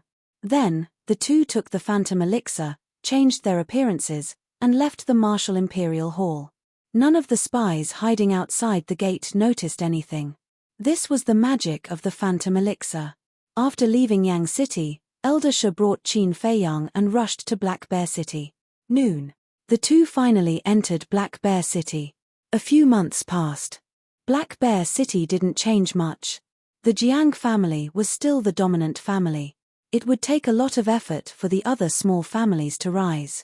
Treasure Pavilion. VIP Room. Qin Feiyang and Shi Zheng sat at the tea table. Beside them was a man in purple who was serving them. It was the pavilion master of Black Bear City's treasure pavilion. He poured tea and asked, May I know your names? What business do you have with this pay? Qin Feiyang said, 9 Suns Flower. The pavilion master's eyes narrowed. Qin Feiyang smiled, don't be nervous. This news was told to me by Manager Li. You're from Yang City? The pavilion master suddenly raised his head and looked at the two in surprise. Qin Feiyang nodded and smiled, Pavilion Master Pei, we're in a hurry. Let's not drink tea. Just tell us the location of the 9 Suns Flower. The pavilion master looked at the two in silence with a trace of vigilance. Qin Feiyang smiled bitterly, we really don't have any bad intentions. If you don't believe me, you can ask Manager Li. Wait a moment, I'll be back soon. The pavilion master got up and walked out of the VIP room. Qin Feiyang smiled helplessly at Shizheng. Without a doubt, he must have confirmed with Manager Li. After a while, the pavilion master strode back to the VIP room. He cupped his hands and smiled, I've offended you earlier. Please forgive me. It's okay. Qin Feiyang smiled and asked, can you tell us now? The pavilion master said, the 9 Suns Flower is in the canyon where the Black Bear King lives. I went there once but was chased out by it. Canyon? Qin Feiyang was stunned. He had also been to the canyon but he didn't see any 9 Suns Flower. Right. When he went there that day, it was midnight and he was still unconscious. When he left the canyon, he didn't pay much attention to it. The pavilion master smiled and said, Steward Li has instructed me to take you there. Do you plan to go now or take a rest first? Qin Feiyang said, of course now. After obtaining this 9 Suns Flower, he had gathered 2 sets of medicinal ingredients. He and Wolf King could have 1 potential pill each. Therefore, there must be no mistakes. The 3 of them got up and left the treasure pavilion. When they passed by the entrance of the pill hall, Qin Feiyang stopped. The figures of Luo Xiong, Elder Mo, and Feng Cheng appeared in his mind. Let's go, Shizheng urged. He could guess what Qin Feiyang was thinking. However, it was obvious that they couldn't go to the pill hall now. Qin Feiyang sighed inwardly and left quickly. When he returned from the Black Bear Mountain, he would find a chance to thank Luo Xiong and Elder Mo. In less than an hour, the 3 of them arrived at the canyon. Follow me. The pavilion master called out and entered the canyon, leading the way. Along the way, the 3 of them saw many bear paw prints. After a few hundred meters, the pavilion master stopped beside a rock and pointed upwards. He smiled and said, it's there. Qin Feiyang raised his head to look. Sure enough, he saw a blooming flower on the cliff. It was the size of a palm and grew between the cracks of the rocks. There were a total of 9 petals. Each petal was red like fire and looked like a small sun. It was extremely dazzling. Roar. Bang bang bang. It was also at this moment. Accompanied by a deafening roar, the ground shook. In the depths of the canyon, a huge monster rushed over with a ferocious aura. If it wasn't the Black Bear King, who else could it be? Shizheng immediately protected Qin Feiyang behind him. The pavilion master also retreated behind Shizheng. However, he didn't look at the Black Bear King. Instead, he looked at Qin Feiyang's back. His eyes were filled with doubt. What was the background of this person? Not only was there a battle king following him, but even Manager Li had instructed him to take good care of this person. Roar. The Black Bear King ran over and stopped more than 10 meters away. Its huge eyes stared fixedly at the 3 of them. Qin Feiyang pushed Shizheng away and walked to the front. He cupped his hands and smiled, Senior Bear King, it's been a few months. How have you been? The Black Bear King was stunned and looked at him in confusion. Qin Feiyang smiled and said, I remember last time, it was you who helped me detoxify the poison. That's why I was able to escape. Is that you? The Black Bear King's doubtful voice sounded in Qin Feiyang's mind. That's right. Qin Feiyang nodded. The Black Bear King said, didn't you go to Yang City? Why did you suddenly appear here? Qin Feiyang pleaded, I specially rushed over from Yang City for this 9 Suns Flower. Senior Bear King, please grant me my wish. The Black Bear King looked up at the 9 Suns Flower and shook his head. I have a use for this 9 Suns Flower. I can't give it to you. Hurry and go back. Qin Feiyang panicked and said, Senior, The Black Bear King shouted, "If I tell you to leave, then leave. Cut the crap." It seemed to be even more anxious than Qin Feiyang. Something's wrong. Qin Feiyang's heart skipped a beat. An uneasy feeling surged in his heart. With his relationship with the Black Bear King, even if the Black Bear King didn't give him the 9 Suns flower, he wouldn't be in such a hurry to chase him away. Shi Zheng asked, "What did it say?" As the Black Bear King was using telepathy, Shi Zheng and the Pavilion Master did not know what it had said before. Roar. The Black Bear King seemed to have lost its patience as it roared at Qin Feiyang. Immediately, a strong wind blew here. It blew Qin Feiyang's clothes and black hair, making rustling sound. Humph. Shi Zheng snorted coldly, took a step forward, and his aura erupted. "Elder, wait." Qin Feiyang quivered, and hurriedly grabbed onto Shi Zheng, and said in a low voice, "Let me talk to it first." Shi Zheng frowned and took a step back. Qin Feiyang looked at the Black Bear King and said in a deep voice, "Senior Bear King, why is this? Did something happen?" The Black Bear King said, "Don't ask anything, this king will not say anything, and you will never come to Black Bear Mountain again. Leave immediately, the further the better." Qin Feiyang looked at it deeply and nodded, "All right, I'll go."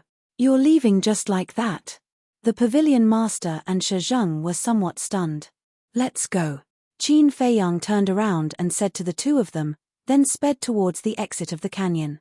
However, his gaze was exceptionally gloomy. The last words of the Black Bear King contained too much information. On the surface, it was chasing him away. But in reality, it was caring about him. Chapter 174. After Qin Feiyang and the other two left, the Black Bear King also returned to his lair. But he did not enter the cave. He stood outside the cave with an incomparably respectful expression. "Who is it?" A hoarse voice came from within the cave. The Black Bear King said respectfully, "Reporting to my lord, a few fierce beasts accidentally barged in. I have already chased them away. Guard outside well. Don't let any fierce beasts disturb me. Otherwise, I will send you to hell and reunite with your child." The hoarse voice said in a sinister voice, and then fell silent. Outside the cave, the Black Bear King's huge body suddenly trembled. He turned around and looked into the distance, his eyes filled with grief and anger. Outside the canyon, Qin Feiyang stood at the top of a big tree, looking into the depths of the canyon, his eyes flickering. Below, Shi Zheng and the Pavilion Master both had suspicious looks on their faces. "Bear King has saved me many times. I can't just sit back and do nothing. I must investigate this thoroughly." Gradually, Qin Feiyang's gaze became firm. He jumped down and landed in front of Shi Zheng and the other two. He smiled and said, "You two, I still have some things to take care of. You two can return to Black Bear City first." The Pavilion Master nodded. He was only here to lead the way. Since the other party already knew the location of the 9 Suns flower, there was indeed no need to continue staying. No. However, Shi Zheng shook his head without hesitation. Qin Feiyang cupped his hands and said, "Elder, I know you are concerned about me, but please believe me, I will be fine." "No matter what you say, no," Shi Zheng said stubbornly. Qin Feiyang was a little helpless. Didn't this person know how to be flexible? He pulled Shi Zheng to the side and said in a low voice, "Elder, you also know that I have an ancient castle to hide in. Even if I face the War Emperor, I can protect myself. Moreover, I am very familiar with the Black Bear Mountain. There definitely won't be any problems. Just wait for me in Black Bear City. I'll look for you as soon as I'm done. Please." Qin Feiyang looked at him pleadingly. "What exactly do you want to do?" Shi Zheng frowned. "Some private matters." Qin Feiyang smiled. Shi Zheng sighed helplessly and nodded. "All right, but you must be careful. If anything happens to you, Elder Ji will skin me alive." "Thank you, Elder." Qin Feiyang was delighted. It really wasn't an easy task to convince this honest man. Shi Zheng rolled his eyes at him and turned to leave with the Pavilion Master. Actually, letting Shi Zheng leave was also for Shi Zheng's safety. He had an uneasy premonition in his heart. If he really encountered any danger, he could hide in the castle, but Shi Zheng would be in danger. Because Wolf King was in the castle, He couldn't let Shi Zheng in. Who? After letting out a long sigh, Qin Feiyang waved his hand and Wolf King appeared out of thin air. As soon as it came out, it asked, "What happened to the black bear?" "I don't know." Qin Feiyang shook his head and said in a deep voice, "Let's go and take a look, but we can't go directly. Let's go to the back of the canyon first, then we can discuss." "Okay." Wolf King nodded. The man and wolf ran at full speed in the forest. Along the way, they tried their best to avoid the ferocious beasts. When they encountered creatures like poisonous insects that ambushed them, they quickly got rid of them. Even so, by the time they reached the back of the canyon, their bodies were already covered in wounds. However, because they were worried about the black bear, they didn't pay much attention to their injuries. After taking the healing pill, the man and wolf looked up at the mountain in front of them. Wolf King smiled slyly. "The black bear's lair is on the other side of the mountain. Why don't we dig a hole here? We might just be able to reach the black bear's treasure trove." Qin Feiyang's face twitched. This bastard, was he worried about the black bear or the black bear's treasure trove? Cough cough. The Wolf King coughed dryly and said somewhat guiltily, "Brother Wolf is a loyal wolf. Don't get the wrong idea. Who are you trying to fool?" Qin Feiyang rolled his eyes and quietly climbed to the top of the mountain. A few hundred breaths later, the man and wolf finally climbed to the top of the mountain. However, due to the lush vegetation, they were unable to see the situation below the canyon. Qin Feiyang glanced ahead, pointed to a mountain on the left, and said, "Let's go there, we can see the black bear's lair." After another few hundred breaths, the man and wolf arrived at the top of the mountain. They hid in a patch of grass and looked down. At that moment, they saw the Black Bear King sitting in front of the cave entrance, looking as if he had lost his soul. Wolf King said, "Something is indeed wrong. Let's go down and ask." "Don't worry." Qin Feiyang pressed it down and said in a deep voice, "I keep feeling uneasy. Let's take a look at the situation first." Suddenly, he noticed that on the right side of the cave entrance, there was a mound of dirt. It was a few meters tall and overgrown with weeds. "That's not right." He frowned and asked, "White-eyed wolf, was there a mound of dirt there before?" Wolf King looked over and shook his head. "Brother Wolf is very familiar with this place. I can tell you very responsibly that there definitely wasn't one before. Looking at the weeds on it, it should have been piled up a few months ago. Strange, why would the Black Bear King build such a mound of dirt?" Qin Feiyang frowned. Wolf King sniffed with his nose, his pupils suddenly constricted, and exclaimed, "There's someone down there." "Someone?" Qin Feiyang's face changed. Could it be that Shi Zheng had returned? Wolf King said in a deep voice, "That's right, there are 3 unfamiliar smells." Qin Feiyang heaved a sigh of relief. 3 smells, then it couldn't be Shi Zheng. He couldn't help but become vigilant as he carefully scanned the area below. But other than the Black Bear King, there was no one else. Could it be in the cave? He couldn't help but look at the entrance of the cave, but he couldn't see the situation inside. 1 man and 1 wolf lay in the grass, motionless, waiting until it was dark. When the sky turned dark, a fire appeared in the cave. But the Black Bear King was outside the cave the whole day, so it couldn't be the Black Bear King who started the fire. "Sure enough, there's someone here," Qin Feiyang muttered. He looked up at the sky. The bright moon hung in the sky, and the stars twinkled. A night like this should give people a sense of tranquility. But Qin Feiyang's heart was extremely irritated at this moment. In the middle of the night, "Beast, go and find some firewood." A cold voice suddenly sounded in the cave. This voice, Qin Feiyang looked at the cave, his eyes full of surprise. "It's Lin Chen." Wolf King pondered for a moment, and suddenly a low voice resounded in Qin Feiyang's mind. "That's right. It's him." Qin Feiyang's body and mind trembled, and his eyes shone brightly. But then, his face turned pale again. If Lin Chen was here, it meant that Zuoren must be here too. Everyone thought that after Zuoren's whereabouts were exposed and he stole the alchemy fire from the Pill Hall, he would definitely leave the Black Bear City or even the county of Yang. Qin Feiyang had always thought so too. But he didn't expect that Zuoren was hiding in the Black Bear Mountain. Sure enough, the most dangerous place was the safest place. If it wasn't for the Nine Suns flower, no one would know even if Zworen hid here for the rest of his life. The Black Bear King went to find a few dead wood and entered the cave. But soon, he came out again and stood guard outside. Qin Feiyang glanced at the cave, and then looked at the Black Bear King. He then brought Wolf King to the castle. Wolf King said anxiously, "Little Qin Zi, what should we do? Zworen is so powerful, how can we save the Black Bear King? And Feng Cheng is probably in the cave too." Qin Feiyang lowered his head and pondered. The Black Bear King's body was too big to bring him to the castle. The only way was to let Zworen leave the Black Bear Mountain. But it was impossible. "Have you thought of a way? If Zworen loots the treasure trove, everything will be over." It was a slip of the tongue. Don't misunderstand, Brother Wolf is really worried about the Black Bear King. In a moment of desperation, Wolf King let it slip. When he realized it, he quickly explained. But no matter how he explained, Qin Feiyang would not believe him. This white-eyed wolf was really only concerned about the treasure trove. Wolf King said, "You have to believe in Brother Wolf. Although Brother Wolf is concerned about the treasure trove, he is more concerned about the Black Bear King."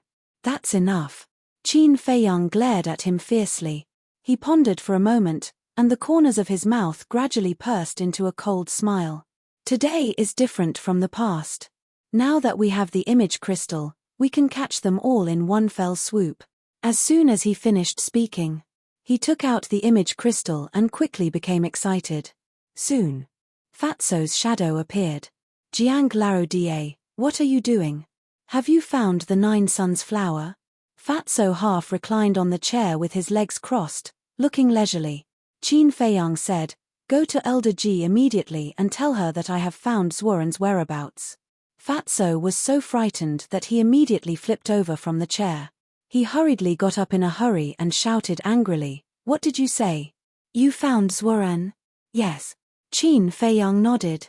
Okay, just you wait. Fat Lord will go to Elder Ji immediately." After Fatso turned off the image crystal, he hurriedly ran out of the attic. Lu Hong walked out of the room and stood on the balcony. She asked, "Fatso, what happened?" "Zworen has appeared," Fatso shouted without looking back. Lu Hong's complexion instantly turned deathly pale. She hurriedly leaped down and chased after the fatty. In the law enforcement hall, Fatso did not knock on the door and directly barged into the beautiful woman's lounge. The beautiful woman frowned and said angrily, "What are you doing?" Fatso said anxiously, "Elder, something bad has happened. Jiang Laro Da has encountered Zworen." "What?" Elder Ji suddenly got up and landed in front of Fatso. She said angrily, "How is he now?" "He seems to be fine." Fatso shook his head in panic. Elder Ji said, "Quickly contact him. I want to ask him in person." "Okay." Fatso activated the image crystal.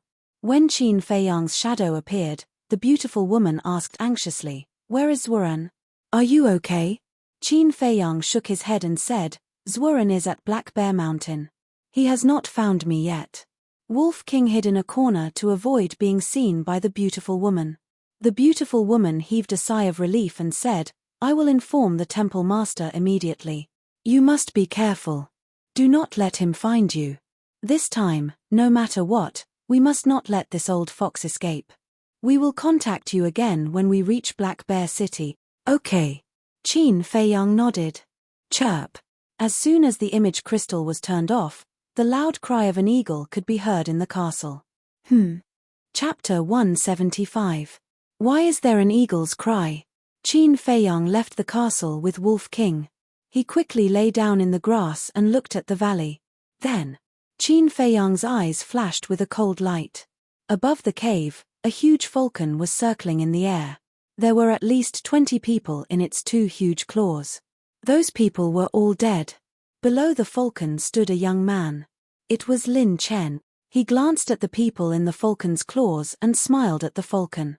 "These are a good harvest. I can refine more than 20 blood evil pills." The falcon's eyes flashed with a sharp light. The falcon loosened its claws.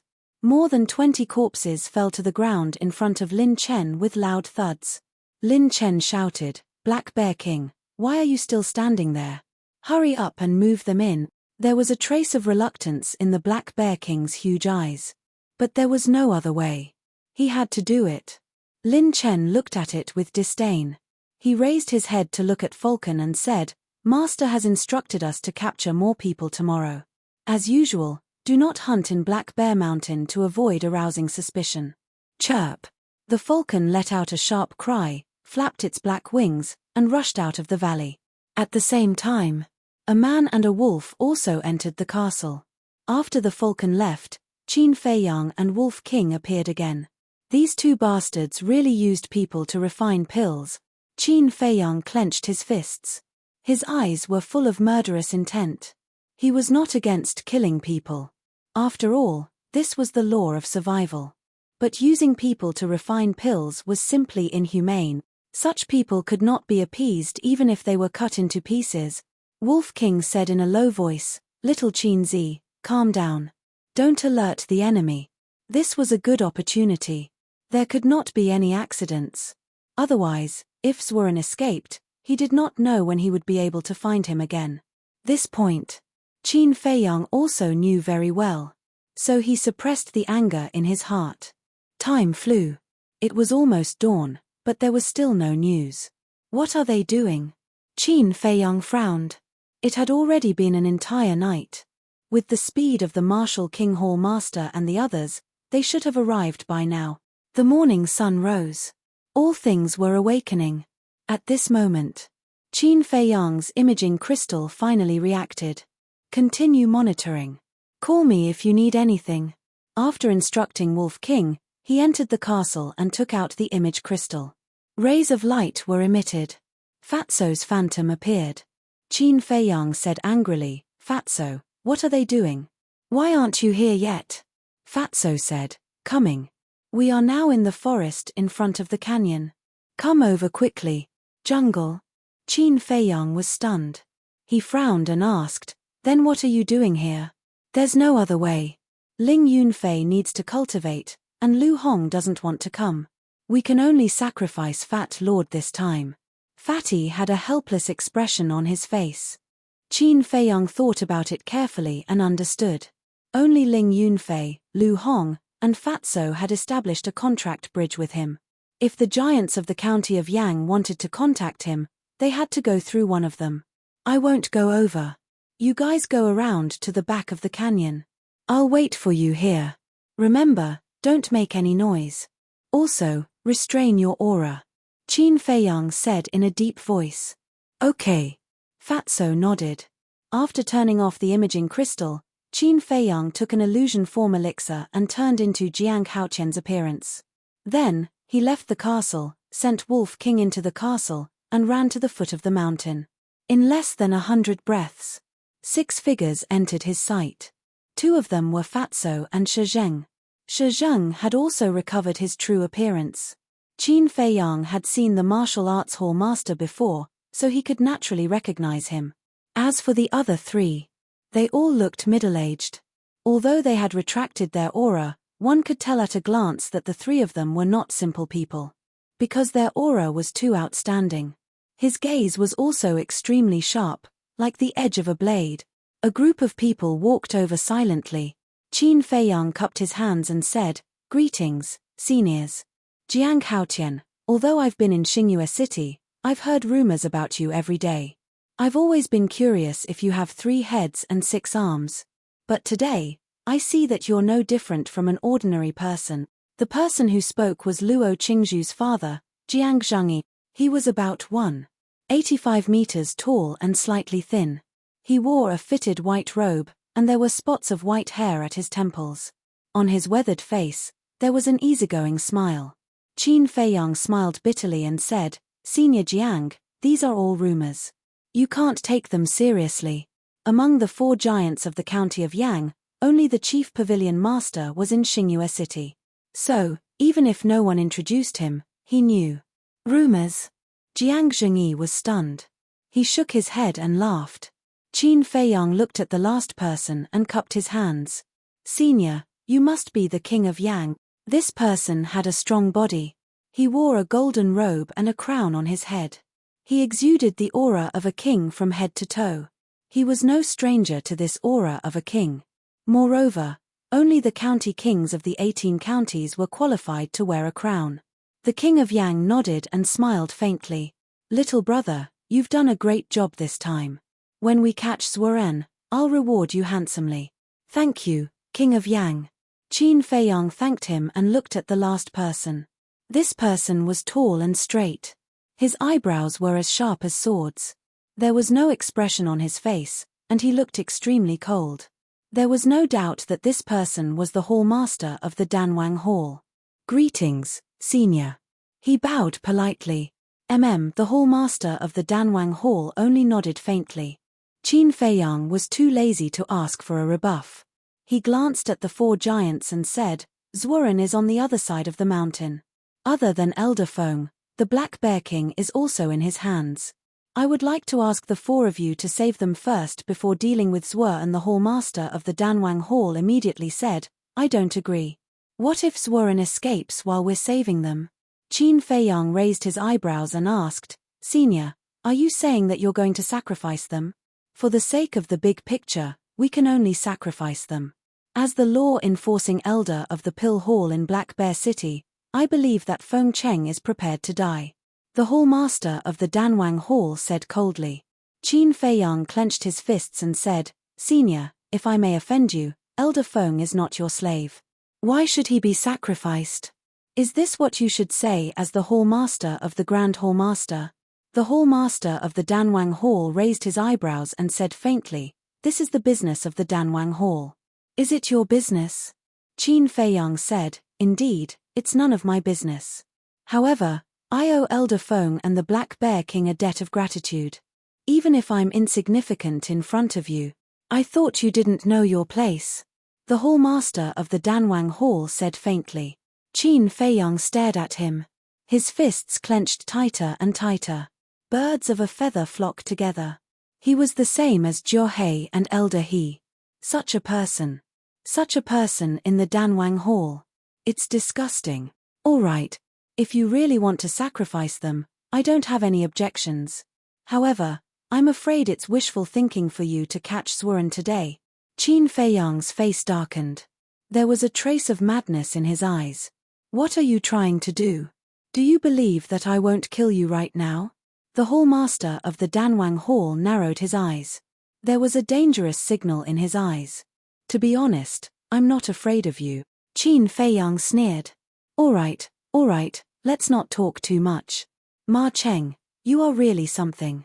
No matter what, you are someone with status. How can you be so calculative with a member of the younger generation? Jiang Haotian is right. As the hall master of the Danwang Hall, you shouldn't have said such words. Seeing that the two were about to fall out, the people of Theta Wang Hall hurriedly tried to calm them down. The hall master of the Martial King Hall looked at Qin Feiyang and comforted him. Don't worry. Feng Cheng is also Feng Ling Er's grandfather. I won't leave him in the lurch. Thank you, senior. Qin Feiyang cupped his hands and thanked the hall master. He then looked at Ma Cheng and shook his head. This is the difference between people. Senior Ma Cheng, how can you accept this? A cold light flashed in the depths of Ma Cheng's eyes. The hall master of the Martial King Hall frowned and reprimanded. Little brat, stop talking. Qin Feiyang also knew when to stop. If they continued, Ma Cheng would definitely go crazy. King of Yang said, bring us up first. Qin Feiyang said, to be honest, I've already thought of a plan. Tell me about it. Jiang Zhongyi looked at him with good intentions. Lure the snake out of its hole. As long as we make some noise here, Zhuoren will definitely come to check it out. At that time, you guys will hold him back while Elder Shu and I will go to save Feng Ling Er. If Zhuoren doesn't come and only sends Lin Chen, it's fine too. We can capture him and interrogate him about the situation in the cave. As long as we know the situation inside, it won't be difficult to save Senior Feng. Qin Feiyang said. He had been thinking about it for the whole night.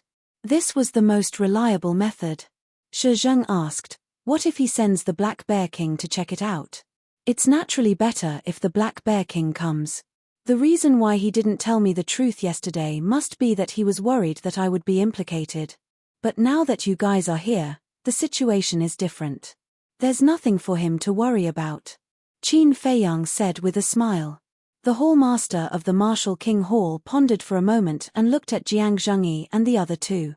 He said with a smile, I think his idea is feasible. What about you guys? Do you have any objections? No. King of Yang smiled faintly. I have no objections either. Jiang Zhengyi said with a smile. He was more and more curious about Qin Feiyang. Only Ma Cheng did not express his opinion. King of Yang patted him on the shoulder and said with a smile, what's there to think about? It's settled. Then. He looked at Qin Feiyang and said, bring us up. The group of people quietly climbed up the mountain. When they arrived at the top of the mountain, Qin Feiyang pointed down and whispered, Zhuren is there. The one squatting at the entrance of the cave is the Black Bear King. Their gazes immediately changed. The hall master of the Martial King Hall said in a deep voice, Jiang Haotian, you're the one who made the plan. Hurry up and make the arrangements. We'll listen to you now. Listen to me. Qin Feiyang was stunned and hurriedly said, thank you, senior. However, before he could make the arrangements, Ma Cheng suddenly roared. Zhuren, come out and face your death. Then.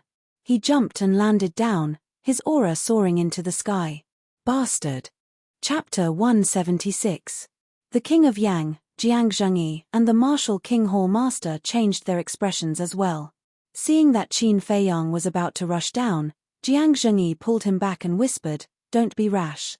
Although Ma Cheng is petty, he won't do anything that will ruin the overall situation. The King of Yang nodded. That's right. He might have a better plan. Let's take 2 steps back and not let Zhuren notice us. The 3 powerhouses and Shizheng retreated and held their breaths, waiting for Ma Cheng's attack.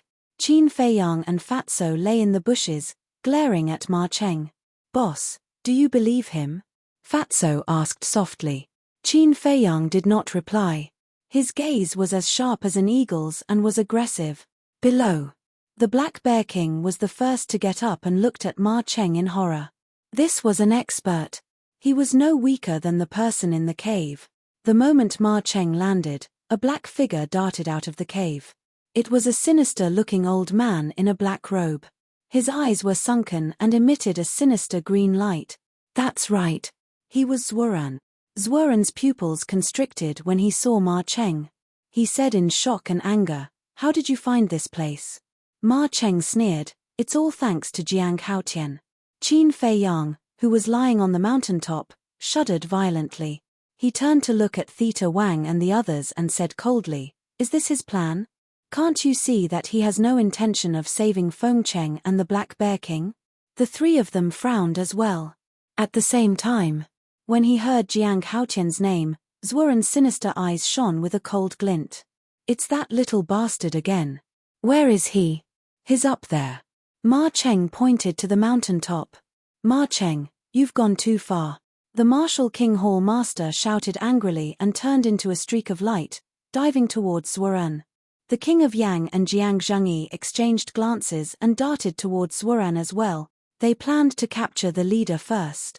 As long as they could capture Zhuren, Fengcheng and the Black Bear King would not be in danger. At the same time, the Black Bear King also ran towards Ma Cheng. It knew what was going on when it heard Jiang Haotian's name. However, Zhuren was even faster. When he saw that Theta Wang and the Black Bear King was also here, he caught up to the Black Bear King's tea in a single step. The old hand reached out and grabbed the Black Bear King's thigh. His 5 fingers were like steel needles, instantly sinking into the Black Bear King's flesh. He forcefully lifted it. The Black Bear King roared and its huge body fell down, creating a deep crater in the ground. Watching this scene, Qin Feiyang bared his teeth and cracked his eyes. His body was shivering. Originally, the Black Bear King was not far from Ma Cheng. Ma Cheng could save the Black Bear King before Zhuren did. He did not helped Black Bear did not help the help bear help. Qin Feiyang's heart was filled with hatred. If it dares to take another step closer, I will crush its head. At this moment, Zhuoren stepped on the Black Bear King's head and looked at Theta Wang and the Black Bear King with a sinister smile. Lin Chen, bring that old thing out as well, he shouted coldly again without turning his head. Almost at the next moment, Lin Chen dragged an old man with disheveled hair out of the cave. It was Feng Cheng. But at this moment, he was covered in wounds and unconscious. Lin Chen was still quite nervous when he saw the four giants. He hid behind Zhuoren and did not dare to raise his head. Seeing this, King Yang and the other two frowned. They changed their direction and landed beside Ma Cheng. Jiang Zhengyi sighed. Ma Cheng, you shouldn't have done this. Shouldn't have? Ma Cheng was so angry that he laughed. Then I'd like to ask you, why should I listen to the arrangements of a young boy? The Martial King Hall Master said angrily, don't you know that you have to look at the big picture? Ma Cheng said disdainfully, the big picture? It's ridiculous. With the four of us here, how can he escape? All right, since things have come to this, let's not talk about it anymore. King Yang shouted and looked at Lin Chen gloomily. He said coldly, as a disciple of the Lin family and a core disciple of the Danwang Hall, how can you be in cahoots with the Devil's Wuren? Are you letting down everyone who has trained you? Lin Chen's face turned pale. Zhuoren grinned. With me here, don't be afraid of them. Stick out your chest. Sooner or later, you will trample them under your feet. Lin Chen's body trembled slightly. The nervousness in his heart suddenly disappeared. He held his head high and looked directly at the four with a sneer on his face. Jiang Zhengyi shouted, Zhuoren, I advise you to turn back and be saved. Don't be obsessed. Hihi, you said the same thing in Yang City back then. But after so many years, I'm still alive and well. I'm not interested in you now. Zhuoren grinned and looked up at the top of the mountain. He said with a sinister smile, Jiang Haotian, if you don't want them to die, get down here now. Fatso's eyes trembled. He asked, Boss, what should we do? Qin Feiyang did not hesitate. He stood up and looked at Zhuoren, little bastard, you're good. I was fooled by you last time at the Eagle Claw Peak. I was hiding here and you found me again. I can't help but wonder if I owed you something in my previous life. Zhuoren frowned. This kid was simply his nemesis. Qin Feiyang jumped a few times and landed in the canyon. Fatso followed closely behind him. There would be a fierce battle later. He would only be safe if he stayed by Qin Feiyang's side. Elder She also followed beside him. Qin Feiyang did not say a word. He walked step by step towards Zhuoren. Ma Cheng, who was at the side, pursed his lips and sneered. Silly boy, didn't I ask you to never come back? Why are you so disobedient? The Black Bear King's angry voice resounded in Qin Feiyang's mind. Qin Feiyang raised his head and looked into the Black Bear King's eyes.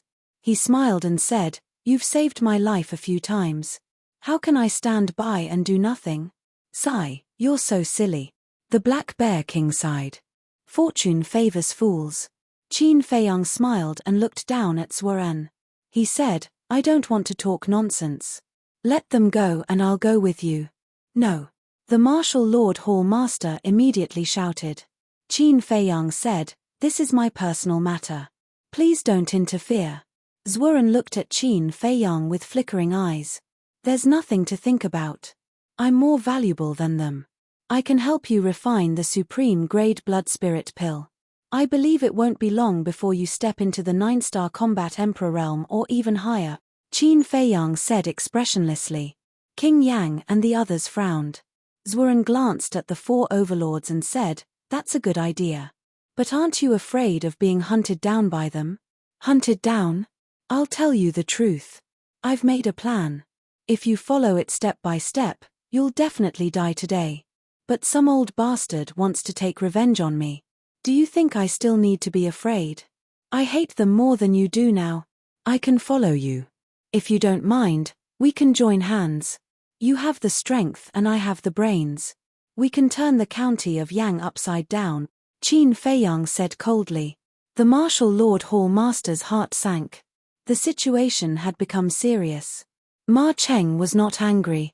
Instead, the sneer on his face became thicker. Because if Qin Feiyang really reached an agreement with Zhuoren, He would have every reason to kill Qin Feiyang in front of the martial Lord Hall Master. Zuoren looked at Ma Cheng thoughtfully, then looked at Qin Feiyang and said, "Are you that confident?" Qin Feiyang smiled faintly and said, "At least, I'm stronger than that trash Lin Chen."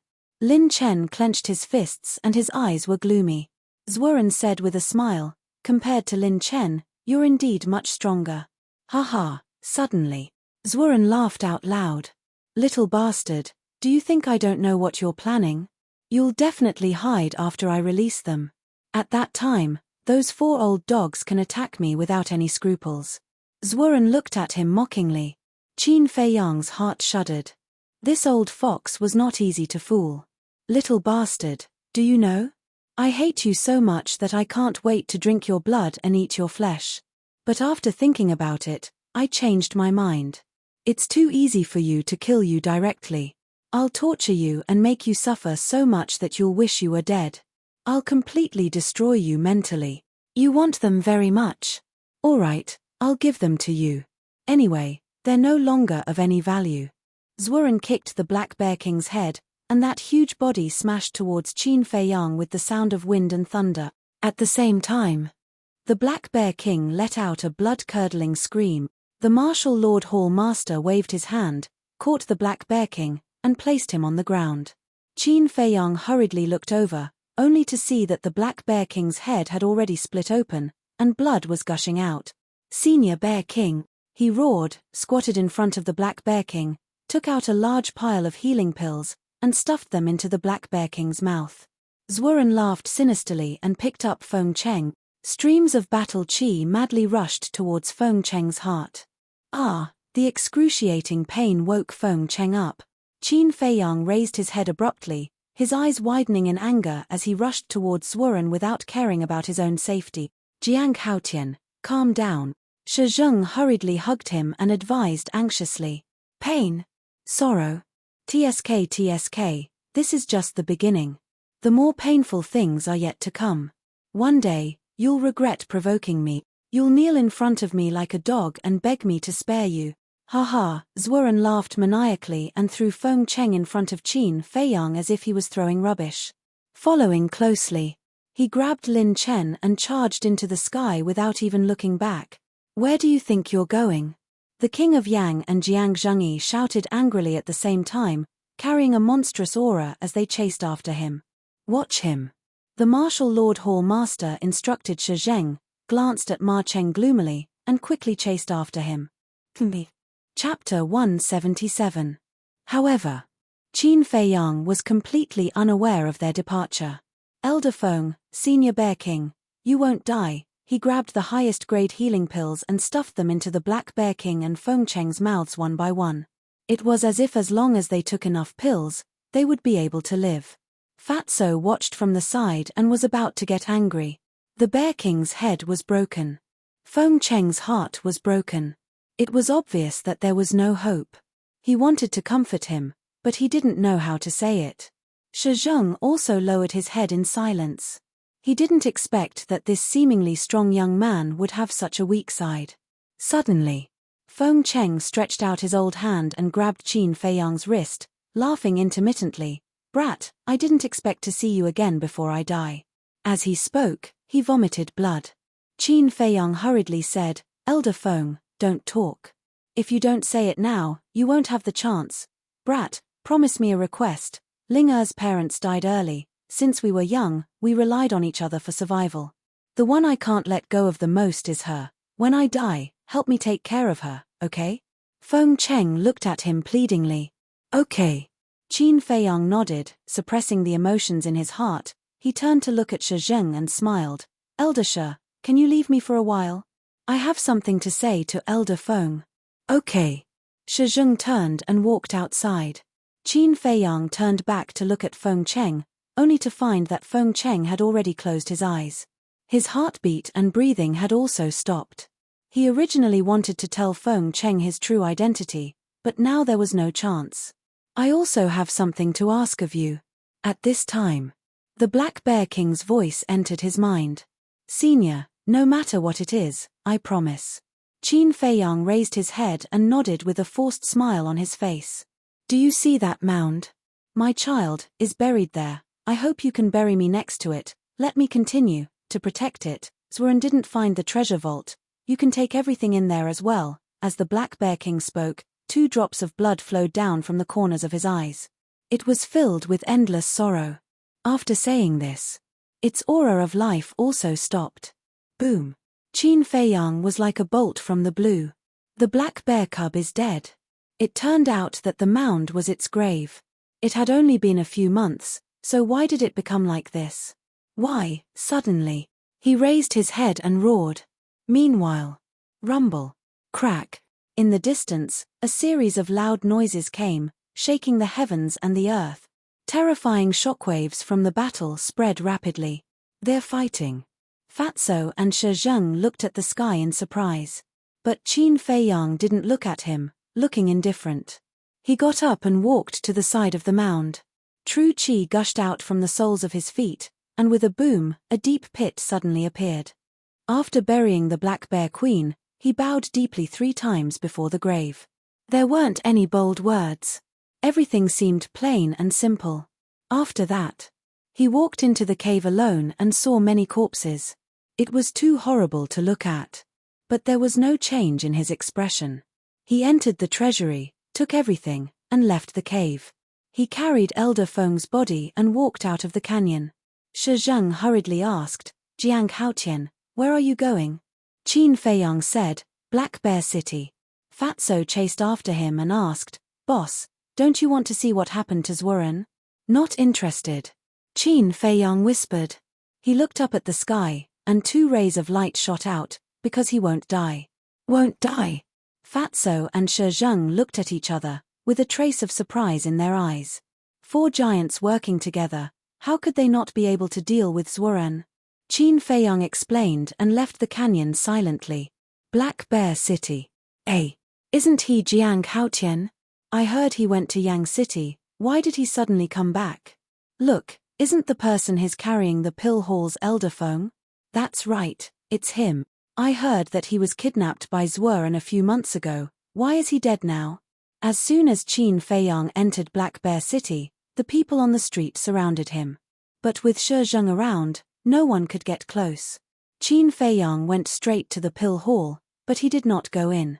He stood outside the door. After a while, 2 familiar figures entered his line of sight. They were Luo Xiong and Elder Mo. What's going on? Jiang Haotian, how did Elder Feng die? The 2 hurriedly ran to Qin Feiyang and asked with a sad face. Qin Feiyang did not explain. After passing Elder Feng to Luo Xiong, he said, Seniors, please bury him. Okay. The 2 nodded. They had a lot of questions to ask.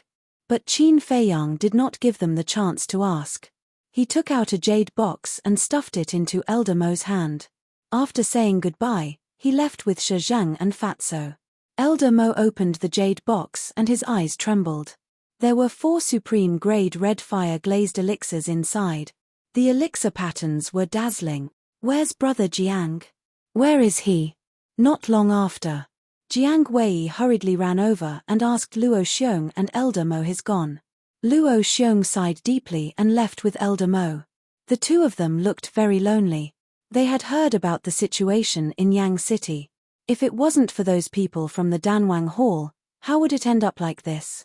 Outside the city, Qin Feiyang followed a small path and entered a forest. He took out 3 illusory form elixirs.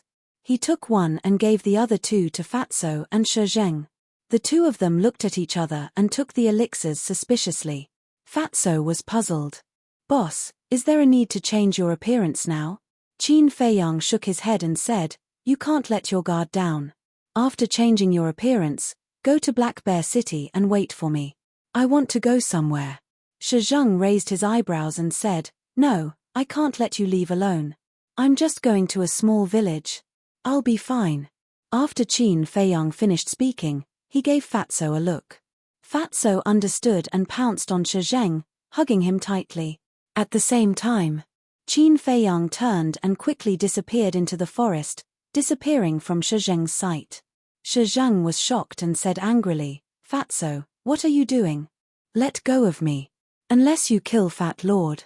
Fatso refused to let go and sighed, Elder Shi, Fat Lord knows that you are concerned about Jiang Lao Da, but I am more concerned about his safety than you are.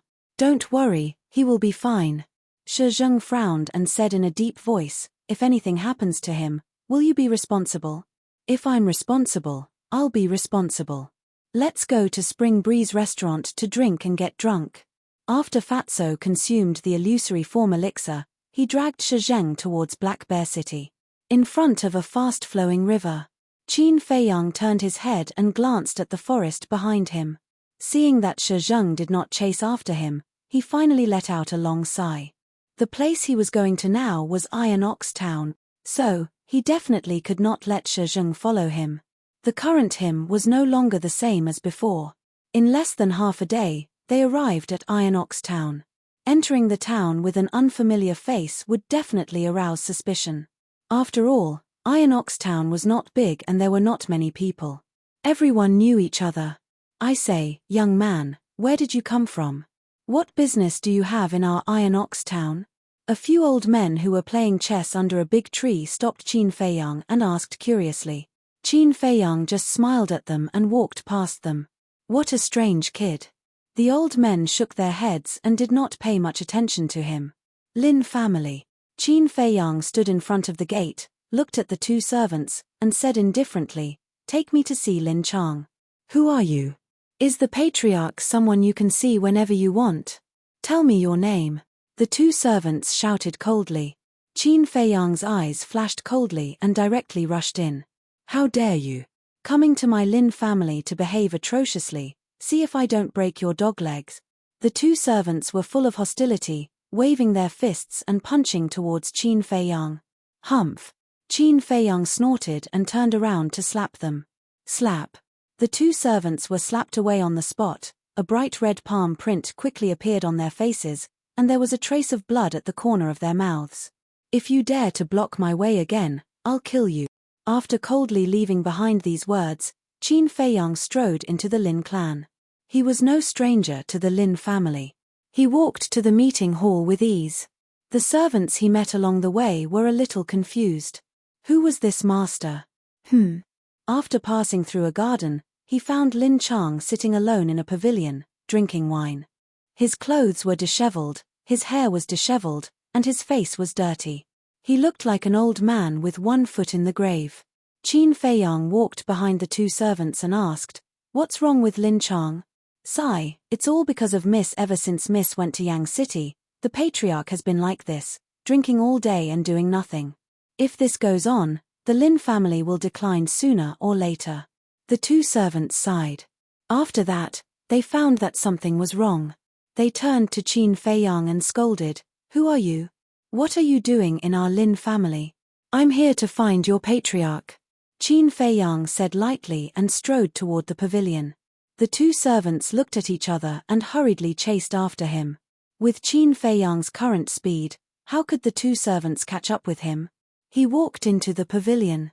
Immediately, the smell of wine and stench mixed together, forming a stench that assailed his nose. He frowned, looked at the drunk Lin Chang, and shook his head. I didn't expect you to become like this in less than a year. Who are you? Are you here to drink with me? Lin Chang stood up drunkenly and staggered toward Qin Feiyang. Qin Feiyang raised his eyebrows and stood aside. With a bang, Lin Chang lost his balance and fell to the ground. The two servants ran over and hurriedly helped him up. Smelling the stench, disgust filled the faces of the two men. Qin Feiyang shook his head. As the patriarch of the Lin family, you even began to hate the servants. How can you be such a failure? I don't need your help. Get out of my way.